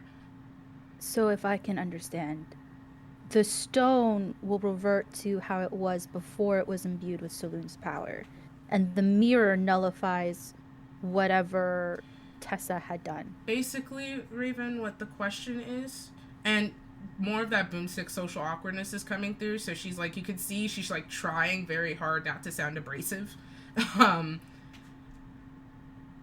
What it does, basically, the question mark here, right, is the stones, because not because of the power. This thing will, it didn't matter. It doesn't matter. That part doesn't matter because the mirror will take care of it. It's just like, I don't know, did she pick up a rock and go like woo and then have a magic rock, or did she? That's the part. Either way, but what I'm telling you, and I'm trying to, maybe I'm just not saying it right, but what I'm telling you is that piece isn't necessarily important, because whatever is left over, whether it's just a fucking pond stone or nothing, it's gonna be nothing. All of the energy goes in here. On Boomstick. Okay. All of the energy goes in here, and then it's gone. It's a 16. She seems like she's telling the truth. If you're so unsure, Faustus, then maybe we should pay a visit to that friend from your past. Seems like you would trust him more in his opinion. Look, here's the thing. Maybe heal some trauma. It's pretty apparent that everyone we've interacted with is more powerful than us. Tessa is more powerful than us. Casper is more powerful than us. Boomstick apparently knows more about all things arcane than the three of us arcane casters combined. Tessa's brother, Elian, is more powerful than us. Why do we think that we're going to be able to get this job done? I think is the question I have in my mind. And why does it fall to us to solve their mess? Because we're working with Tessa and her brother and Casper. Why? And Boomstick. Why would we work with Tessa and her brother? Tessa's brother potentially lied about destroying the stone and still has it. Why would we work with him? The way I see it is, your sister says, hey, I want to destroy these things. You think, sure, Tessa, you go ahead and do that, probably doubting her capabilities. But you create the mirror anyway because you're not inherently against that mission. However, out of fear for things being going wrong, you need a failsafe, so you keep your stone, even That doesn't make any sense. He kept the stone because he wanted to keep the stone to use its power. Yes, in case things got And he fucked told up in and the he process told her of he trying to get destroyed rid it. of the So other he stones. lied. But you can't destroy the other stones without that one. That's what this device. The function of this device is that all of the stones have to be in it. And once Tessa actually successfully got all the stones and didn't fuck everything up and lead for him to have to use his stone in the first place, I don't doubt that he would have handed it over. I don't understand why we would put any faith in Elian's intentions whatsoever. And I don't understand why we would take all faith away when we haven't even had a conversation with him about it. Because they created world-ending artifacts and then lied about it. That's why. They can't be trusted. Either of them.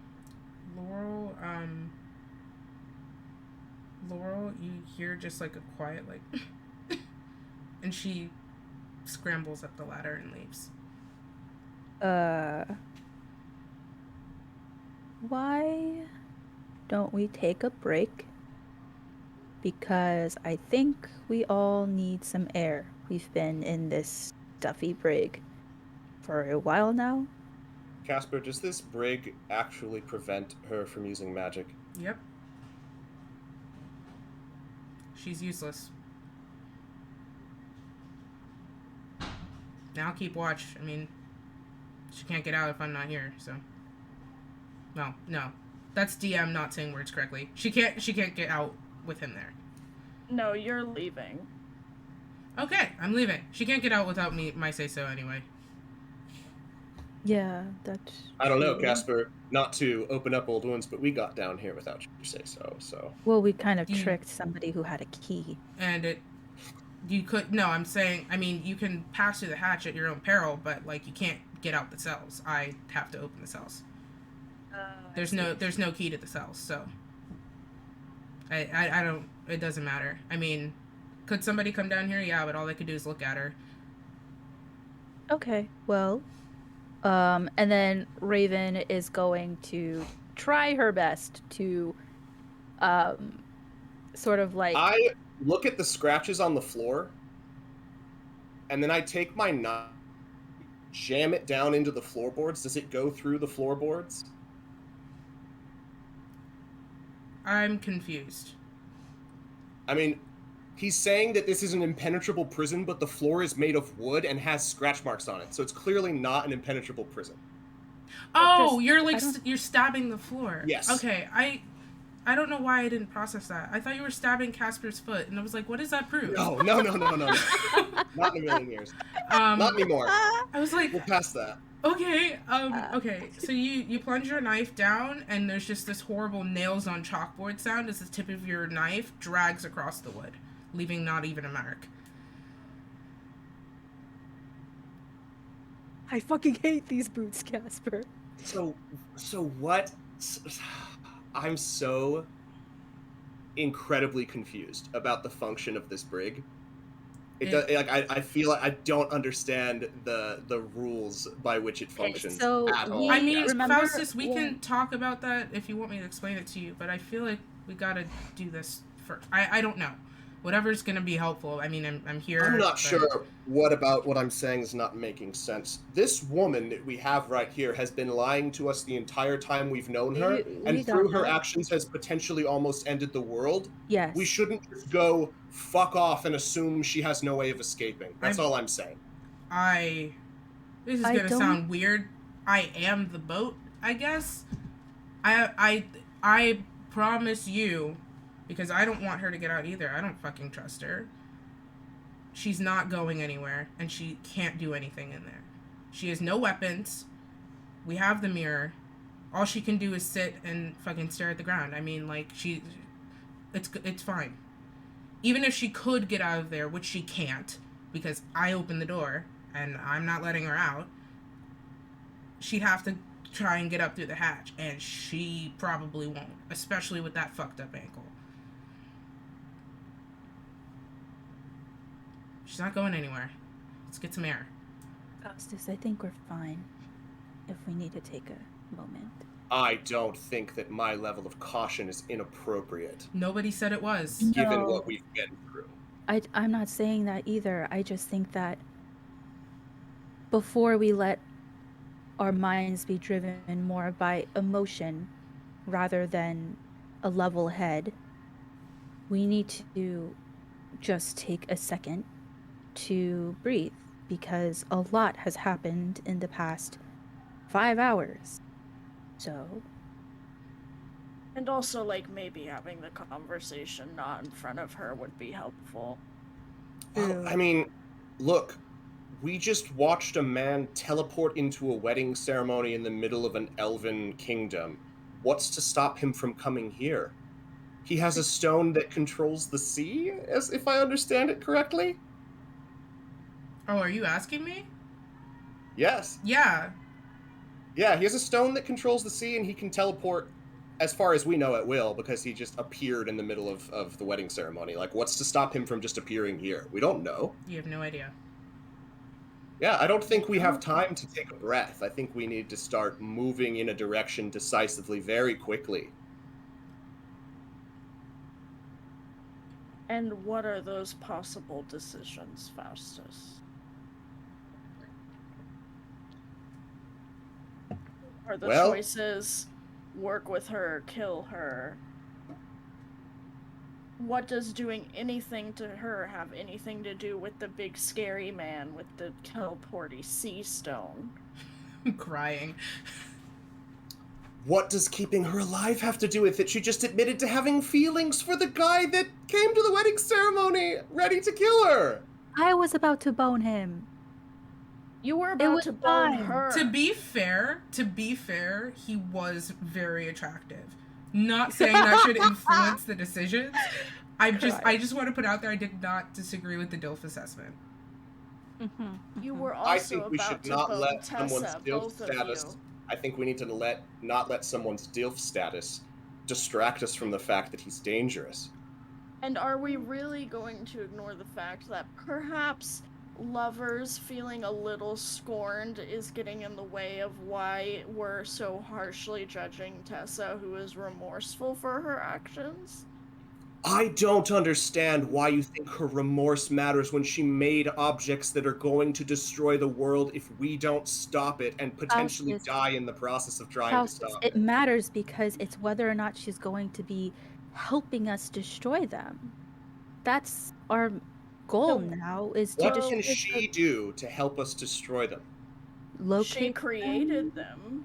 Why would she not be able to help destroy them? We already have, apparently, the means to destroy them at our disposal Faustus, already. do you trust the mirror or not? Do you want us to keep No. Tessa around or not? Then what option do you want us to leave with? What do you want us- to do? I want us to execute Tessa Okay, because she's dangerous and Okay. lied to us and Mhm. continues to be dangerous. sure. She hasn't stopped being dangerous because she's sorry. I get that. Then we take this somewhere where we can have it analyzed. I know of one person. I'm open to other suggestions. And when we have a certainty that it will actually destroy the damn thing, I don't know. Because Elian has one of the stones.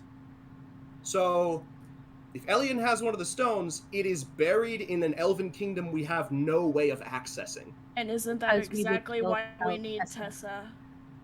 What access does Tessa have? She was the She one can who get let us you in the first place. into- The yeah. kingdom was not there until she revealed it to you. I just want reestablishing You when have you to first yeah. got there. When you first got there, so you using the moon, right? Because she established there's a connection there with her power. Let She me explain. Let me teleported. explain what I mean. Let me finish going over the facts, and then just so we know, she initiated a teleport spell and took everybody and their belongings that you chose to a general wooded area.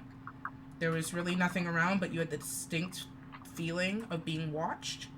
And then she kind of waved her hand and murmured a few things, and there was a pulse of the tattoos on her body. and in front of you and around you, like a shimmering curtain, Alhasari was revealed. There were no landmarks, there were no paths.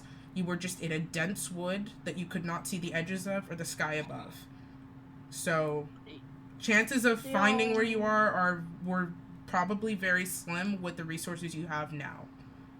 Without her. Right, with their culture and customs, the only way that anyone who's an outsider is permitted in is if they go with someone who is from... Right, but there are other arcane practitioners in the world that could reveal it. This is like a take a standing army in to get the stone, because how else would we get it?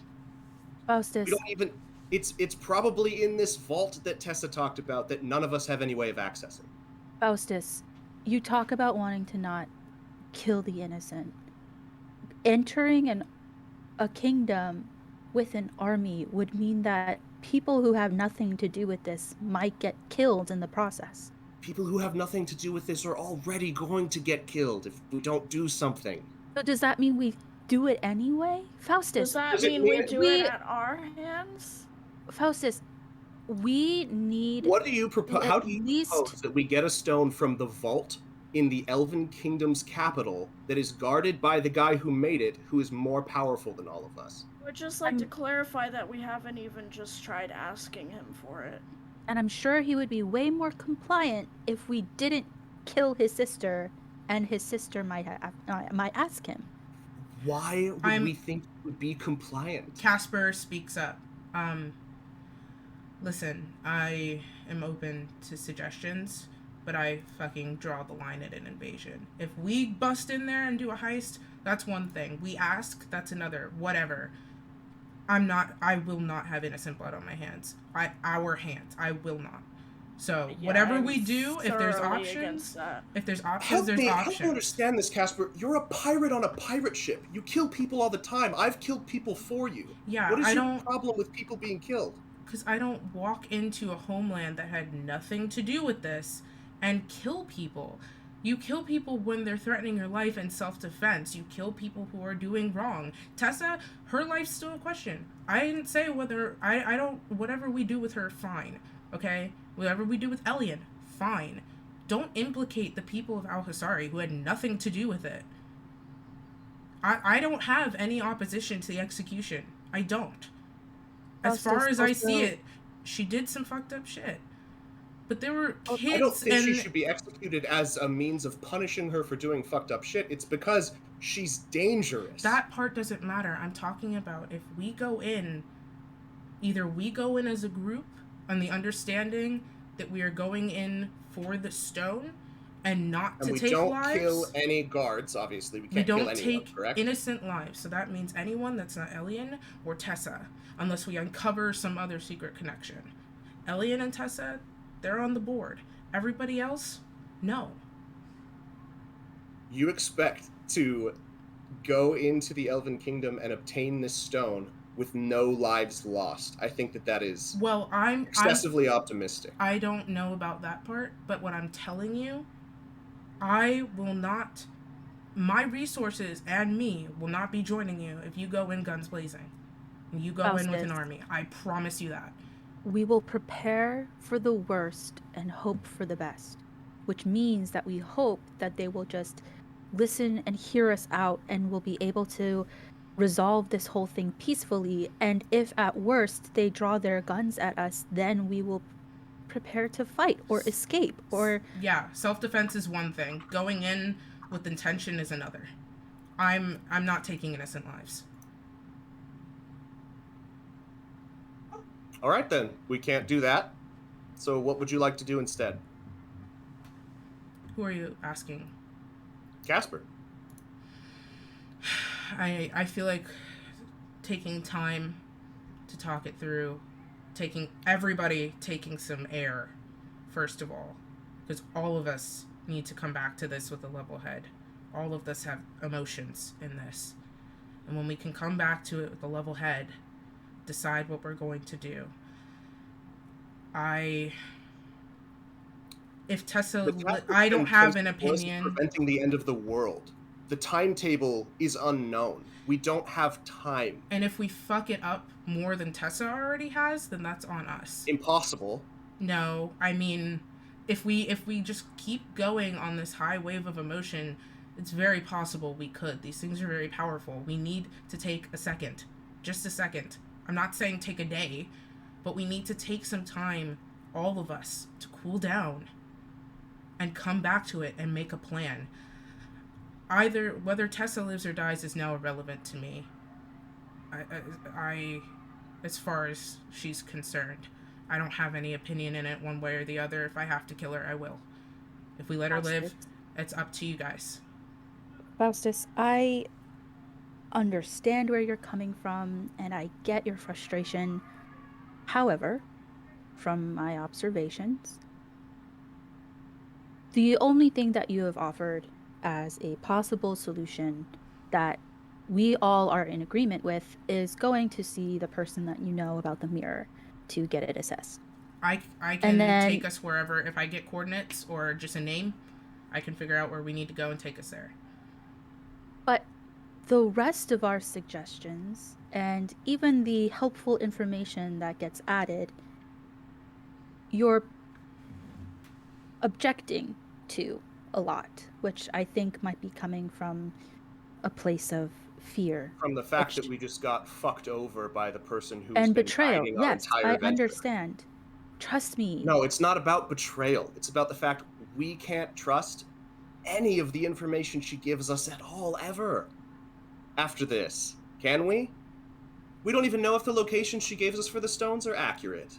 Is earning back trust not a thing for you? Not after this. Not after this.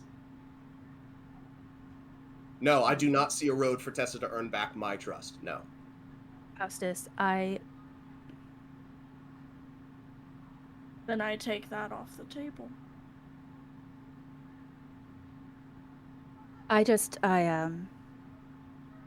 Do you feel that Tessa can earn back your trust at this point? No, that's not what I'm trying to get at. I just think that while we can't trust everything that she has told us so far, I'm just wondering what other leads we have. If she doesn't give us the answers, we don't get answers. And if she does give us the answers, they could be lies. I would rather take a risk on a lie than no information at all. Or seek out some other source of information besides Tessa. That's fine. We can go to whoever the person that you were talking about. But even then, I don't think that they're going to help us be able to locate the rest of these stones. You and I both know, because we're all arcane casters, that even with a locate spell, even with a detect magic, that there are ways to go around those things, it's not even with clear prying. that Tessa can ascertain the locations of the stones accurately. She found the other one. Did she? She gave us I look at Tessa. Where is the exact location of the stone that your brother has in the kingdom? Do you know? She looks up and she goes, I have a very strong guess. You took us to your kingdom and wasted our time on your sister's coronation. That could have been a distraction for us to get the stone. Did you know its location? I didn't know that the coronation was happening. I didn't. Irrelevant. Did you know the location of the stone, yes or no, with any kind of specificity? Faustus, we also went with her to the coronation. I knew it was in the capital. Because we didn't have any other choice. Because she's the only one has the information that we can act on. And she keeps not giving it to us. Faustus, Tessa, do you know the exact location of the stone, yes or no? I know it's in the capital. And it's in the capital. We don't need her to find it beyond that. If she can't get more specific than that, we know where it is. It's in the capital. That's as specific as she can be. That's all the information we're going to get from her. Okay. We'd still need her to get back in. I am baffled why you would trust Tessa to go back to her people and her family right now. Because what else does she have left to lose?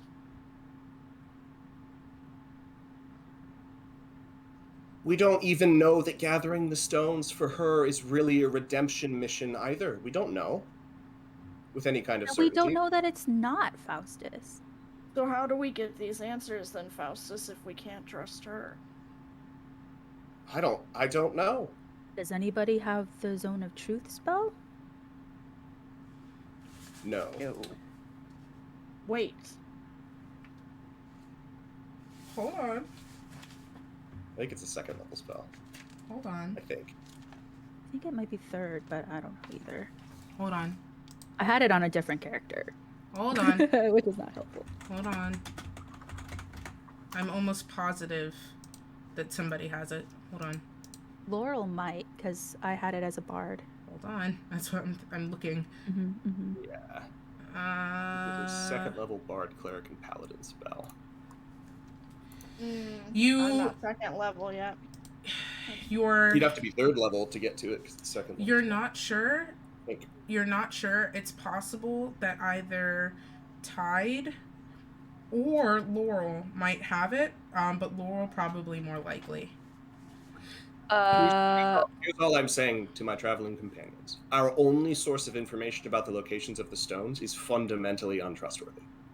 And can't get more specific than it's in the capital. So I'm confused as to what else we can gain from her than her drawing some circles on a map, and then we're just going to go search them with or without her. So why not search them without her? Well, We don't then have I to say... take her with us everywhere. We just need access to Al-Hazari. We had access to Al-Hazari already, and she squandered it. Without... We expect that she won't do that again. I don't think that she was expecting... Or her family, or her brother. I don't think she was expecting for Hugo to show up. I think that our next move after was to go and get the stone. But we can't... Faustus, we can't go back and change anything, and we can't...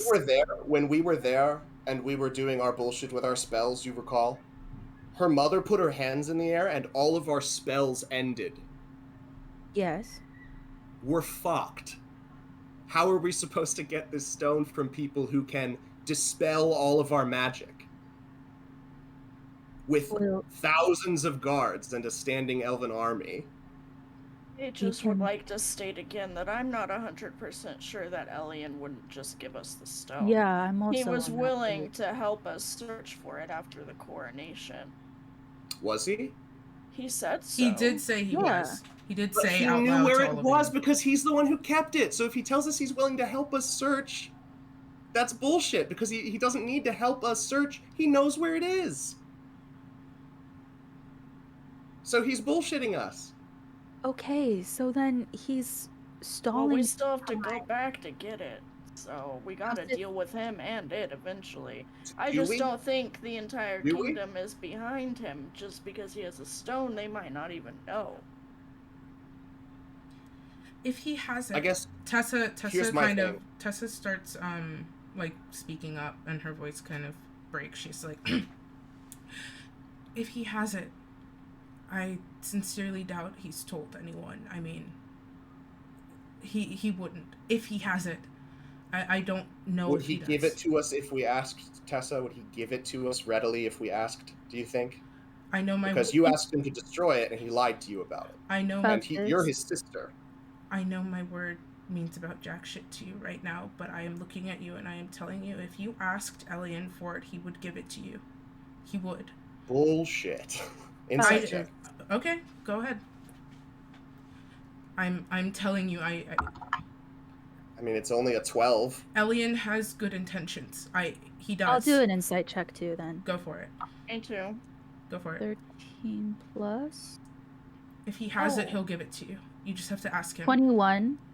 Okay. For Raven. For Nori. 25. Okay. She seems to be telling the truth. Faustus, she's telling the truth. And also... Or she rolled a check higher than a 25. That's it. We don't know. We don't know. I'm just saying. We don't know. Also, hold on, just saying for the especially who got the 25? Was it Raven? Me. Renori, okay. Renori, for you specifically, you also get a better sense of just her demeanor throughout this conversation. She's been pretty much in the same position, which has to fucking hurt. She's just on her knees, kind of like rocking back and forth, hands folded very tightly in her lap. You can see where her nails are digging into her skin and drawing blood. And throughout the course of the conversation, she's remained like that, at times wincing, but staying purposefully silent. And you get the sense from her general demeanor, what she told you, and then her answer to that question right now, that she's being truthful and she's speaking when spoken to. For the time being. Faustus, also, they don't know that they all died and that the stone helped them reanimate or Elian have does. more time. Yeah. What I'm saying is that the queen, who is more powerful than Elian, might do a trade for a gem for The information. queen who was ready to execute us for pulling pranks at a coronation ceremony. Well, I don't think I put much faith in her being a stable individual that we can trust to give us what we ask for. I think you're not going to be satisfied until we get someone to cast Zone of Truth on Tessa. And then that we also visit your friend whom you hold in higher esteem than the rest of us to begin with. Would that I help? just want to know, Faustus, what it'll take for any of us to earn your trust. I don't care about Tessa. I don't have any confidence that we realistically have the means to overcome the obstacles that are in our way to obtain the goals we are attempting to achieve, given the resources we have at this time. Well, we've gotten here so far, and I'm willing to try to continue if you are. And I'm sitting here with no powers, Faustus, and with very, very little melee training of any kind. I'm sitting here, right? So essentially defenseless. Doubly so. Then so you don't have to come with us. We have fewer resources than we did before. Then you don't have to come. We Come will go where? and We haven't even decided where we're going. Al-Hisari, or to the person that you want to know, or even to get Laurel to see if she knows the spell to get... I don't. I think maybe my words about my friend Elric were misconstrued. I've known him longer, and I've never known him to give me a wrong turn. I'd put it that way. So far, Elric is the only person among everyone in this room and Elric that hasn't lied to me. So that's the reason why I would trust him. And Renori, actually, now that I think about it. Renori just gives a thumbs up. Ripley kind of shifts. Ripley's in the like, corner. hey.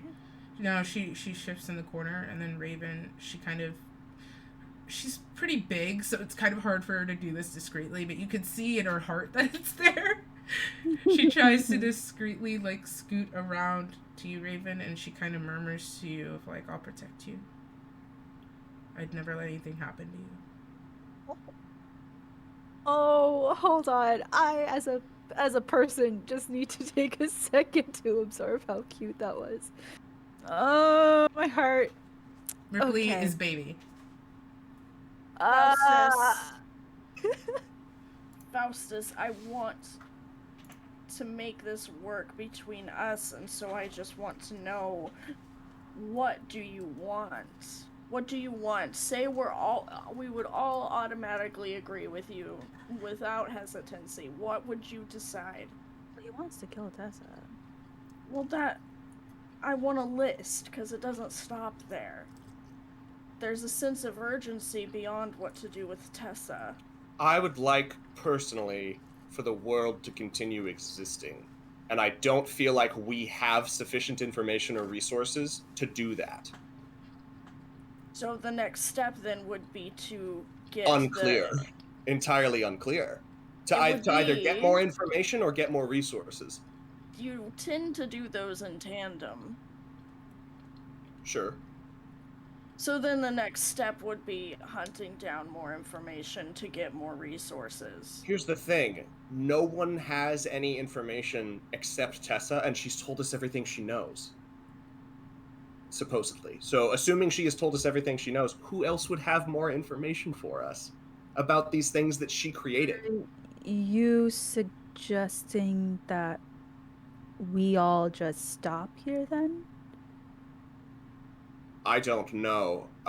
Frankly, at this point, I'm hoping for some form of divine intervention. I might pray to Mask. I haven't done that in a while. There's not a clear path forward from here. Then maybe you should pray to Mask. Yeah, why don't we all take a second?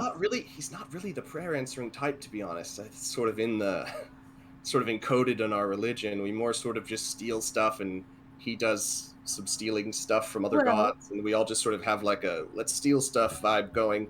Well, what if you spin it as we are stealing these stones? That's a great. Ooh, that's a good point.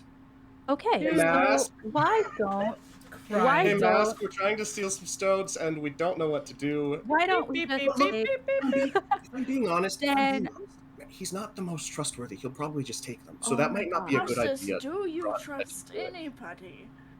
I trusted Tessa, and that was a horrible mistake. Okay, then we don't trust you. Goodbye. Leave right now. We're all I going to can't! I'm on a ship that I got on with you people because I thought I just- was going to make some money, and I got roped into saving the world All I mean by a is- woman who was All right, lying all to right, me, all and who right. actually caused the end of the world. Hey, listen. Yeah, It's Casper. We are all very much in need of air and potentially space.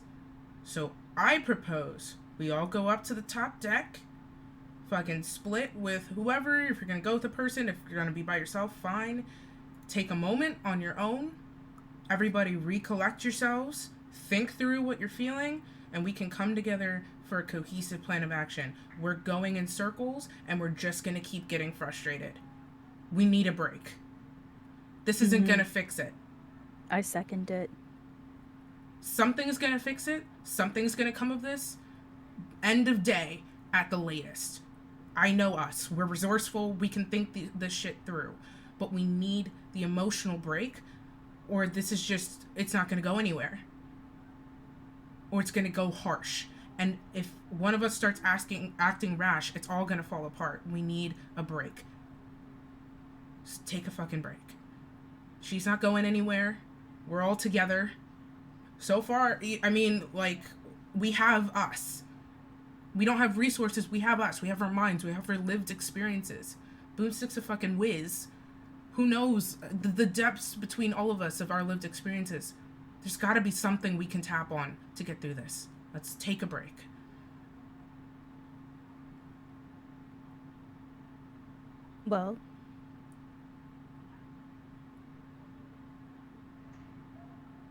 Well, no matter what's happening, I am going to leave. Whether or not everybody else leaves, that is on you. I'll come back in 15 minutes, and then Raven is going to ascend. Okay. Alright, Faustus, what are we doing? Casper, if you leave and I'm still down here, am I going to have a stomachache again, or can I stay down here? No one stays. She needs to be by herself. I don't think she should be left alone. Then I'll stay. That'll give me my space, and you guys can find your own. So what you're saying, Casper, is you demand that everyone leaves, and because you are the ship, we don't have any say in whether or not we stay. I I'll don't have fucking... I don't get stay. the depths of how the bond works.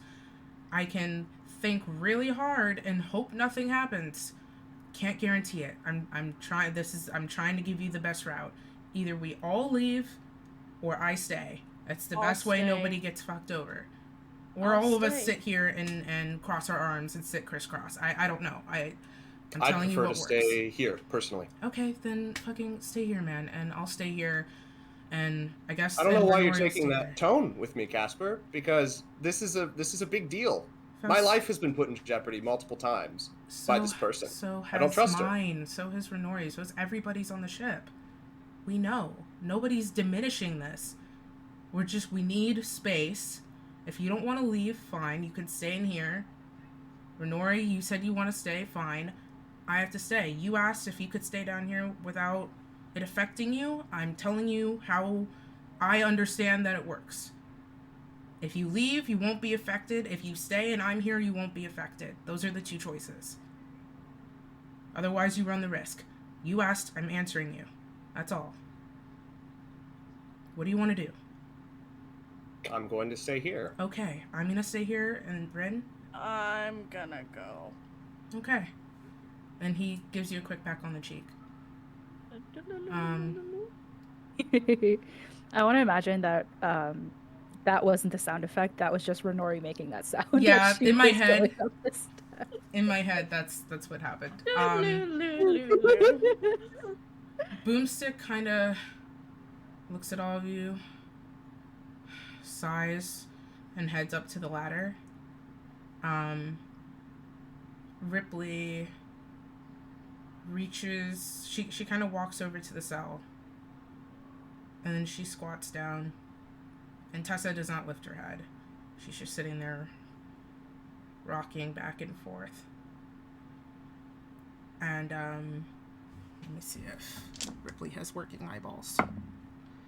Damn, the eyeballs be iron.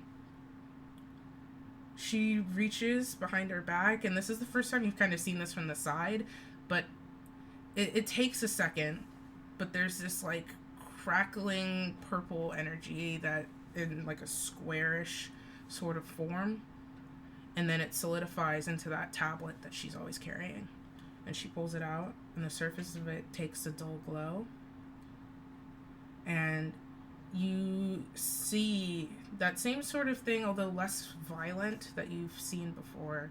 The sort of imprint of chains on her bare skin where it's visible. And she kind of shrugs it off. Doesn't seem... you see it, and it probably isn't comfortable, but it doesn't seem as debilitating as it was the first time it happened. And she reaches down into the surface of the tablet. She pulls out a few things. She pulls out a blanket.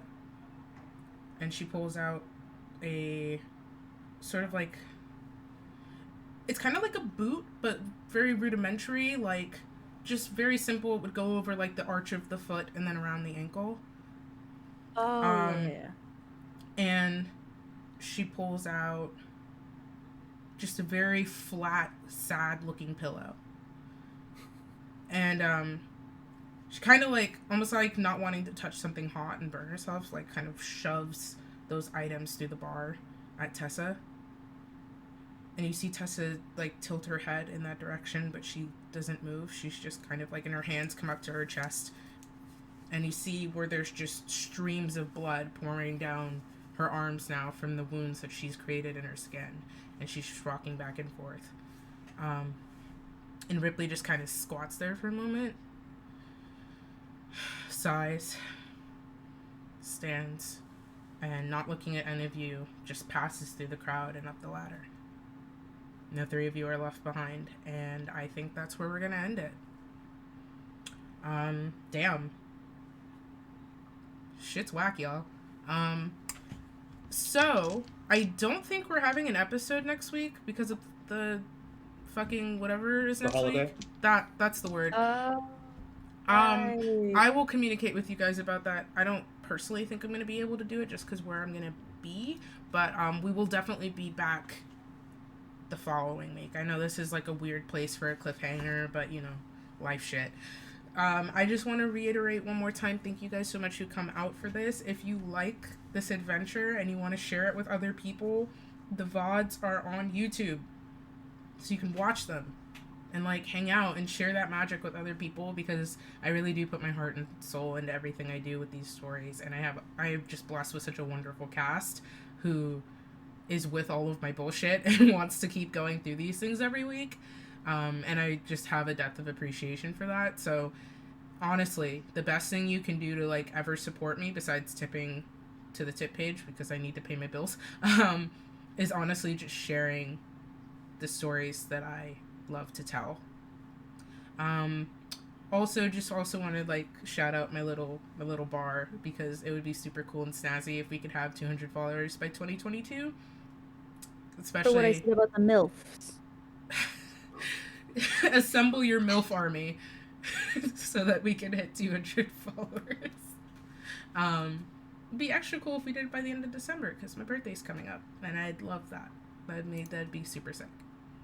All right, I don't know about y'all, but I'm gonna fucking go to sleep. Yeah. That was a lot. Take care of yourselves, guys. Stretch. All Also, that Don good has a stuff. fan house. Oh, Fan house. I do have that. Yeah, that's so true, bestie. I have a fan house. You should check it out. The code is Stormborn, because, you know, I'm a nerd. And you can get your first month free. And I post exclusive stuff over there. Eventually, I have a backlog of behind the scenes content that I'm trying to give up. But yeah, we have some cool stuff up there already as well. Okay, thank you guys Bye. so much, and we will see you soon. Bye.